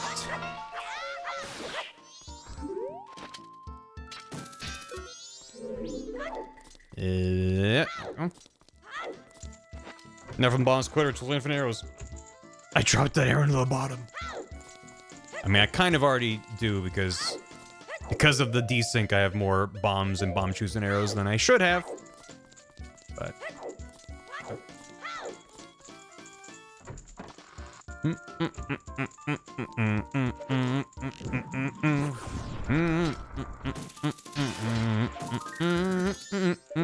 blast mask. Great. All right. And we're done. Oh man, guess what? We can zoom. All right, let's pirates. Let us pirates. Now I'm basically only missing, other than Oath to Order, which would put me in go mode, just kind of missing Fierce Deity. In terms of, now it's a baby seed. Just having double defense, Gilded Sword, and infinite magic, I'm like, all right. I don't really have to worry about a lot. And I have a couple bottles now, which is just nice to have a backup fairy or two. Especially without Fierce Deity, but yeah, that's why I like so far. As long as I take the time one of these days to route out the dungeons for stray fairies instead of just operating off of vibes, which is very slow. That is a good picture of a pirate. For out of the dungeons and they get quicker, then I'll be really schmoovin', because the Skulltulas are not fast because I'm not smart, but it's only a couple rooms. It's so dense with checks.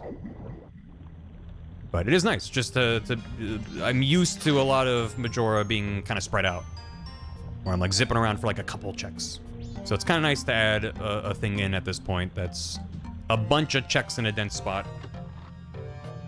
Really, the biggest bummer is that the swamp spider house is just a little bit awkward to get to. It's like either you warp to one point and then leave the dungeon area in a weird way and then bounce down, or you go to where Tingle's dad is and figure it out from there, but routing Hyrule's blasphemy.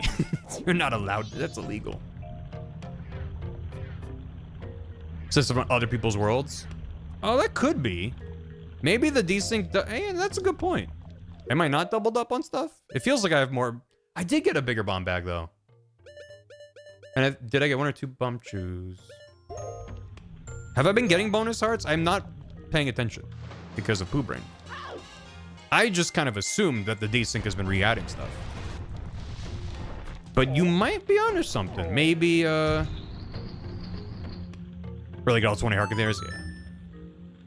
You might be onto something. Maybe I only, maybe it only resends stuff that was from other people's games, which just happens to be, more often than not, a lot of stuff from other people's games, right? Twitch exists. I forgot. Welcome back, Murmur. Thanks for 75 months. That is a lot. Hope you're having a good start to your year. Hope everyone's having a good time and treating themselves to something nice. You don't gotta do that just because it's New Year, but, you know, it's a nice excuse.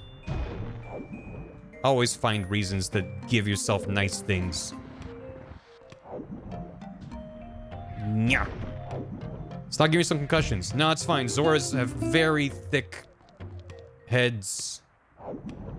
I just had the thought, what if they're made of cartilage like a shark?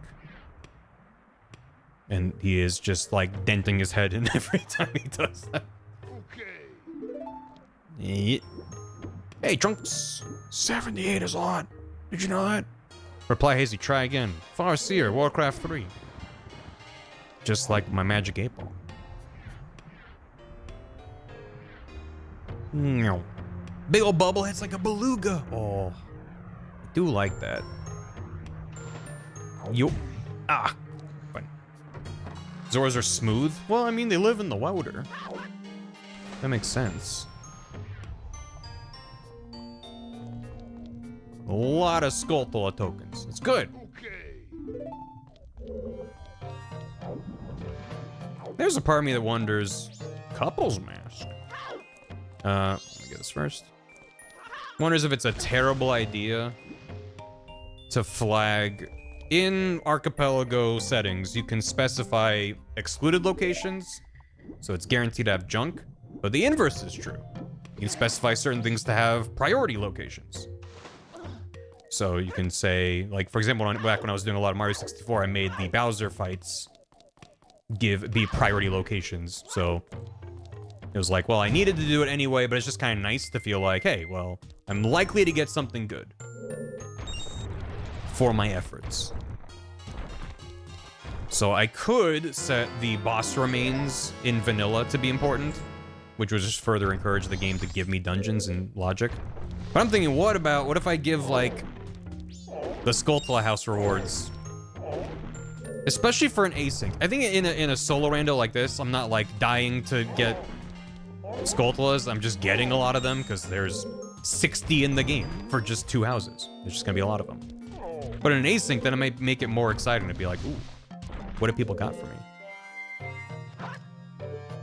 me?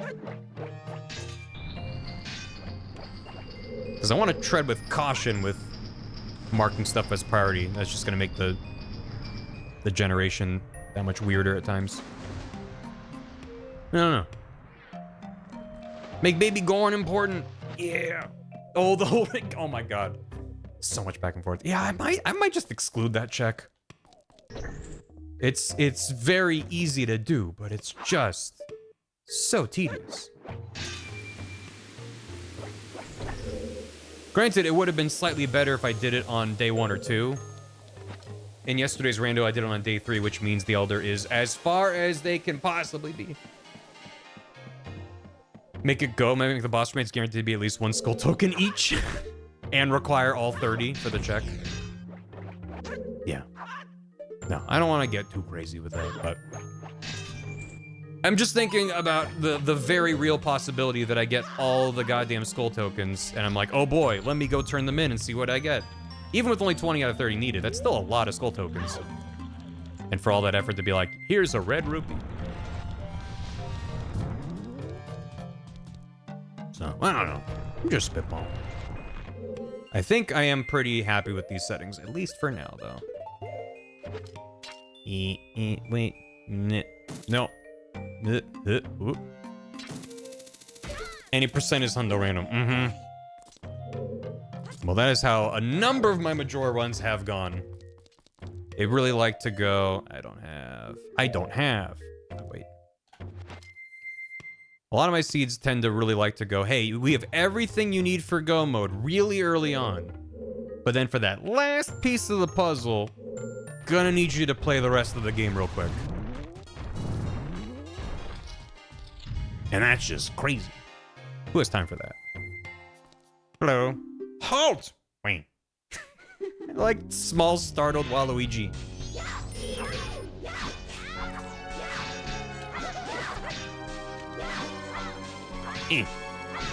I don't know how to fight her. Get her, Waluigi. Alright, just jump attacks will work.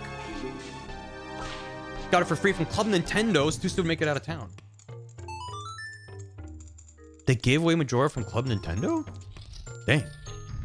Yeah, I remember, I didn't have this game back when it came out. I remember reading, I did have a subscription to Nintendo Power, and I had the issues about Majora. I remember reading the previews for Majora and being like, what the hell is this game? And after it came out, they had some walkthrough guide stuff in there. And I remember being like, how the hell would anyone figure this out? Because it was like, okay, so you're stuck as a Deku, and you can't do anything. You need to get your stuff back so you can turn back and you get the ocarina and all this. And it's just like, okay, by this time do this, and by this do this. And it's like, you're not supposed to follow a guide, right? You're meant to trial and error, and it's possible you don't do everything in time within the first 3-day cycle. They give you a lot of wiggle room. But yeah, it's definitely possible to not do it. Also, if either you're not a native English speaker or you're just young and not good at reading yet, you're going to be very confused. There's a lot of stuff in this game that requires you to kind of have an explicit understanding of what the game's asking you to do.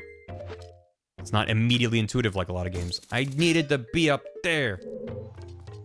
Yeah, nuts. How good is their vision? Oh, she's walking away from it. No. This is the Wii era. Huh. Yeah, I just don't remember. But, anywho. Nope. How about there? What do you mean? How about there? There we go. I was like a foot away. Yeah, anyway. It's just funny that my first impressions of this game was it seems really difficult and complicated, and there's a ticking time clock. So you're under time pressure for the literally entire game. Like, I have to do a dungeon and worry about how stupid I am. It was very intimidating. Oops, gotta go up here. And now I adore it. But I also adore the game vanilla because I feel like they... Just make sure the coast is clear. I feel like the game really does a lot. It wants you to succeed, you know? I feel like this game's really not that mean, with a few notable examples otherwise. Exceptions. Let's go Dead Rising.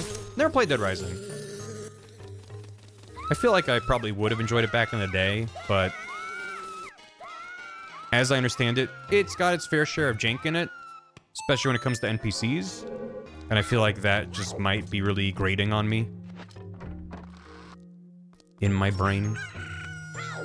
So I might have missed the boat on it. Master's good. That's nice. First thing I fought Bongo Bongo. God. Impossible. Am I scared to play this game as a kid? A red rupee. Tries to make it sound precious. Yeah, especially if all you have to do is talk to the scarecrow at the base of the astrology tower thing. And that scarecrow's like, hey, I will teach you how to skip days in the future and slow the passage of time drastically. If you start a new 3-day cycle and use inverted Song of Time, you can almost entirely ignore the time limit and do anything for the first try in that game. In terms of like, I'm doing a dungeon and I don't know what I'm doing. You will be able to do it in the time you have. I don't know off the top of my head how much time you actually have for a 3-day cycle, but it's a lot of time. It's another open world game with a timer of the whole game I can think of. That's fair. Yeah, I mean, might be fun to check it out at some point. Oh, Waluigi. He heard that, he heard the term lady killer, and he took it as a challenge. Bad. Bad Waluigi. Alright. Well, let's go turn in this picture to the horny gentleman who lives by himself on the coast. And, with the pinnacle rock. Actually, let me turn in my Zora egg first. October stream. It's got zombies in it. Never knew I was letting it. It's like that, and at the risk of, I'll be very, very, very vague. There's a thing in Outer Wilds that also gives you an optional thing that is a nice quality of life, and it's kind of easy to miss. And I won't say anything more than that because you should go play Outer Wilds if you haven't played Outer Wilds. But yeah, I just noticed he's Waluigi. No, I'm Link. Jefferson, am I going up? No. I did do a stream of it many years ago. I think with Octo, if I remember correctly. But that was another one where I would like see the previews in Nintendo Power and think it was gonna be the coolest game ever. And then played it a little bit as an adult and went, oh, this is weird. Favorite game of all time for a reason. I first read that as favorite game of all time for no reason. I was like, that is a bold way to describe favorite game. Outer Wilds is not for everybody, but I think that there is a huge circle of people that would enjoy it. Yeah.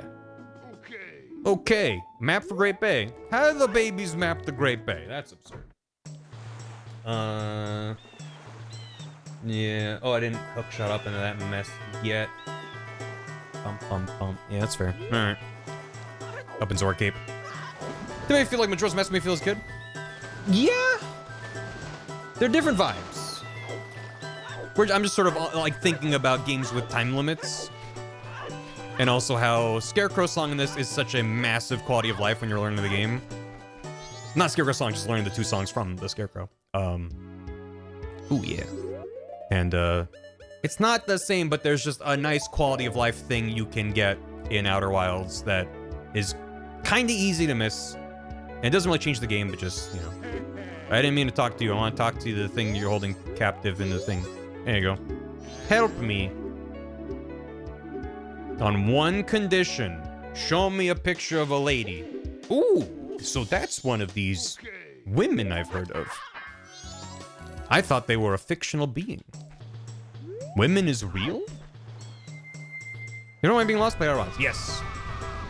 That's my biggest thing for, like, I think the type of person who wouldn't enjoy Outer Wilds. One, someone for whom the game was overhyped and then plays it and goes, I mean, it's neat, but they're kind of bummed that doesn't change their life the way it did for a lot of people because it got overhyped for them, which is why I try to be very soft with my recommendations, because it's real. I've been subject to that myself. I play something and I'm like, oh, it's good, but like, I thought I would instantly fall in love. And a game like Outer Wilds might take a while to really grow on you.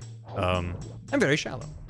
Bleak vibe and they're confusing. I mean, that works. Sometimes that's a good enough kind of comparison point. Is the vibe similar?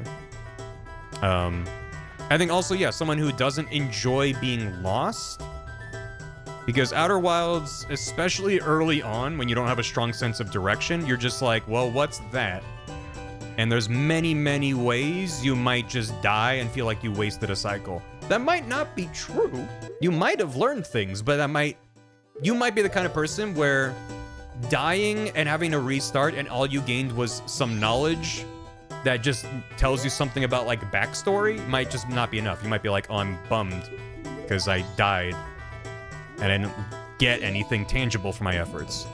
Most things in Outer Wilds are like that. Most things in Outer Wilds are not very tangible rewards. It's a little more subtle in some ways. So I know some people who tried to play it and they couldn't really mesh with it because they didn't like that feeling of like, I'm constantly dying and losing progress. And it's like, well, you're not, but yes, if you really are attached to that kind of extrinsic motivation, Outer Wilds has that, but not a ton of it. It's mostly intrinsic.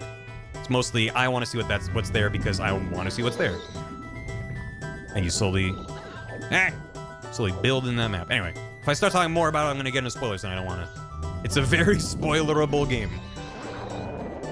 Because it's very knowledge-based, so. Gotta be taking notes. Well, I didn't take any notes, and I love taking notes for a game. There's that moment where I'm playing a game where I'm like, oh, I gotta grab some paper? Oh, shit. I gotta buckle up. And I think Outer Wilds does a really good job with its computer system. Just there's something else here is all you really need to be like, let me go back and keep rooting around.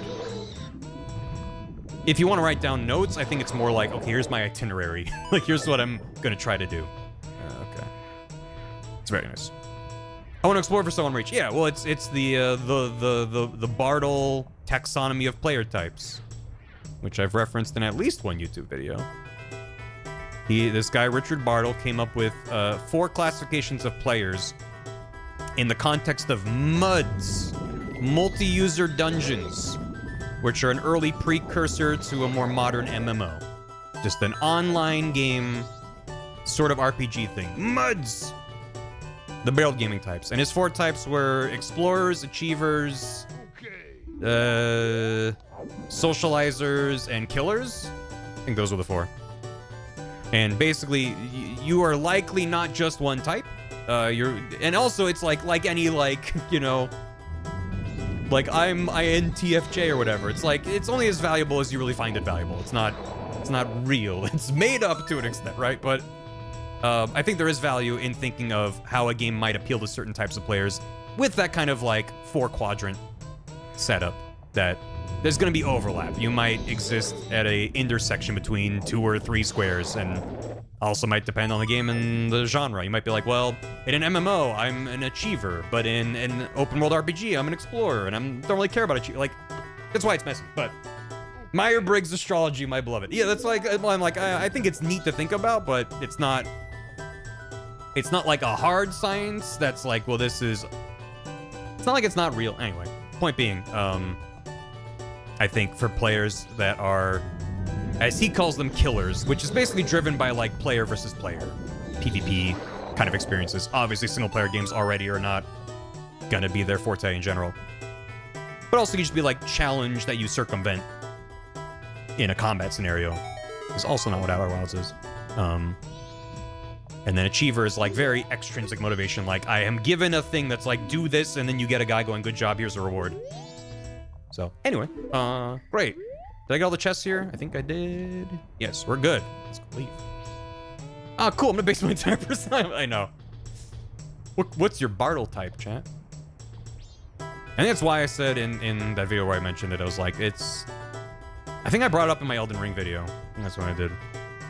Because I was just like, Elden Ring kind of appeals to all of these types of players in a bunch of different ways, I think is neat. Enneagram? I don't know what that means, no.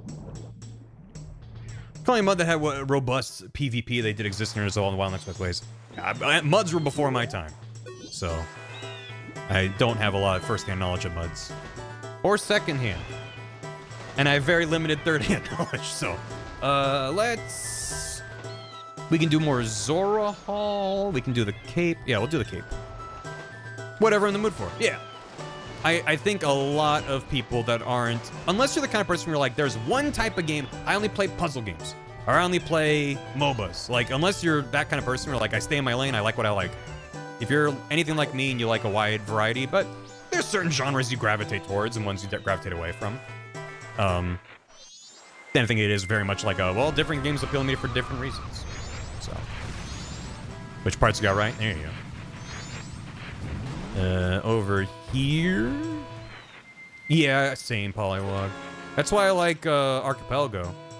Because it turns every game into a Strand type game. And I'm not entirely pulling that out of my ass now that I'm saying that out loud. Obra Dinn, yeah. I call Obra Dinn likes detective puzzly things. Deductive reasoning games. And there's a good handful of those. The Golden Idol games are maybe the best in category. Well, now that I'm done with the Pirate's Fortress. God damn it. Can I reach that from here? No. Can I do this? I can. Obra Dinn good. Yeah, detective-like. So I specifically lean into the deductive reasoning angle. Because there are... That's not... Waluigi. Damn it. Because there's detective games where you don't really do a lot of actual detective work. You're mostly kind of paint by numbers, moving through the story in a kind of linear way, which is not bad. But to me, what set Obra Dinn apart in games like it is like the deductive reasoning. You have to pay attention to the environmental clues, what you've been told, etc. Obra Dinn Randomizer. So there is one. There is an Obra Dinn Archipelago game, and I briefly looked at it. I don't know if I'm gonna check it out though, because it basically just randomizes the names of characters, which isn't nothing. But I'm like, I don't know how you could randomize that game without just making it a ground-up different game anyway. But yeah, it seems like it's mostly... I can't forget it. Obra Dinn is the kind of game where I'm like, I'm just gonna wait another like 5 years and then replay it, where I'll still remember some major things, but enough of the little details all forgotten that I can kind of replay some of it. I'm looking forward to that, because Obra Dinn is probably one of my favorite games of all time. What can I do in here that I couldn't do before? The fire. The stage lights. Unseen force.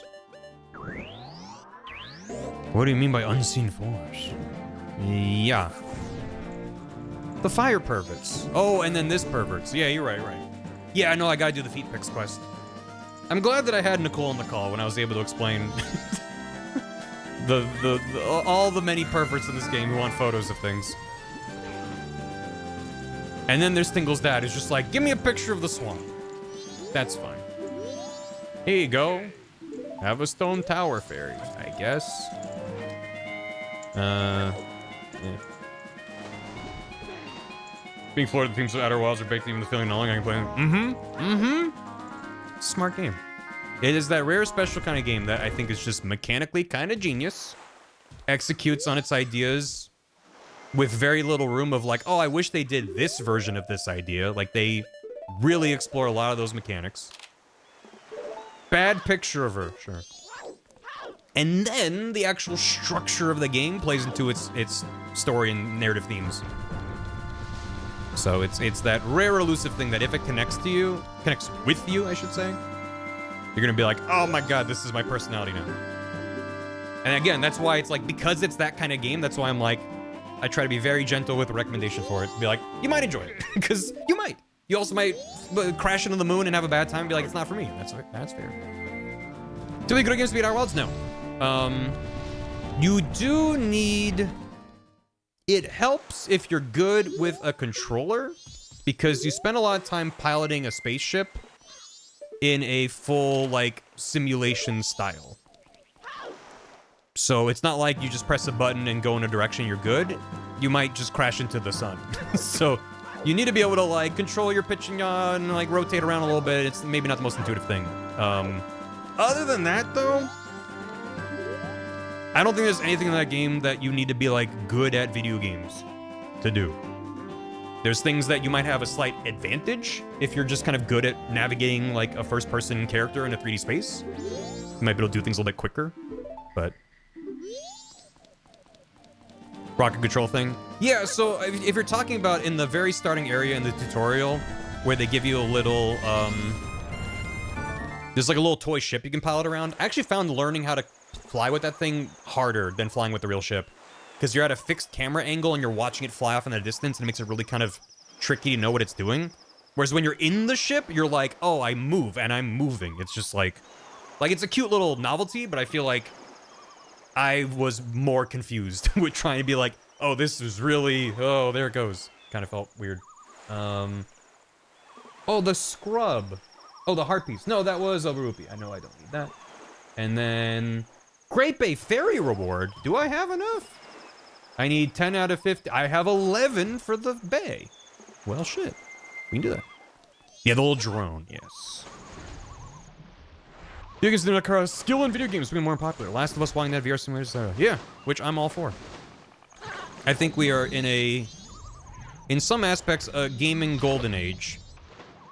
In that there has, in my memory, never been a time with more variety of new games being released, speaking to different types of players at varying price points, while at the same time having an absolutely embarrassing backlog to chip into if you're so inspired and inclined. And I'm not saying that to be just like naively optimistic, because there's a lot of bullshit that's wrong with the AAA games industry. So stop playing AAAs and just embrace their backlog and embrace the indies and embrace the large teams that are doing like kind of what used to be considered AA. There's an absolute bounty of games, or just play randomizers all day long.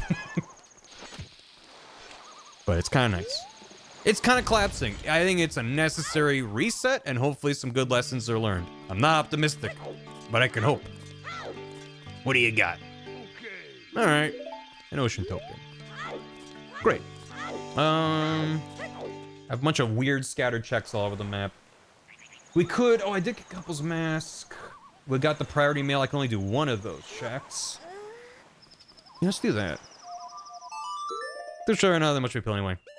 That's the thing, is that in part because of their bloated budgets and how long they take to develop, they're making safer and safer and safer choices. Every console generation, every new installment, it's more and more tried and true with maybe a slightly different coat of paint, right? Maybe it looks a little bit better because they put ray tracing on the grass. But for my 2 cents, I'm just mostly over the idea of here's a game I know, but it looks a little bit prettier as a brand new shiny release. If it's a remake or remaster, that's what I'm signing up for. But it's like, here's the new installment of that big franchise, you know, and it's like the same thing, but like, I guess maybe the character's a little older now. And it's like, okay, if it's a franchise I adore, then I'll probably have a good time, but there's still so much meat on the bone for what a video game can be that, like, it's just depressing to play a AAA game that has game design out of 2007. Like, not even more recent stuff. Because, again, the design document for this was probably written 20 years ago. And it's just taking them that long to make with 5,000 people. So, it's not a slight against the developers or anyone involved in the production. It's just like, they've just gotten stupid. They take too many people, they take too long to make, and they're too expensive. And the end result is underwhelming. And then people buy it and it sells 1 million copies and everyone's mad about it. And it's just like, tried and true, rinse and repeat, just over and over and over. And it's just exhausting. And I'm gonna skip ahead. And just, yeah, I don't know. I think it's really easy to just get focused on that and just let that give you this kind of doom and gloom approach to the entire medium. Especially if you're in a space on the internet where you're mostly talking about the big releases or the few indie games that kind of break out, like maybe a Hades or a Deltarune or a Silksong, like those that kind of get a little bit more mainstream in the conversation. If you're in that space, I think it's really easy to be like, well, you know, a lot of these games are kind of boring, and you'd be right. Now, if you're newer to the medium, it's a very different calculus. I think you can probably play a lot of brand new AAA games and probably have a good time. As long as they're not a buggy mess at launch, it's probably competently enough made that you can enjoy yourself. Hello. Don't you feel soothed by my presence? Ah! Get him out of here! We must evacuate the city at once. That's the moral of the story, so. About as lazy as possible game formula? I don't know if I fully agree with that. I think it's an easy trend to kind of capitalize on, hence why after Fortnite ripped off PUBG, we saw 1 million Battle Royales. Now there's 1 million gachas. So it's like, if you can take a pillar of a game and very easily build your version of that, yeah, you're gonna see a lot of copycats and stuff. I don't know if it's an inherently lazy thing to do. I think my take is like, well, what can you do with it? What is your version of it that makes it stand out? And that's why I don't play a lot of those games, is because usually the answer is, well, we made our version. It's just, that's not enough for me. It's not enough for me to be like, well, I'm tired of this version of thing I like. How about this? And also, it's tied into my general aversion to live service for a lot of the same reasons. Let's go to the swamp and take some pictures of Spider-Man. Because a lot of the live service stuff, they're incentivized to aggressively chase the trend of the day. It's almost like the flip side of the AAA coin. AAA devs are forced to work off of design documents from a decade ago, because that's when the game was first funded, and try to rein in this gigantic, bloated monstrosity of a production that's something that's feasible to ship as working software. And then the end result costs $80 and is littered with bullshit decisions just to make it exist. Whereas, like, live service games are more leaner productions. They might still have 5 million people working on them. But then instead of like, well, we're operating off of a dated, safe game design, it's like, well, we need to drop fresh new content every fucking day, every week, every month, every quarter. We need to have this big, new, exciting carrot to dangle in front of our audience and then get them to pony up as much as possible. And it's just like, that's also, I think, creates an environment that is itself very risk averse, despite constantly innovating and pushing out new things. They're not attached to a lot of those ideas. And I'm from the outside, so I'm not the most informed about a lot of this, but a lot of what I pick up from a lot of the gacha games, a lot of the live service games, the battle royales, it's just like a lot of, hey, this thing is neat and now it's gone. Or, hey, I really don't like this, that's fine, it'll be a different game in 2 weeks. Like, and I'm just kind of exhausted by that. Like, that cadence is too much for my brain. So, okay, 5 rupees is 200 rupees. I don't think this guy's good at his sweepstakes. Gives service styles a crest to be unpreservable, which sucks. That too. It's not like the devs are more accurately, their management are incentivizing any kind of preservation. It's just gonna exist in YouTube videos archive, like Taco Bell's menu, right? Yeah, film game design, not a fan. I don't like. Here you go. What do you got for me? That's a big octo. Okay. So I'm token. Do I really? I don't want to go to the Deku Palace Grotto chest. That's far. Healing Kome. I have a red potion. Yeah. Let's do this. When you're a kid playing Pirates of the Caribbean online, you're not thinking about forever. That might be the most poetic thing anyone's ever said in my Twitch chat. Film was opposite intended effect, just me resent having inflicted me, avoid the product entirely. Same. Yep. Same. Even for games that I actively play, like Hitman is probably the best example.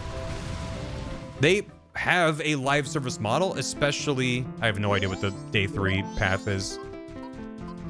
They like never come here on day 3. With Hitman's elusive targets, they kind of...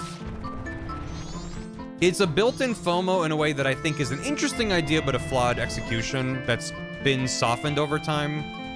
Because the typical elusive targets are only around for a limited time. It used to be 2 days. Now it's like a week or so, and then they added the elusive target arcade. But now the worst version of that exists with the celebrity elusive targets that are around for like a month, but then they just are gone forever unless you pay $5 to keep it around. And it's not my favorite business model, to put it lightly. But I'm like, it's like, that's the worst kind of game I could think of that I continue to engage with. Because the other example that would come to mind for me is Monster Hunter, which Monster Hunter typically was a game that would come out and they would do the paid DLC expansion kind of thing. And then starting around like the 3rd generation, I don't know exactly. Well, they did like online games, whatever. What are you unlocking? It's not really about what you're unlocking. It's just like, here's this rare target. Let me finish my thought and then I can go back to that if you want. Now I lost my thought. The live service. What was I talking about? It's gone. It vanished. I was like, oh, that is a good point. And then it's gone. Yes, that's, I mean, I bought the game on PC finally, but it sucks that I needed to do that just to be able to play the game in the future. I should talk to you. I'm juggling a bunch of things here. Okay. Move me for a week. How dare you? Zoom. Should I grab... Fuck it. I'll grab that one spider. I'll grab one spider. I'm close to 20 at both. I am disembarking. Yeah. Monster Hunter. Yes. So they had event quests. That's what I was talking about. They added event quests. And those were downloadable quests.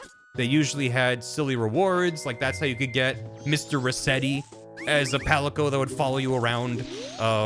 They would have promotions and brand deals and stuff, but also just like, you can get cool sunglasses for your guy if you do this event quest. And don't turn. No! Damn it. And those used to be really fun. And I used to look forward to hopping on a Monster Hunter and being like, what event quests have they added since I last played? And I don't remember if this was new with World. Certainly with Rise, it was the classic style. But in Wilds, event quests are on a rotating roster. So they go, this event quest is now live from this date to this date. And also the event quests are underwhelming. They've been like, not very goofy, which is a separate thing with Monster Hunter. But it's like, oh, from this week to this week, you can have a slight increased chance of drops for like gems to level up your armor. Which is the most underwhelming thing imaginable, especially in a game like Wilds, which already has a kind of frustrating economy where you need 50 billion armor spheres to level up your armor. To be like, well, now you have a slightly better chance, but you have to fight the same monster over and over because that's the event quest. Kind of defeats the point. Anyway, I'm still mad about it. I do have Stone Mask. You're right. Yeah, so World started it. So World started that rotation. Rise was like, we add them and they're just in the game now, which is my preference. But then as a result, when Wilds came out and I was playing a lot of it, I stopped playing it. I beat the game and was sort of done with it. And went, hey, here's the first event quest that we're rolling out. I want to heal... It's day 3, though. Let's loop. They make them forever when they stop updating the game, so why make them leave? Yes, it is. It's just very blatantly kind of soft FOMO. A very arbitrary way to get people to log on and like do their... Like, there was a login bonus for World. I don't think there is for Wilds. And I'm like, that's just an absurd idea to me. Even just a single Zenny just feels like not in the spirit of what that game is. But yeah, it turned into a very positive thing for me in 3 and 4 and Rise. Less so Generations, because I just didn't play a whole lot of Generations online, which is when I like to do my event quests with people, fucking around with them. There is a login for Wilds? Ugh. I don't like it. I gotta go south. No, north. I gotta go to the mountains. So in Rise, it was this very fun thing where, you know, I would get the itch to hop back on. I would ask some friends, hey, who's also got the itch? Who wants to play a little bit of Monster Hunter? We'd hop on, and we'd have this whole line of event quests to do. And it was so fun to hop on and do a bunch all at once. You get all this variety. If one has a reward you want to grind for, you do it a couple times to get enough drops to get the thing. And it was just this fun, positive thing. And then the rotating version has the complete opposite effect, right? For someone like me, at least. I'm like, for one, you're telling me I only get it from this time to this time, but that makes me not want to log on at all in spite of that, because I don't like that. And it also means when I do go, hey, I want to check it out. I want to play some Monster. I'm getting the itch to play more. Great. I hop on, and there's like 2 event quests. Just the 2 that happen to be up. And you do them a couple times, maybe, and then you're like, okay. And again, a lot of the event quests they've done for a while, at least back when I was looking at it, were really underwhelming. The ones that I enjoyed were like, yeah, we did these weird cross collaborations. You get these weird. Wilds had a few. There was like, here's a silly guy that can sit on your head. I'm like, that's fun. And then priority mail the mom. Oh, I should have done that on day 3. I'm gonna do that now before I forget. Very good Monhun-like. Yeah. She's the best in my opinion. Yeah, I enjoyed it. I think it just hit me at a time when I wasn't really looking for that kind of experience. Like I played a lot of Gen on the 3DS, and then when Gen Ultimate came out, I was like not really wanting to do. I think, did it have a save transfer? I don't remember. Regardless, I was just kind of like, I don't know. I just wasn't.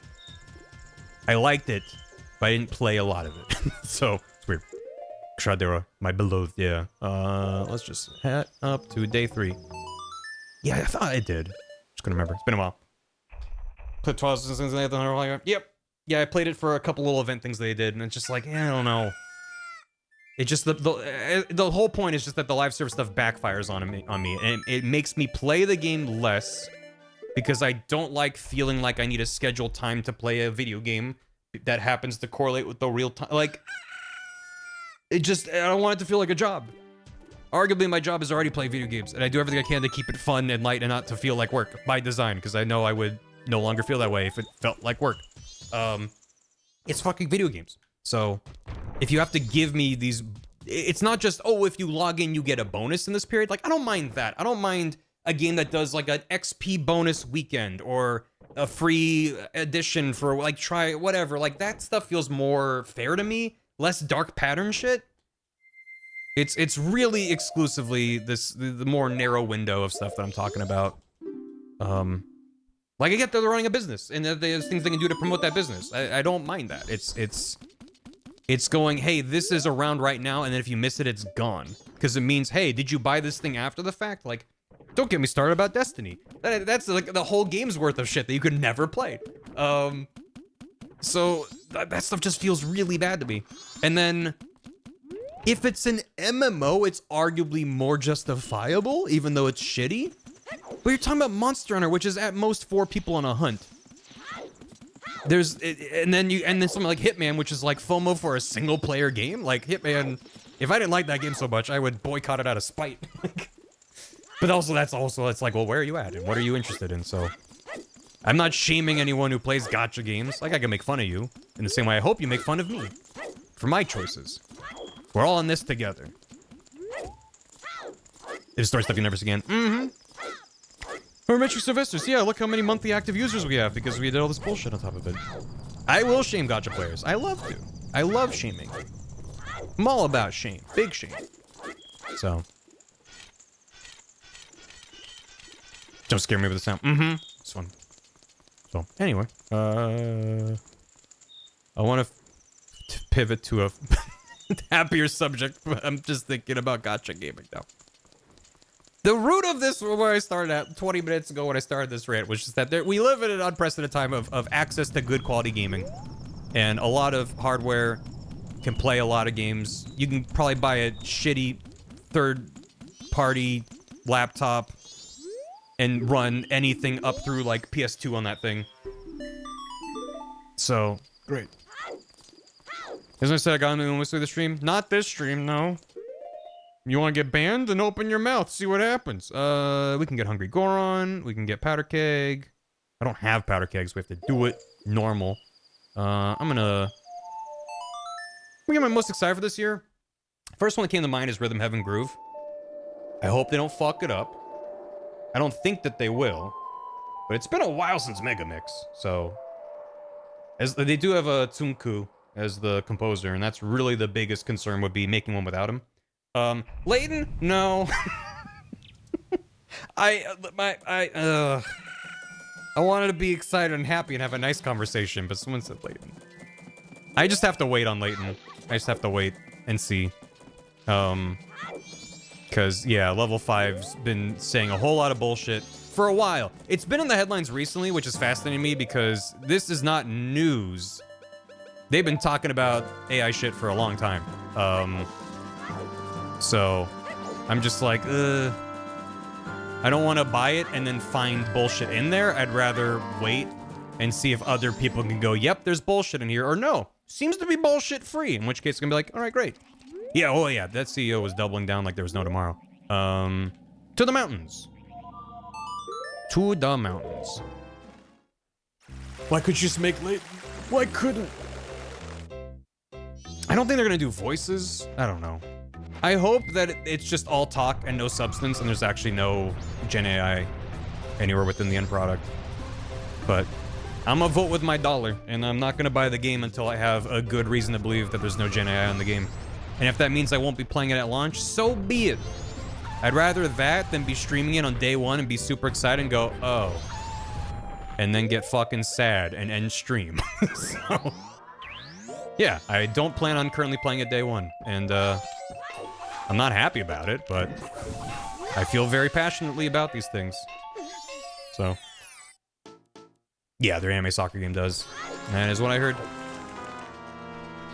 That is what I seen. Maybe Legends 3 Bomber Storm. Spiders. Spider box. Yeah, giant block puzzles. No, I mean, I was very excited for the new Layton. I'm a big fan of the Layton series, and one of my maybe frustrations with the Layton games is that they had, I don't remember his name, but they had one guy who was responsible for most of the puzzles in all 6 main Layton games, and he has since passed away. R.I.P. And they're like, hey, we have this like Japanese YouTube puzzle group making all the puzzles. And I'm like, that's neat. Quiz block? I don't remember what it's called. And I'm like, oh, neat. It's like maybe that'll translate into like not the same repeat puzzle types over and over. Like, it is part of the charm to be like, oh, this again, right? But I'd be curious to see like what a new, especially a group, like what kind of weird puzzles they could come up with that are like in that vein. Bam, bam, bam. You're a Goron Link in a Goron world, and the whole world's gone mad. Bah. I have 12 matches. Surely I won't be mad. Oh, there's gotta be mad. There's gotta be. So, yeah. Made me lose my marbles. Good! Bam, bam, bam. Do-dee-do-dee-do-dee-dee-do-dee-do. Oh, it's crying like a baby. Akira Tago. Puzzle Master Pass. Quiz Nox new group. Yes. Yeah, I was like, quiz something. Now we get to go for a walk. God bless you, crying Goron baby. I have Goron Lullaby, so I could calm him down. But instead, I'm just gonna grab some meat and leave. Goodbye, baby. Bye, baby. Do-do-do-do-do-do-do-do-do. Oh, if the baby was singing it. Yeah, I still stand by what I said before, that every Majora Mask Randomizer song that uses the baby Goron voice as a sample, S-tier song. Every time. Yeah, give me the handcrafted slop. Human Mage. Level 5 did release 2 games this year, one of which being 2 months ago, and they both have 0 AI. Let's hope Lane doesn't have any. That's my hope.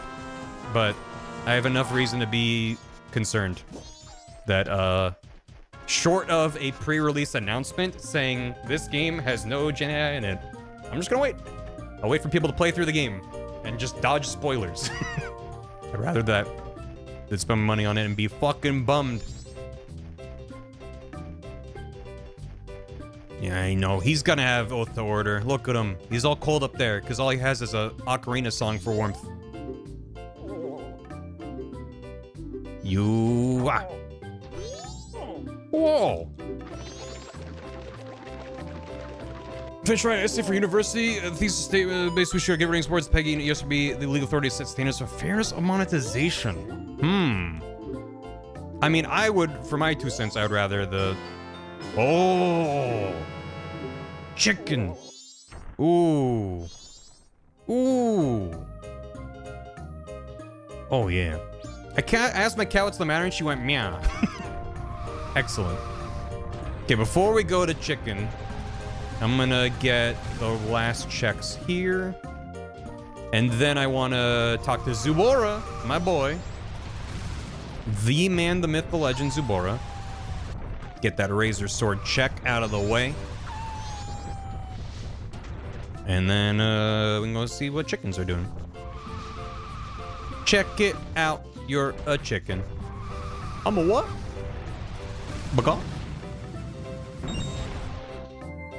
I'm in the house like carpet.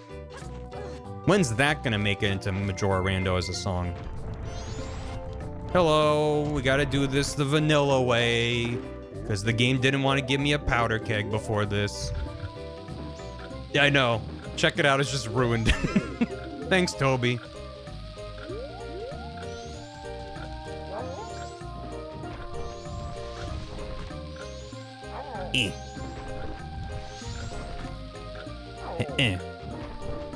Alright. And we're off. Off to the Goron races, except not actually, because... Please don't. Yeah. It's from an actual song. Yeah, I don't have any of the context. I just saw Toby's memes about it. Yeah, I was thinking about your cool thesis, and then, chicken. That's the power of trying to have a conversation while playing a randomizer at the same time. My favorite recurring Zelda trope? This does have a different flavor to it. I think I prefer the Link to the Past style. Here's just a regular bomb, but ginormous. That's got a special place in my heart. Big, big bomb. Don't touch me. Thank you. Bump, bump, ba-dum, bump. Giant sentient bomb that follows you. A cool Angel's Thesis. I hope so. Cruel Angel's Thesis sung by Baby Goron when. I sadly could not include that even if that was a thing. There's been a couple good songs in the Majora Recomp Discord server that I can't use because they would get bopped on stream. Can you use Hookshot to blow this up? No. Alright. Job's done. Let's go. Link Between Worlds is also good. It's basically the same as the past one, right? But no less good. It's in 3D. I'm in the Goron-like baby. The Goron-like baby. Oh, if I go this way, is the owl gonna talk to me? Don't. Oh, he's not there? Where'd the owl go? Now I'm concerned about him. So I made most of your money from subs bits. Surely bit mid vibe is unconsequential. Yeah, most of my income is from Twitch subs and bits. The thing is, oh, I need to be Goron. Any individual VOD, okay, probably doesn't earn me that much. It's more the sum of, like, think about it, like at this point I have how many hundreds of VODs, and yes, the newest VOD is what will get the most views, but it's a lot of small amounts of views on a lot of old playlists and VODs, and it all kind of adds up. And also, I'm like, why would I give that ad revenue to someone? Like, do I deserve it? I don't know. I'm playing a video game I don't own, so it's already messy. There's other stuff here. Yeah, Elder Check. But if I have the option to take it, yeah, I'm gonna keep it, even if it's not much. It's still a way for VOD watchers to help me keep doing what I'm doing, right? And for any VOD watchers that have YouTube Premium, then I really appreciate it, because That's probably 80% of VOD revenue is from YouTube Premium viewers. I don't know the exact number. It's been a while since I looked it up. So, it's in my best interest to avoid copyright strikes and claims. Well, claims. I don't think I've ever gotten a copyright strike on anything I've done. There he is. Yeah, it's the thing. There's gonna be ads regardless, so I'd rather it goes to me than some random corporate organization. I'm sure a lot of people that watch me would agree. What was I doing? I didn't talk to the baby before. Oh my god. I didn't talk to the baby. Ah, jeez. Why is it blue and flashing? That is because I have infinite magic. In Majora's Mask, in the milk bar, you can buy Chateau Romani. I think you also get it as a reward for helping Cremia. I don't remember. But when you drink Chateau Romani, it gives you infinite magic for the rest of that 3-day cycle. In the randomizer, there is an option to have Chateau Romani persist. Do I have to...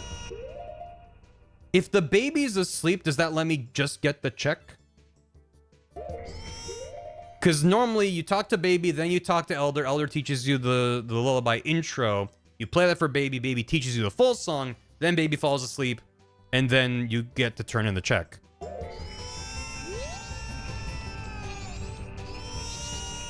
I'm gonna just see. Let me see if that works. Wait. Yeah, baby's sleeping. Okay. Lullaby.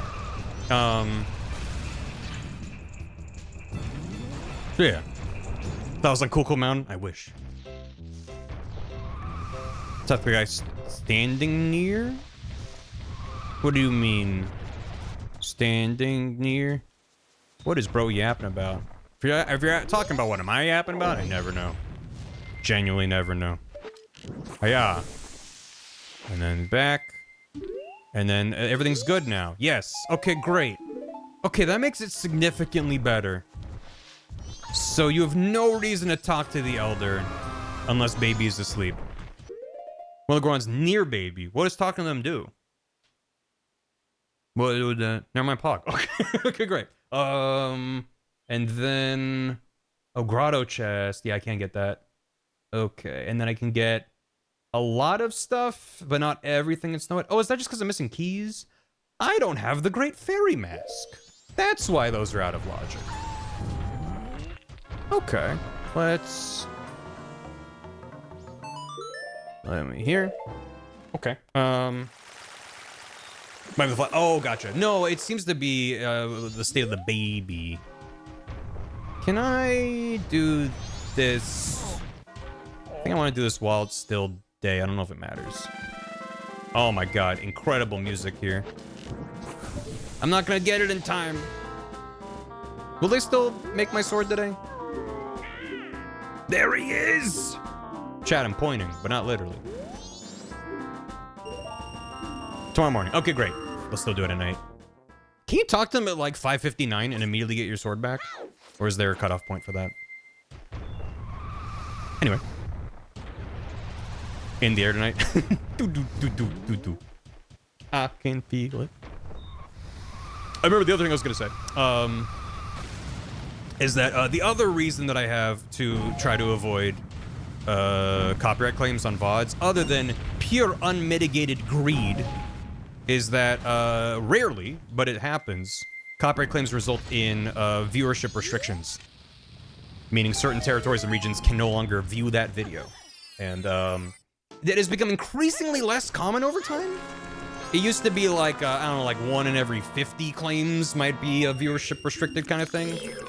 Now it feels like it's a 1 in many hundreds. It's very, very rare these days. So it's less of a concern than it used to be, but there's nothing stopping them from just immediately changing their mind. Like, there could be a trend tomorrow where all of a sudden all the big advertisers are like, yeah, actually, we're gonna restrict viewership for all of these things based off these record labels. Well, it's not the advertisers, it's the labels and stuff running that. Do I do Snowhead now? No, let me get my sword back. I didn't mean to go to Clock Town. Before. Isn't it magical? It's great. Algorithm. Yeah, that's the part that I am actually less concerned about. Is that, yeah, in theory, I don't have any evidence to back it up, but there's a lot of weird YouTube algorithm bullshit, as you might expect. And a video with claims on it could potentially get shared less by YouTube. In theory, you could imagine, and I don't know if this is true or not, but you could imagine a scenario where if a video is making less money because of copyright claims, YouTube might not push it as hard. Because they're like, well, the state of the video is in flux a little bit, it's like maybe got copyright claims. Even if they're under dispute, they might still just kind of suppress. But it's like for the VOD channel, it's kind of meant for an archive as well as the existing VOD watchers. Yeah, if the VOD channel grows, that's great, but I'm not actively trying to grow it. I just like having it around as an archive and for people to... Great, he spent a whole day forging a blue rupee. Sheesh. So, yeah. Everything you want over your current location means like you have to not provide it. You get reasonably upset. YouTube not available in the country. Mm-hmm. Yeah, it's great. When they get a patch. Forgery! He's a jeweler now. Before I do snow ahead, I know what I'm gonna do. First of all, we have enough Skulltulas. I missed that, but my tracker didn't. For the Ocean Spider House. What day is it? Second day. I don't think that works. We day one. We go back. Just to be safe. I mean, I guess I could have checked on day 2 for... It's fine. If I can check in the Ocean Spider House. And then, before Snowhead, we have Bremen Mask, chat. We get to look at those lemons. And then we Snowhead. If no, neither of those gets anything. Something like starts when I need to leave work. Exactly. I mean, the number of people who want to watch my streams and the number of people who can't watch while I'm live is definitely a Venn diagram. There's no way. I don't stream for 24 hours. Let's go. Which was full of crabs. Oh, that'd be cute. Where's that mod? Ocean Crab Shack. And the guy who works there is named Joe. Not yet. Much appreciated getting in touch with him. Thank you. I do try to... At the very... Like, my bare minimum threshold is, like, things are properly labeled. If there's relevant timestamps for parts of it, I try to stay on top of that. And if there's playlists that make sense, I try to keep those updated. Because, it's nice. I wish YouTube had a better... Great. Well, maybe the... Doing all of Ocean Spider House gave me a Swamp Spider House, and I'm at 18 of those. So maybe all the Swamp Spider House will give me something good. Right? Maybe. Milk Road. Crab Shacks. They're basically crabs. Yeah. Well, the VOD channel perishes one day. You still have your VODs on your PC? Nope. I do not. I do not have any kind of a backup. Okay. The closest thing I have to a backup is the monthly highlights, which is obviously not a replacement for the actual VODs existing. But I'm like, even if the VOD channel explodes, I have all of them, and I think Amber, I don't know if Amber deletes them when she's done with them. Yeah, they're not small files. I used to store, so for a long time, I didn't record my VODs as I streamed. That's a relatively recent development. When I first started recording, I was basically recording local VODs with the same settings I would use as if I was recording footage for a video. Which, if you know anything about, like, recording footage for something, that meant those files were huge. Like, at least 100 gigabytes on average, if not more than that, for a single stream. I've since switched to other settings based off of very smart people making really neat optimization things that work in OBS. But yeah, I basically just record the stream, upload it to YouTube, make sure it's good, and then every so often I kind of delete, like, from the previous week or so. So, yeah, because I would need a lot of storage. Because even with these better settings, it depends on the game. If it's a game where it's, like, first person and things are constantly changing, that's not as easily to compress down. So that still might be, like, 60, 70, 80 gigs for a long stream. Whereas if I'm, like, streaming Photoshop and it's, like, a static frame with some things change, that might be, like, 6 gigs or something. It's like... Anyway, chickens!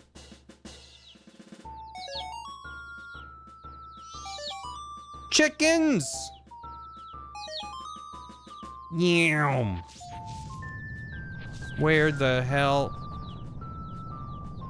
Waluigi should. I agree. I believe Waluigi is a chicken farmer. And he cares for each of these precious lemons as if they were his own flesh and blood. Did I get both of those?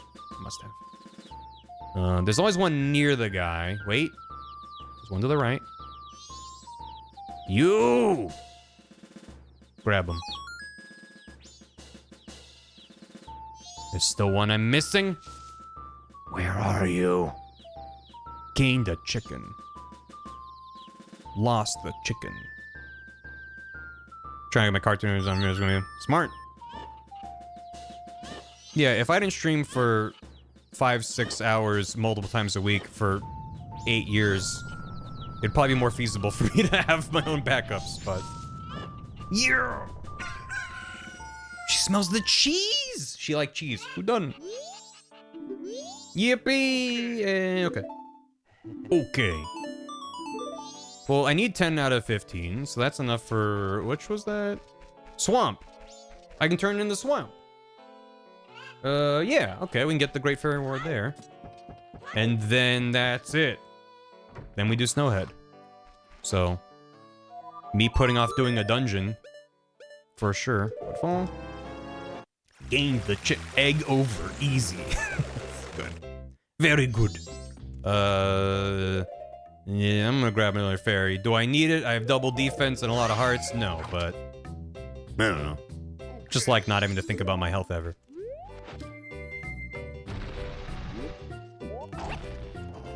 Oh, great fairy, do you have the oath to order, perchance? I bet she's got the oath to order. Or fierce deity. Definitely not like a random blue rupee or something. Ain't no way. Yeah. Think Waluigi's on any of the apps. What does that mean? I think he would say that... Hey, I called it.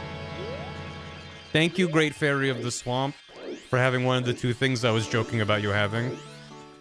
Plando. Rigged. You know, the apps. What does that mean?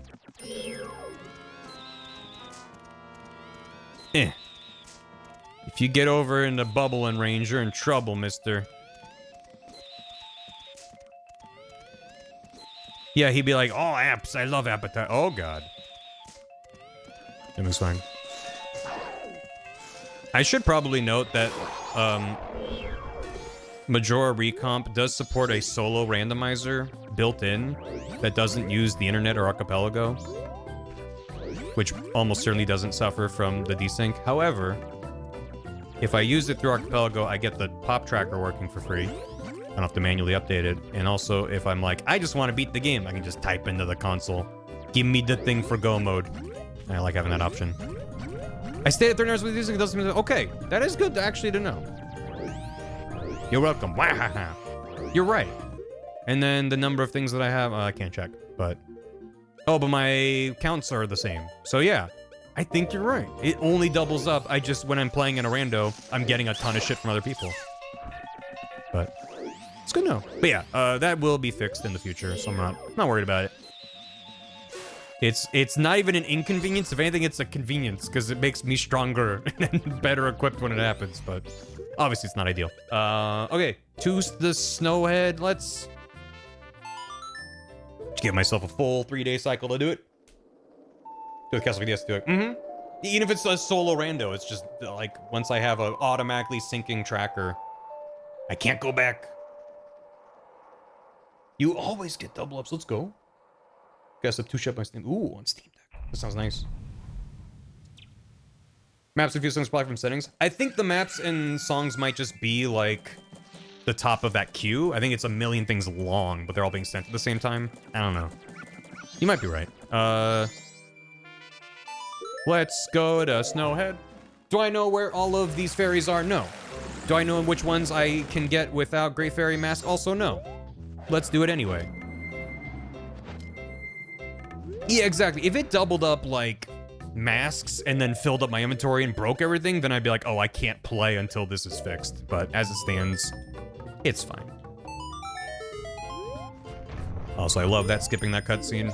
Oop. I don't have enough fairies for the Great Fairy here yet, right? Let me check when I'm not about to die. I'm at 8? 8. Need 2 more. Maybe I'll get 2 more in here. That'd be neat. Also, I don't know, did I finish the thought about Chateau Romani from an hour ago? Someone's like, why is your magic blue? So if you drink Chateau Romani in the vanilla game that lets you keep infinite magic for the 3-day cycle, in Randomizer, you just have the option to have it behave like vanilla, or what I have on, which it persists even on a reload of the 3-day cycle.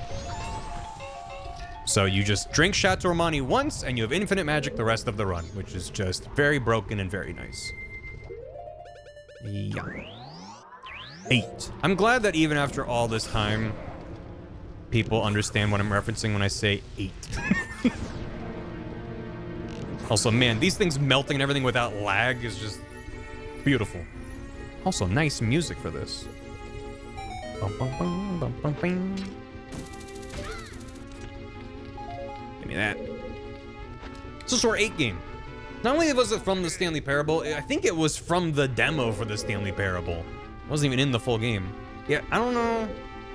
Can I get this? Let me do this. No, the demo. It's in the deluxe edition? Oh, good. I'm so glad.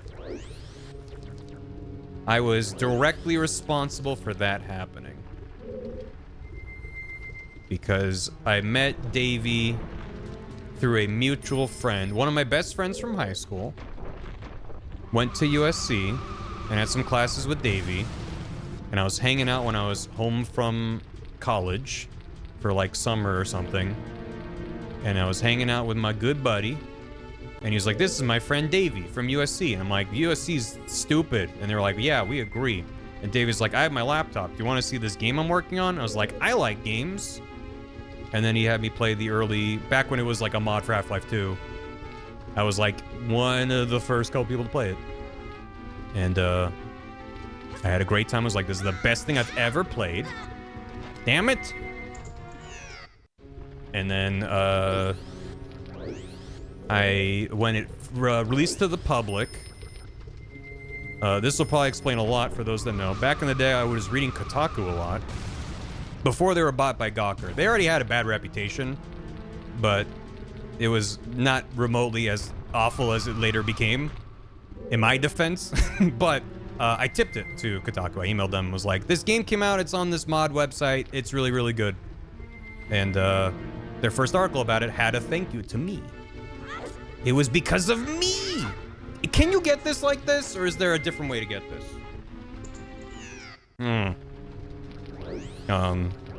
And then many years later, when they were making the standalone version of Stanley Parable, I was at PAX and ran into Davey, and I was like, I don't know if you remember me, but we were hanging out at our mutual friend's place, and you showed me Stanley Parable early. I work for a YouTube channel now. And he's like, yeah, I remember you. No, he was like, who are you? Please leave my booth. And I was like, yeah, if you want to, like, give us an early copy or something, that'd be cool. Like, whatever, man. I hope the release goes well. He's like, well, actually, we're making custom versions for a couple channels for the demo. So I sent him, like, here's a couple running gags. We had, like, an email exchange after the fact. So I gave him the context that he then gave to the narrator to write that script to be like, God damn it, Ross, and all that kind of stuff, and help set that up. And it was great. I know, I had nothing to do with any of it, but I helped facilitate the connection. God damn it. Try the bunny hood? That's a good idea. That's a very good idea. There's an invisible wall on that side? That would explain a lot, because it feels like I'm getting stuck on there. And then, years later, Davey released the beginner's guide. And I thought it was not about me, but, like, I felt like, oh no. Because I would tell people, I was like, I'm so, like, proud of being, like, such a tiny, tiny part of the story of the Stanley Parable, this game that I absolutely adore. Probably one of, if not my favorite narrative games of all time.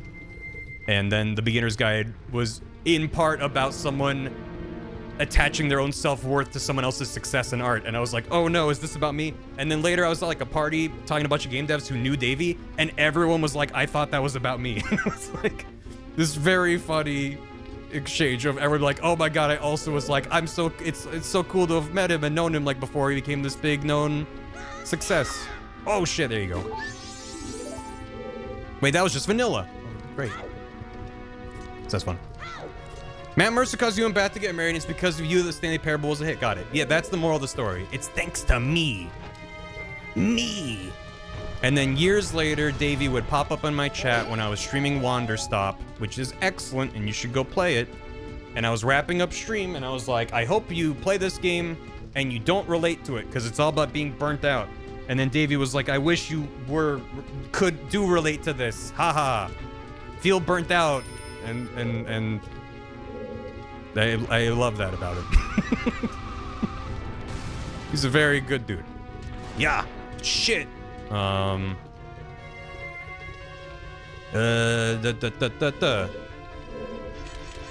for the person to call that because I don't even know Davey. Hell yeah. That's the spirit. Let's not go upstairs yet. So, should I just focus on what I have in my brain, which is the route without fairies, and then do a second loop through just to get fairies? No, I should probably try to get them on the way up. I'm gonna have to use... I have a map. This works, right? This connects. Davi. Dobby? Yeah. Go away. And then go away. And then...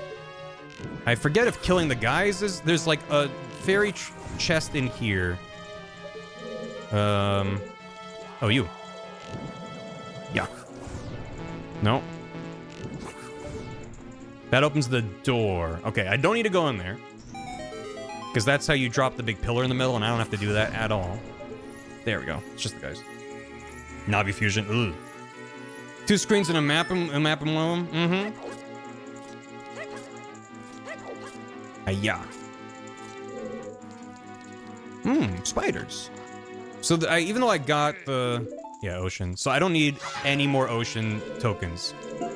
If I see a token and it's blue, I don't need it. If I see a token and it's green, I need 2 more of those. And then we can get that check.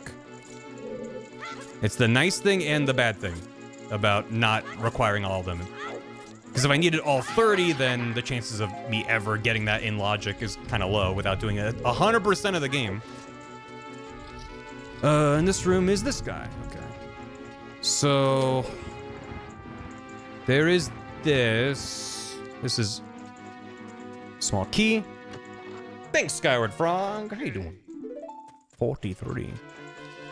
I'm reasonably certain that Fierce Deity just breaks this like it does everything else. Oh, it doesn't. He's too tall. My god. Wait, unless... Can he just do this? Yep, okay. He can do that. Ow. Oh, I remember now. We're good. So normally I don't care because this is also a straight fairy chest here. You can just climb up onto this pillar here that I'm pushing and then use that to get out of here without having to do all this. But I think pushing up here is what spawns in the fairy chest. So, do it. Almost a year. 43 months, that's close, yeah. Oh, 69 pieces of cheese from my LTP world. Hell yeah. No, it was already there. I thought I had to move it over. Tall privilege. Fierce Deity is the most. What do you mean I don't have powder keg? Walks into Milk Road. Spider. Maybe it's a green spider? Show me green spider. I too can climb on things that are slightly below my normal climbing height. Green spider. Only need 1 more. Nice. Whoop. And then... Yeah. There's, I think, an invisible chest there? Or do I have to do something to spawn it? I probably have to spawn it. Never mind. Yeah, you...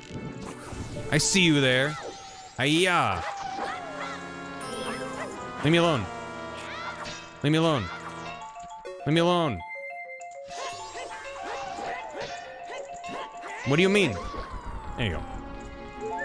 This is the compass in vanilla. There's a wall somewhere in this mess. And then what did this do? Is this to that? Okay. A heart. Don't need it. Gonna grab it. Yeah, I wonder... I'm too big! Good. Let me check my map. Let me open up... Snowhead. Okay, first floor. Those are... There's a bunch that are out of logic. That I guess I'm just expected to use... the mask for. So I think we're good to go upstairs, right? Because I'm on floor 1. Yep. There's one in the basement floor, though. Basement switch chest. Okay. I can grab that later. We got a mosey. It's hard being tall. Yeah, that's what everyone says. Nah.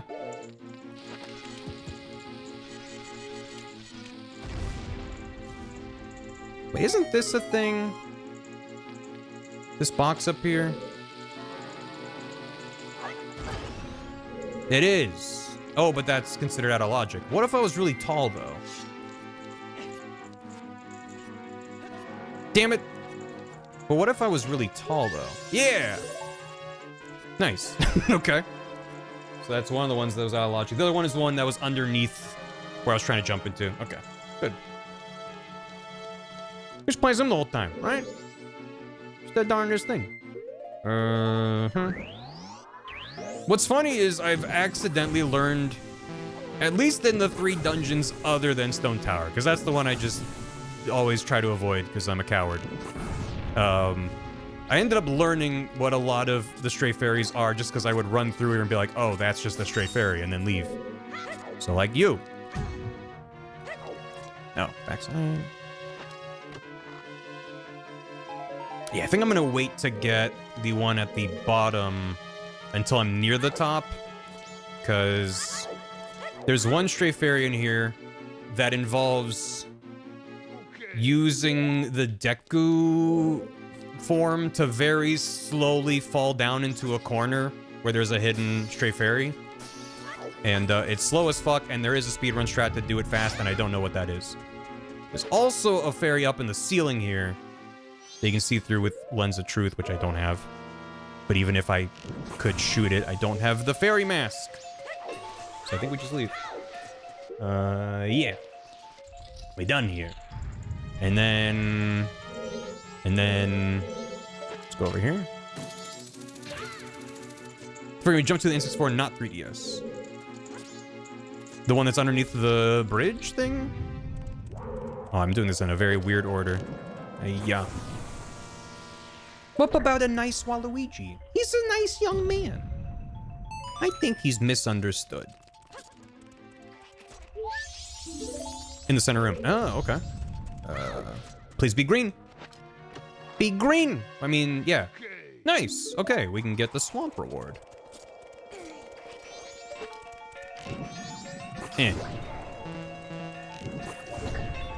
I want to get that arrow drop. Don't despawn. Nice. And now I'm gonna try to do this without lens.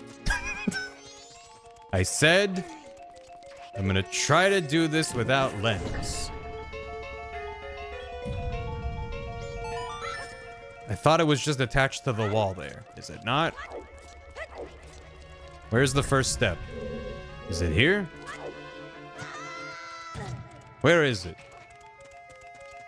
Swamp and ass. Swamp ass. Don't know why I said that like that. Line up in the... Is it in the middle? I thought they were like sticking out of the wall. All right. More center. All right. Thank you. I mean, clearly I'm doing something wrong. Center. Like here. There you go. Can I go all the way to the corner? Nope, that was the right one to stop on. Great. We're cool? We're cool. This is out of logic. Wait, can I just be even stupider about this and skip climbing up and just hook shot onto the chest from here? Sure can. Wait, sure can. Wait, sure. Did Nintendo patch the game? What the? What do you mean? What do you mean? God damn it. Inch a little closer. Am I too far? Okay.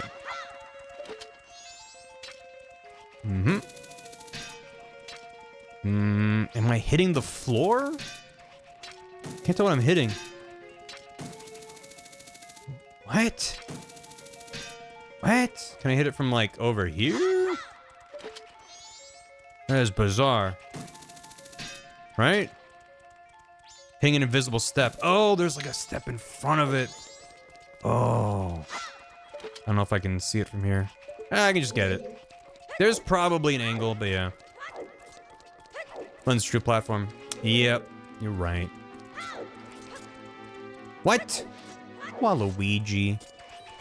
Did these have... These probably have... Get them. It's probably arrow drops in here, right? Right? Right? Because you're required to... What do you mean? You're required to use fire arrows in this room. What do you mean they don't give you any arrow drops in here? Can you FD jump at it? Maybe a bomb assist? I know you're not ZFG. No, I am definitely not. You might be right. I've never done a bomb jump with Fierce Deity. It's probably stupid as hell. There we go. We're good. And then one more. And then turn 90 degrees. There we go. It was worth doing it out of logic because it's a remain I don't need. So, you know, mixed messaging from that, but it's fine. I wasn't supposed to get it anyway. All right, which is this? I want to go left. I want to go across. That's Wizrobe. Good practice, though. It is good. It was good to do. Because it seems quite reasonable I'll need to do Snowhead without Lens of Truth. Let's go block.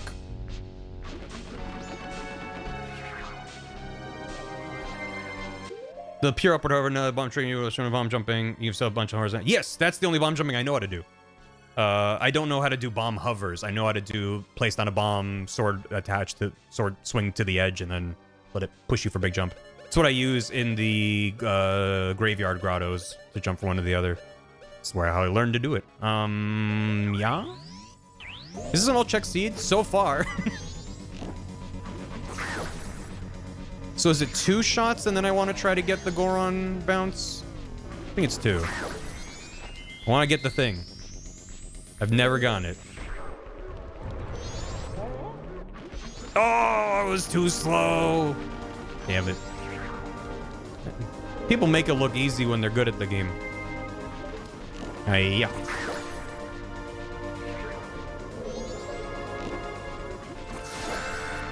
You can skip that cutscene if you're dealing damage to him when he emerges.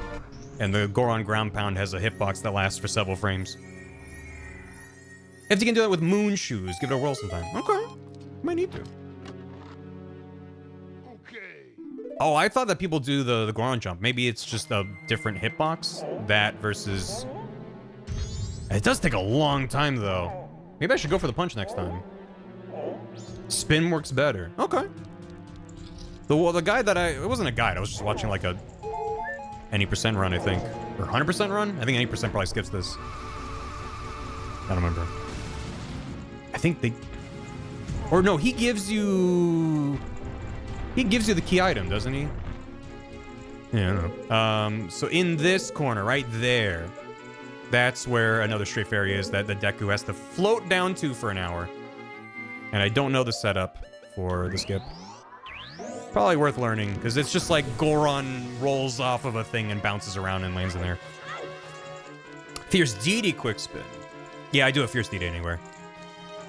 That's not a bad idea. What's on this floor? I'm on the 3rd floor, which has no checks. There's one out of logic in that left room. Snowman bubble. Left? Oh, not there. There? Down there? Oh no, this way. That room.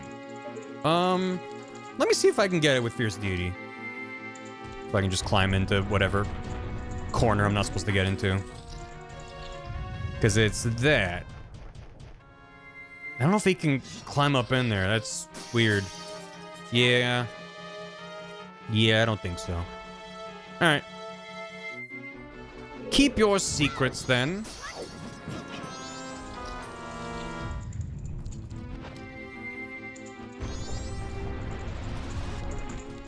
But then, as for me... Wait. Am I... No, I want to go... up above. Wait, where am I? I thought it was up... Because I need to do the drop down into there. From there. Where does that... Oh, no, that is through here. I'm getting myself all turned around. It's been a second. This connects to the stairs up there. There we go. I'm good. Don't worry about me. I thought I was up on that top floor. Can I boomerang fairies with Zora? I don't think I've ever tried. I've never tried either. At least the tracker thinks it's out of logic, but it's worth trying. Okay, now we're here. Can I do this? Perfect. And then this is the great opportunity when I inevitably fuck this up to get the check down at the basement. Something like there? Hiya. First try, easy every time. Yahoo! It is great to get that first try, though. Those dinosaurs have fairies? Oh, so they do. I'm used to just not caring about them. Wait, can I go? I've done it again. I've done it again that I fucked up. Oh, what's gonna be the best way to get back to those guys? You're right, because I know I've killed them and been like, oh, they drop fairies, neat. And then I stopped thinking about it. Where was that door? In which case, no. Damn you. Damn you! Numa's got me again. So I should be able to just drop down like right here. I'm gonna need to come up here anyway to fight the boss, so... That's not where I thought I was. Good news, we're going down here.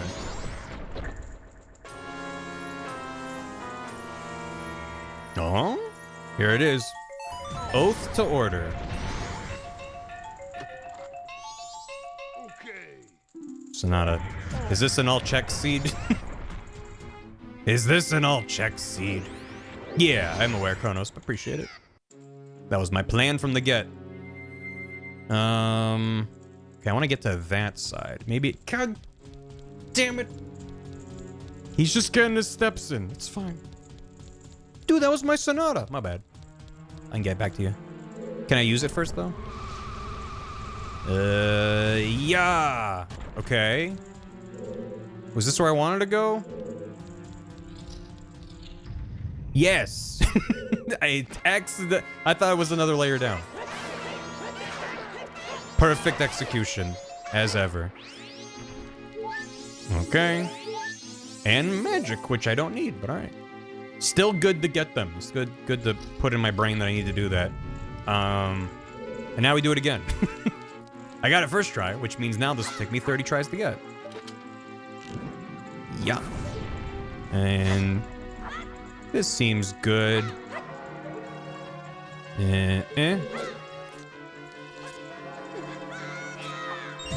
Easy every try. There we go.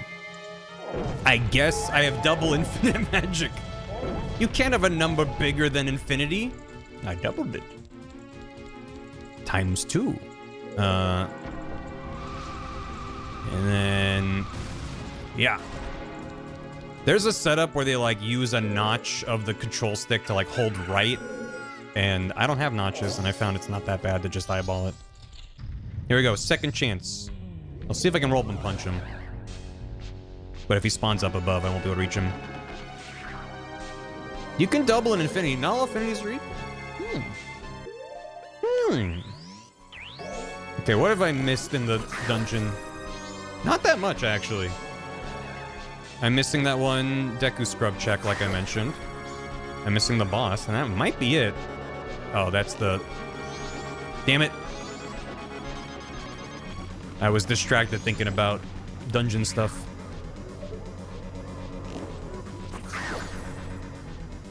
For those guys that have 4 separate bow mini games, which are a perfect source of rewards. Ah, that's why I have those as excluded locations. Cause yeah, that's rough. I wish you luck. Any double infinity, it's the same infinity. It might be a special infinity though. Do you have any arrows? There we go. 30 arrows goes pretty quick when you're shooting everything. Who could have thought? I was thinking about cheese. Mmm, cheese. All right, so where's the Deku leaf that I have to float down for an hour? Is it up above me? Was it up there? Is it down there? Where is it? Can I just YOLO jump for it? It's in that corner. It's right there. There's gotta be a less stupid way to get it.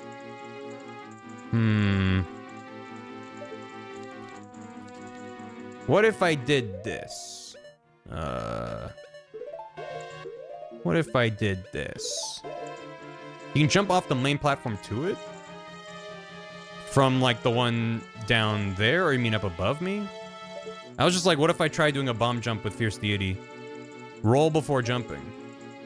For the bomb jump? Fierce might be able to just jump. I'm gonna try this and then void out when I fuck it up.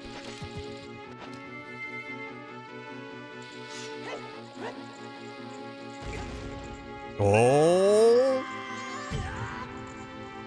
I mean, that works. Where am I? Where am I? Oh, and it's gold! And it's gold! No! I'm glad that worked, but no! I have Dongiro excluded. It's gonna be junk even if I have access to all the frogs, so that is useless to me. Okay, now we just have to beat our good man Goat. I gotta get back up there. Wait, I can just void out. I can just void out. I think. I'm not where I want to be, though. I mean, I'm up here. I still have to do a second loop, though. That's kind of annoying. You have to go down here and get the, I guess you can do the jump on this side, too, right? With the jump! From downtown. I also don't know the quick kill strat for Goat, so I'm just gonna do it the slow way with the Goron. That takes an hour. My beloved. That angle's bad! We're good.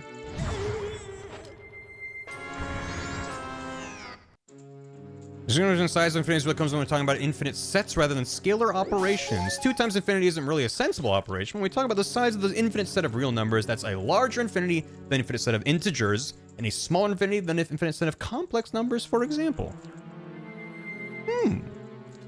My infinity's bigger than your infinity. And I've doubled it. That's my takeaway from what you said. That looks good. We're good. Alright, let's go beat up Goat.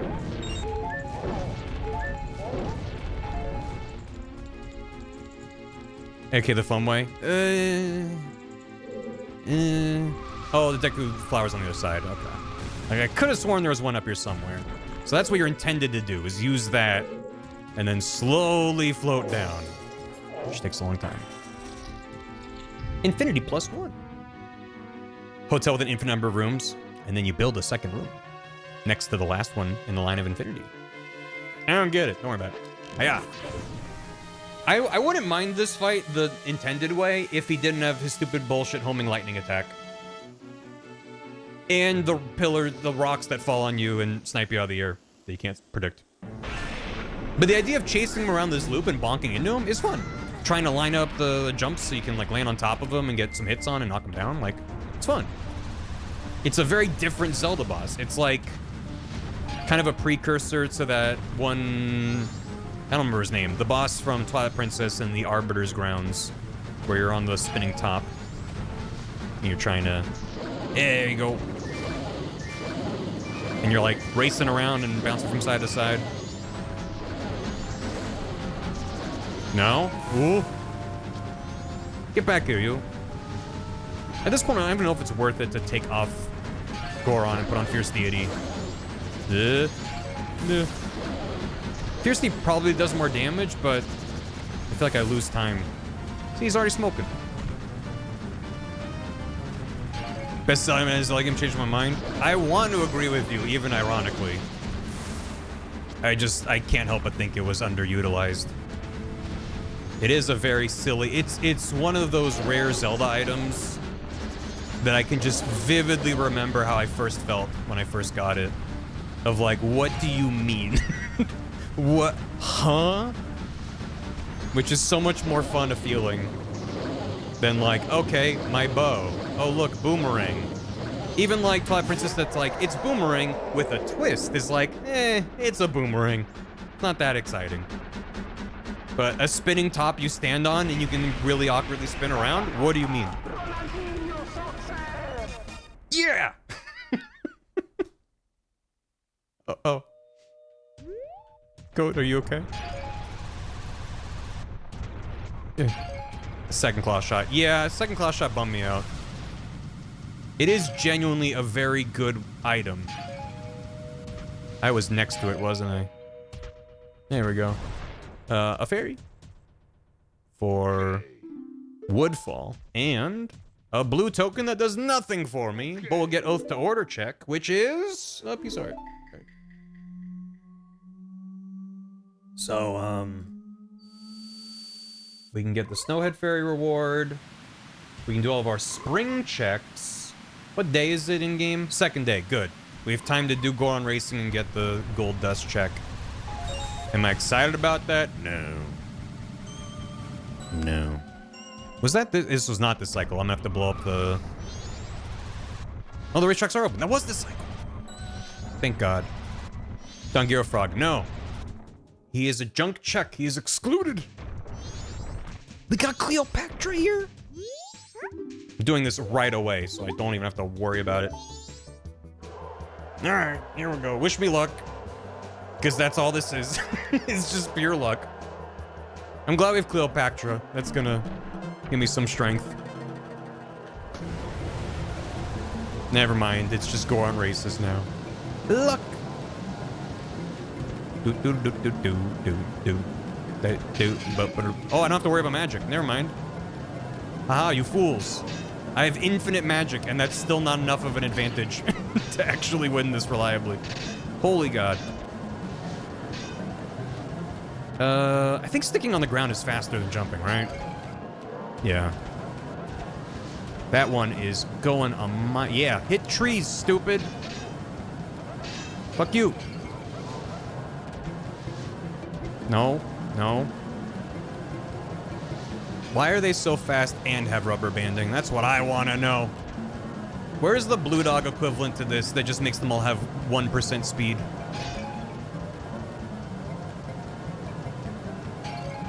No, no. Fuck you. Just stick to the inside. Come on. Come on, baby. Come on, baby, Goron. Woof. Never punished.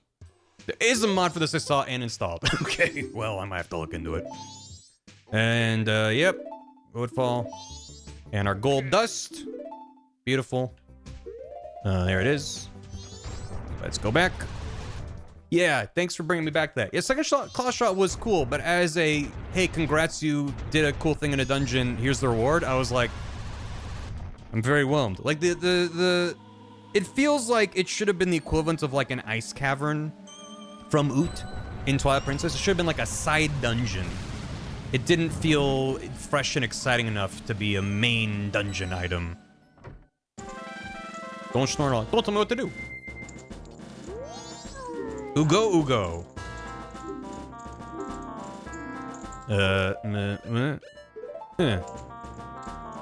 You have the Donkey Kong case yourself? Oh God. Well, you're welcome for confusing you. Come back tomorrow morning. But first, let me grab all the other checks here. This is like there. Like there. There you go. Check on the second one for doing the minigame where you have to claw shot around the cage. That would be relevant, but I don't know if I would, because that would feel like then they wouldn't really use it for that much stuff. Like, I like the way they used it in that dungeon, in the cloud in the sky. Makes you feel like you're a little Spider-Man guy zipping around, which is neat. So it just kind of feels like it should have been like a smaller mini dungeon required before that point. I don't know. Where the hell is the entrance to the loop-de-loo? I'm looking at it on the map. It's this. It's right here. My balloon! Link! My balloon! Spider-Man 2 Balloon Kid, my beloved. It's here, right? Yeah. Brief diversion of the main quest, we have to take your first one to a mechanic area. Yeah, right? Be like, oh, in order to get up to the sky, you need 2 claw shots. And you're like, oh, now I'm hanging. What would they replace that with instead in the key as a key item up above? I don't fucking know. They think of something. My point is just that even though the idea is cool, just going, hey, now you have a second one, just didn't feel very compelling to me. I have not healed Darmani yet, right? I think I need Lens to heal him, though. I think you have to see him to heal him. Yeah, alright. What is... Oh, that's the Snowhead Great Fairy reward. Smithy Gold Dust we're working on. Underwater Cave Chest and Ramp Chest. Over this way. Oh god, oh god, oh god, oh god, make it! We're fine. Might help if you weren't him. That's true. I have Master Truth, I don't have Lens of Truth. I don't think it that's not a bad point, though. Maybe it does get cranky if you are him, but... It's also considered out of logic per my tracker, which it's not 100% right, but... I feel like they would have thought about that. Okay. Can't Mask see him? I don't think the Mask of Truth lets you see stuff in this. And then Ramp Chest is over... Ah. Leave me alone. Yeah, okay. And another one. And another one! Alright. Then let's get our Smithy Dust. It is that logic, so even though streamers do it. You just need to be human. Okay, I'll try it. I guess, yeah, maybe it's out of logic because logically it wants me to have Lens of Truth, but maybe I did just fuck it up from being Goron. Did Frozen Goron Elder drown? Yes. I don't think the Elder is at the racetracks, right? Did they move somewhere in the spring? Let's not worry about it. I think Gorons famously are good at swimming. Better than the Zora, actually. They're just very shy. And they think the Zoras, they're like, their whole thing is water, so if the Gorons were like, we're really good at mountains and lava, and we're good swimmers, that's like too many things, so they stay in their lane. Bum, bum, bing, bing. They're shy.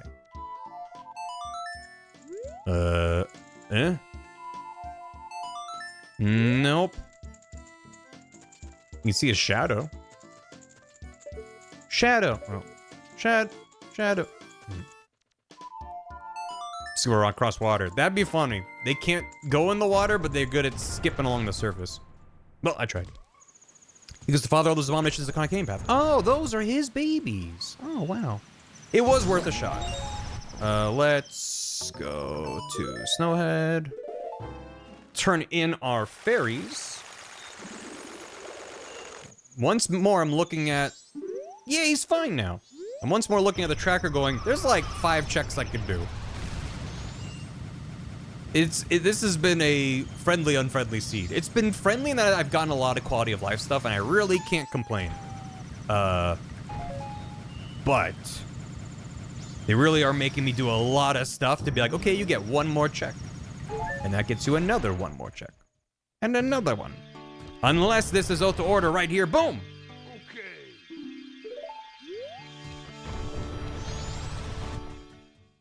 It's fine. It's okay. I'm not upset. Let's go back. Get our gold dust upgrade before I gallivant off to do other things. We can do Captain Kita chest, because we have Sonata now. And probably another guy. Fairy for fairy, please respond. Let's go tomorrow. It's only a time warp away. We can do all of Woodfall, and we can get the Swamp Spider House reward. Okay. Well, Woodfall's pretty quick. Can I get all of Woodfall? I don't have a Great Fairy Mask. I thought I still need... No, because the one I think of is the beehive, but that falls in the water and then spawns the thing, so yeah, we're good. Never mind. Oaths and Stone Tower. Okay.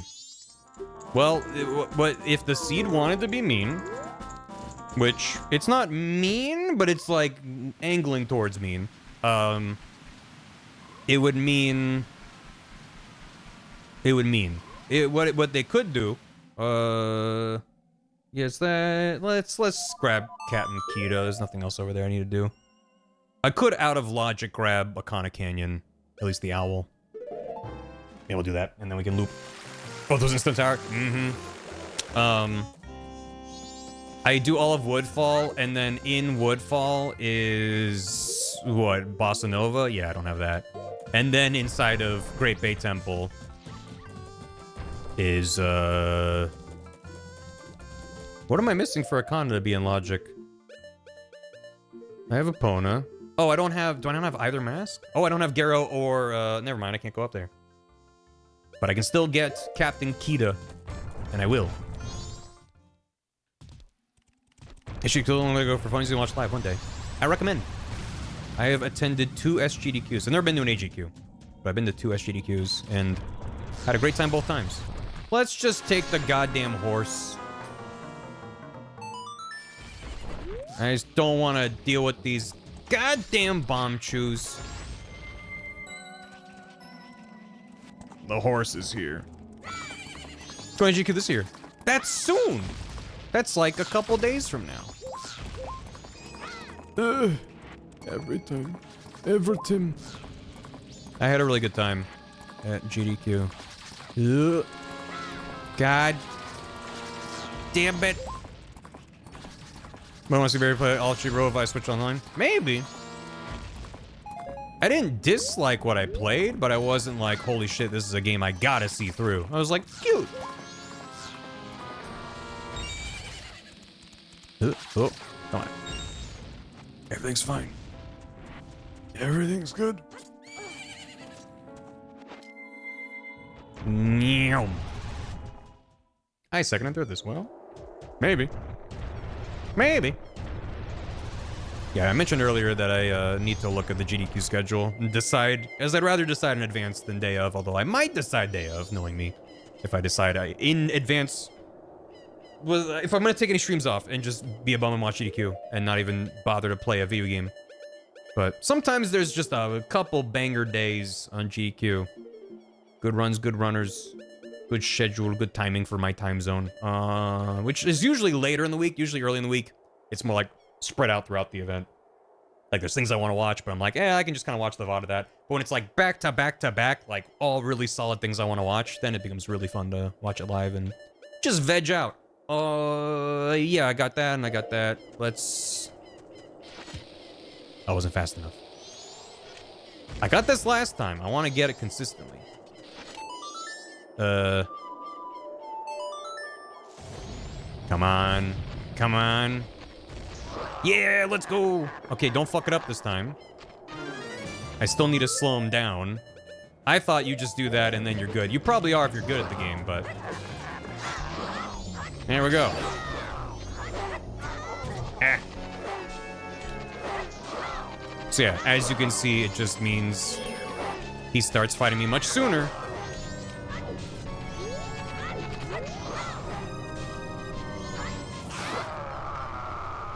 Oh, Ice Arrow slow him? I don't know if I ever do that. That's probably really nice, because this guy can be really mean if he just gets a little bit ahead of you and he's just gone. We got a spider token. Great. I could have just looked with my eyeballs and seen that it was a spider box. I think that's visible from below. Also, murder slows him down. I don't need no spider tokens. Oh, it's practice. For what? For right now. Are you a mouse? I am Steve. Banana, banana, banana, waluigi. Yes, sir. Salute instead. Salute your shorts. Can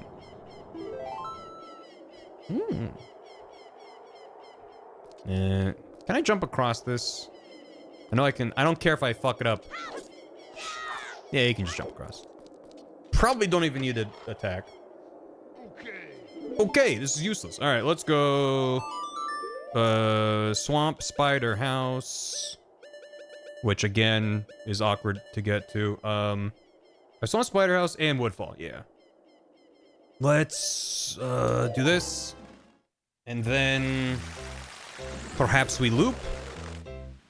Can I do all of Swamp Spider House in one day? Yeah. Do I want to have to go back in if I'm slow and stupid? Eh. Swamp Crab Shack. There can be crabs in the swamp. In fact, there definitely are crabs in the swamp.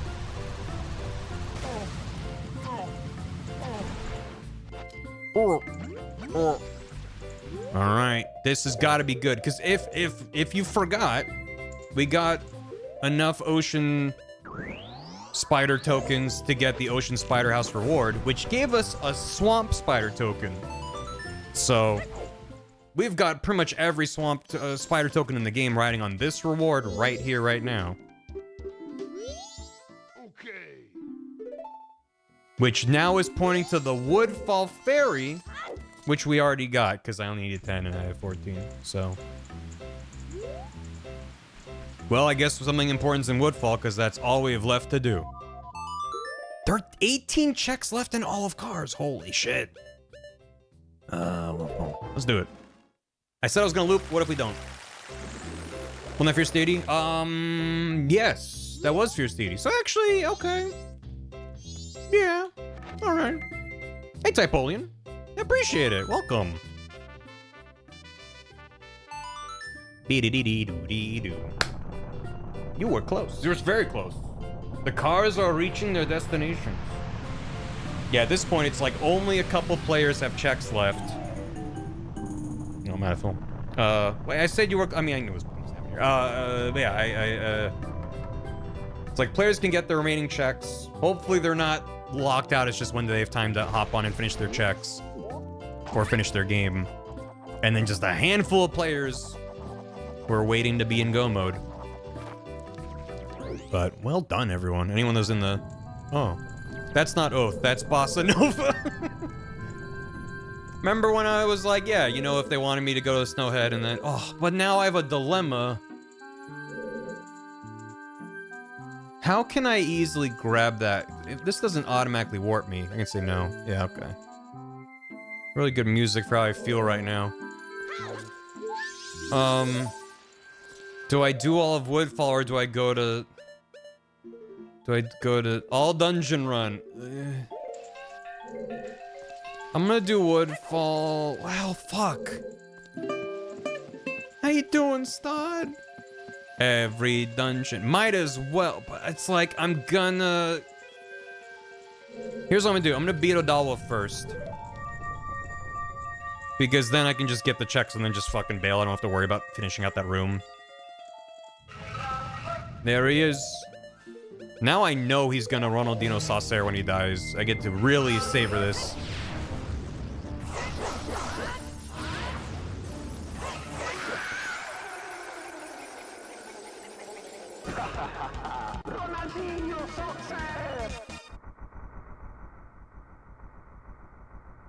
Oh, his soul is left behind.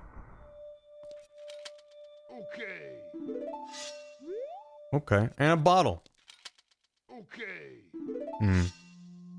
Bottle. Alright. Well, we'll go back in. We'll get the checks in there. And then, God, I just know. Like, either Oath is in Woodfall, and it's just the meanest seed ever to dangle Great Bay Temple in front of me with the song literally in the entrance like that. Because if I leave and do Great Bay and it turns out it actually was in Woodfall, then I'll just be livid with myself for not finishing it. Yeah, we can take the princess to the moon. We absolutely can. So I think I have to finish out Woodfall. It's not that big a dungeon, so it's not that bad, but... here, I'll put her one... I don't want to put her next to the milk, so I'll put her in that one. It's like spacing at a urinal, you know? It's like, you gotta do like every other. You can't... don't put her next to the milk, that's just rude. Butler's junk? Yeah, Butler's junk. I don't especially want to do that race. I could. I guess I can just... I was gonna roll forward, and I'm like, I think it's just quicker to do this. Put her in the milk! Yeah, that's where like, nut milk comes from. Like, almond milk. You ever have almond milk? It's pretty good. For anyone not familiar with Majora's Mask, what you're normally supposed to do is you grab her, put her in a bottle. There's a whole bit about it where she's like, you gotta help me and bring me, and you're like, how do I do that? You bring her to the king, and the king releases the monkey, and they're like, oh, we're all happy now. For the randomizer, you don't have to do any of that. None of that gives you an item. It's just to make the world at peace and resolve plot stuff. And it's really weird if you're in that room and you just leave without doing that, so... let me do this. Deku Squirrels are almonds? I mean, they might be. Actually, they kind of look more like pistachios. At least Deku Nuts kind of do. Hey, yo, weeb, how you doing? So want a timeout? Oh, yeah. If someone redeemed a timeout, I did not do that. It does open Deku Butler Race. Yes, that's something I always forget about. So it is necessary to do if you're doing Deku Butler Race, so. Turning in the princess doesn't give you anything, but it opens up a check. So, yes. Correct.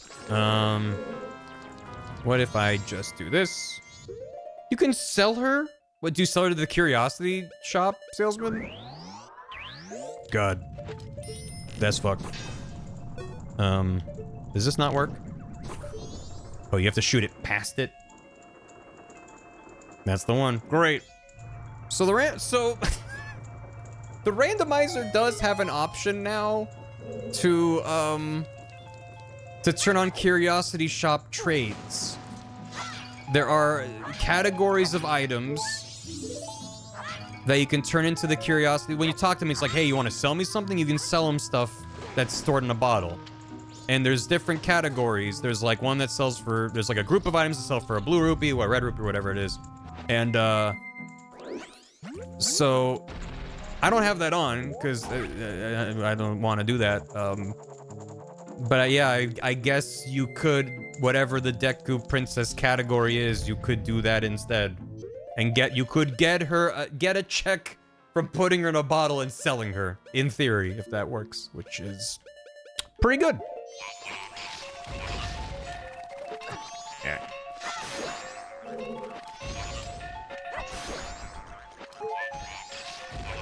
I didn't forget to do this room this time. Here. Oh, I'm on top of it. Just a little bit. Come on. Come on, you son of a gun. Okay. Okay, fine. Like, how many things are we even missing? I mean, I'm missing a good number of masks, so... there's potentially a lot if this scene wants to be mean, but... Do I have blast mask enabled? I don't think so, unless it's just an option that's already on in the recomp. Hang in there. I'm hanging in here. At some point, which is probably not super late. I did drop a couple hundred frames earlier, so if anyone experienced a hiccup. Not a ton of frames, but enough that it would have been a little blip. Sorry about that. You did miss Bremen Lemon. Is this gonna work? I jumped a little bit higher than I should have. Only small pose this game are in Stone Tower. No. No. Yeah, if I clear out Woodfall and I still don't have anything, I think I'm just gonna hint where Oath is. And then based off that knowledge, I might decide to just call it and give me what I need to be go mode and wrap up, because I did yap about Metroid Prime 4 for like an hour, which was longer than I thought it would take me to get that out of my brain, but on the other hand, also, it could have been a lot longer. So maybe we should count our blessings, but yeah, it's starting to late. Still going. Yeah, well, I started a little bit late. We're fine. I did have a lot of thoughts about Metroid Prime 4 that I need to get. Ooh, junk. Oh boy, oh boy, oh boy, oh boy. Oh boy, oh boy, oh boy. Key saner plus pot saner. Can you do it again? Yeah, sure thing. No, just go to the... I had visual indicators on stream. I forgot to get this. I guess I can see what it is. Motherfucker. Thank God I didn't leave. Imagine if I left and did... Wow, so okay. The seed wasn't mean enough to do that. Let's get the fuck out of here. The bees were hiding it. So the seed wasn't so mean as to require me to do all dungeons, but the seed was mean enough to dangle a song in front of me right here and go, by the way, the song you actually want is further in. Which is funny. So, we're good. And it's final day. I didn't do a loop because I thought I could do this in one day, and I was right. Oath to bees. It's hip to oath bees. I can't believe that they showed me. That's so weird. This was a fun, weird seed. Midna. Ow. Ow. We're good. Uh-huh. Ba-da-ba-da-ba-ba. Yada-doo-doo-doo. Oh, yeah. In the vanilla game, if you play the double time, it just skips you to the next 6-hour increment. Right? 6, or just 12? I think it's 12. No, I think in Majora 3D, it's per a smaller time increment. It's like every 6. But yeah, in the original game, you can play double song at a time, and that will skip you like basically from that day to that night, or from that night to that next morning, which is convenient. But obviously, being able to pick the exact hour is much nicer. Okay, here we go. I will play. I will. Mega Waluigi. Let's put up time of the game opposite inverted song time. No. There is, so in Ocarina of Time, there's the sun song, which makes the sun zoom across the sky really fast. That is programmed into Majora's Mask, but was just disabled from working. And there are mods and ROM hacks that enable that. Oh, very good. So if you play the sun song in Majora, if it's supported and hacked in or whatever, it just makes time progress super fast, which is like terrifying because you might be like, oh god, I have to get in that door to stop it. It's a lot. So anyway, Baby Park.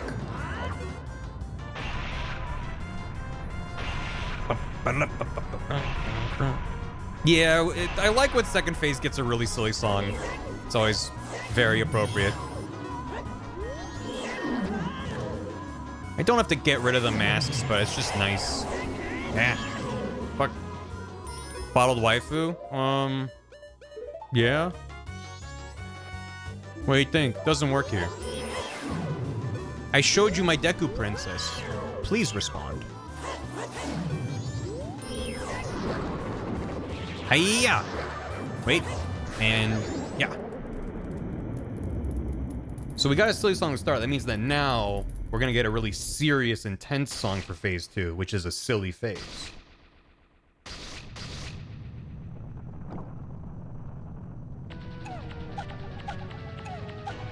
I mean, yeah.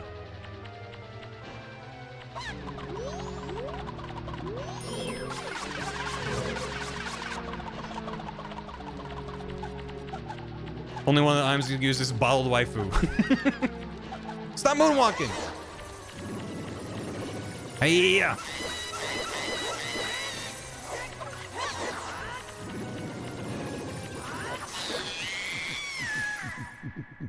Does Samus stand a chance against Majora? Tune in to find out. He can only move on. Oh.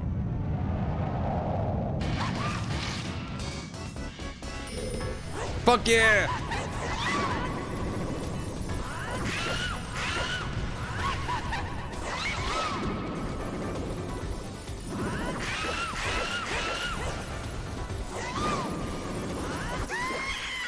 And time. I love when other N64 games, when people put N64 music into Majora's Mask and they're able to just either use close enough samples, but it just sounds the same. Which is great. It did. Not 10 FPS. I know. It's so fun. You'd be like, it just works. Good enough starting Majora's Mask 1. Time loop, toilet hand, Majora. And time. Yippee! Yippee! Okay, let me look at... Finished at 6-9? Let's go. Where's my spoiler log?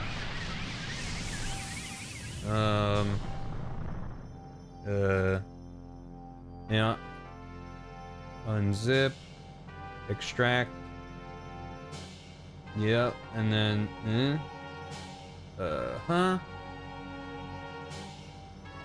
Bum, bum, bum. So what did the thing want me to do? It's always fun when the sphere tracker is so small. So, Sphere 1, buy the progressive bow in the shop. Stockpot an employee room chest. So day 3 was a bomb chew bag. From that, I was able to get light arrows from the bomber's hideout. Tingle was selling the swamp title deed, because I got the bow, so I was able to shoot him down. And then top of the clock tower, was able to shoot down, got Moon's Tear. The Moon's Tear trade gave me Goron Mask. Then that lets me get up to the road to Akana Rock Grotto, which had a Pona song in it. That let me get into Akana Graveyard, which the grotto had the Deku Mask. Then Goron Village Deku trade for Twin Mold's remains. Swamp Spider House Tree Room Beehive token for a bottle. Woodfall Entrance Chest Odawa's remains. Woodfall Entrance Chest had Odawa's remains? Did it? Is that right? Great Bay Feeding Fish Lab was Goron Lullaby. Swamp Spider House First Room upper right. Bug Patch Token Zora Mask. So I did that in a different order than they thought I would. Zora Hall shop item was the hook shot. Ocean Spider House Dining Room Open Pot Token Progressive Magic. Snowhead Temple Basement Switch Chest was Sonata. Woodfall Temple. Oh, Woodfall. Oh, right. The open area around Woodfall. Yeah. I was like thinking like inside there. No, yeah, right. So I took a while to get up in there, and that's why I didn't get that for a bit. Okay. Snowhead Temple, Basement Switch Chest Sonata, Woodfall Temple, Oath to Order, defeat Majora victory. I mean, when it's laid out like that, it's not so bad. It's just, yeah. The story of this seed was a lot of having one path to work towards, and then the end of that path was a breadcrumb in another direction. This wasn't the kind of seed where things kind of opened up in a very nice, fun way, whereas, like, as I'm getting stuff, it just opened. It felt like, I don't know. Felt kind of restrictive. Anyway, that was neat, though. I'm also glad that there was important stuff related to the stray fairies and the Skulltulas. Kind of. The Skulltulas more so. Because that's what I'm trying to do more of. Wah! Well done, Waluigi. You have saved all of Termina. Now, I must bid you adieu. Wait. Now look at him. You should do dungeons as soon as they unlock. Yeah. Well, I did get Snowfall a good bit in. The main thing was I needed magic. And I didn't get magic until I did the Ocean Skull House. So I did do a lot of, because again, Majora has a lot of early checks I can do. So it took me a long time to find, I got that bow super early, but then it took a while to get the Goron Mask. And then Goron Mask didn't give me a ton of stuff, which helped. So I was able to get Deku Mask kind of early. But then Deku Mask only helped me get some remains and a bottle. And then that let me get Goron Lullaby and Zora Mask, and then that let me get Hookshot in the Zora area. And then I was able to get Progressive Magic. So it was just like a long way to get Magic, which was then what I needed to get into Snowhead. And then Snowhead from there was kind of a straight shot. Because in Snowhead I got Sonata, so... It is often a problem where I won't do dungeons, because I'm like, it's got a bunch of shit. That was like, well, I had Snowhead available at the same time as a bunch of other stuff, so I just prioritized those other things first. But... And then everyone clapped, yeah. But, thanks, Rain. Let me wrap it up. Appreciate y'all. I know I just did a couple back-to-back Majora randos, so if you're like, I'm tired of Majora, thanks for watching anyway. I hope you enjoyed it. I had fun. I like doing a solo, as much as I enjoy doing multi-worlds, because that interconnected puzzle is so fun. I get to hang out with my friends, and we get to do randos together of whatever game we want. It's a good time, but also, I like doing a solo one. It's comfy vibe for me. I hope it is for you as well. See you Sunday for next rando, yeah. Same rando time, same rando channel. Let me get caught up on what happened earlier, though. TL Gay, thanks for 14 months. Scaredy with the raid. Jet Lagging, thanks for 100 bits. Stooge Man with a year and a half. My sub is old enough to wield the Master Sword and smoke. At the same time, Fiendish Auburn, thanks for 29 months. I'm here with Fries. Miorganovich, thanks for 32 months. Thanks for showing me the MMR mod. It's been a treat in vaudeville watching all the VODs. Thank you. Appreciate it. Aaron McGager Bomb, thanks for 40 months. Happy New Year. Maya Estera, thank you for 52 months. Thanks for introducing me to Archipelago. Let's go. Donkey Kong Kyoto, thanks for 3 years. Wham. Ben Jack, thanks for 11 months. Odd Cosmar, thanks for 6 months. I'm newish here. What does beam your peem mean? You asked that question 4 hours ago. I don't know if anyone answered you. Nothing. I think that, like many things, this came up yesterday. A lot of things in my stream are because of my wife, who has a singularly unique mind. And I want to say that probably came from Bath, because I don't know. Katamari Rando when everything you can roll up is a check. Dear God. So yeah, I don't know, you know, beam your peem. It means what you want it to mean. That's the answer. Johnny Honey, thanks for 79 months. It is a new year. Let's write 25 on docs for many months. Oof. It's a new year. It is a new year. Let's write 25 on docs for many months. Oof. It is a valid haiku. Thank you. Bun Bun, thanks for 22 months. I hope you're doing all right. Thank you for the resub. And here's the 2026 being a better year. Eliotastic, thanks for 2 months. This is how Prime works. Tina, thanks for a soup. And the double soup. And Goss, thanks for 20, Bob. Fox in Unboxing, thanks for 45. Murmur, thanks for 75. Twitch exists, I forgot. It is easy to forget. Daft Boy Trunks, thanks for 78. Thank you for 6 years? 6.5 years? Yeah, 6.5. Enjoy your ice cream key. Skyward Frog, thanks for 43 months. Barotate. And Stad, thanks for 50 bits. Great jorb. I did a great jorb, if I may say so. I saw credits rolling. We are winning, and we won. And, not the meanest seed by any means. It was a little bit of a weird one, but anytime, I don't know, every time I do a rando, I'm able to get a little bit better at little bits and pieces of it. And I still enjoy that loop and that progression. I'm gonna send y'all out of here to someone who, I don't know. How about?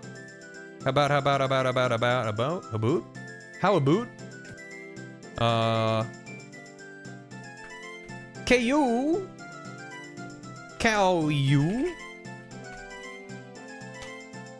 is playing some Lost Judgment and currently has dog cam up on stream. So if you want to see a close-up picture of a Shiba Inu face, I think it's a sheep. It's a good time. I think it's vanilla. The odds of a seed to have everything in vanilla? I don't know. Even for a game with not a lot of checks, that seems like a not high chance. Fish and Corey. Yeah, Fish and Corey. Yeah, thanks for hanging and chatting and lurking and twerking and whatever you've been doing. Hope it's been a good Friday. Hope you have a good rest of your eve. I'll be back on Sunday, probably. As I said, I need to look at the GDQ schedule, so I'll update my schedule accordingly if I take a look and I decide. But also, I might just wing it, so, you know.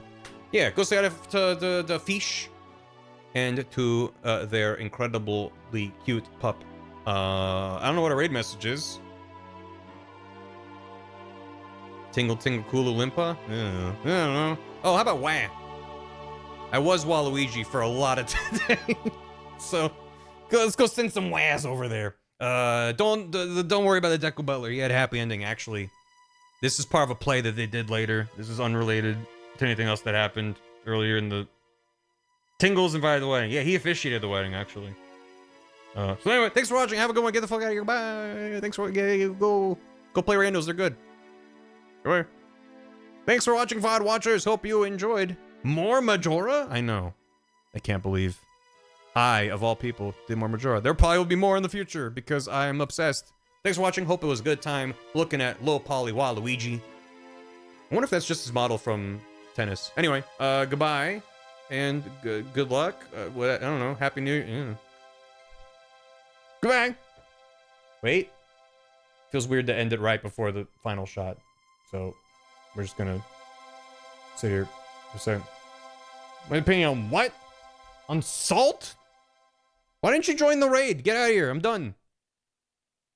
Do.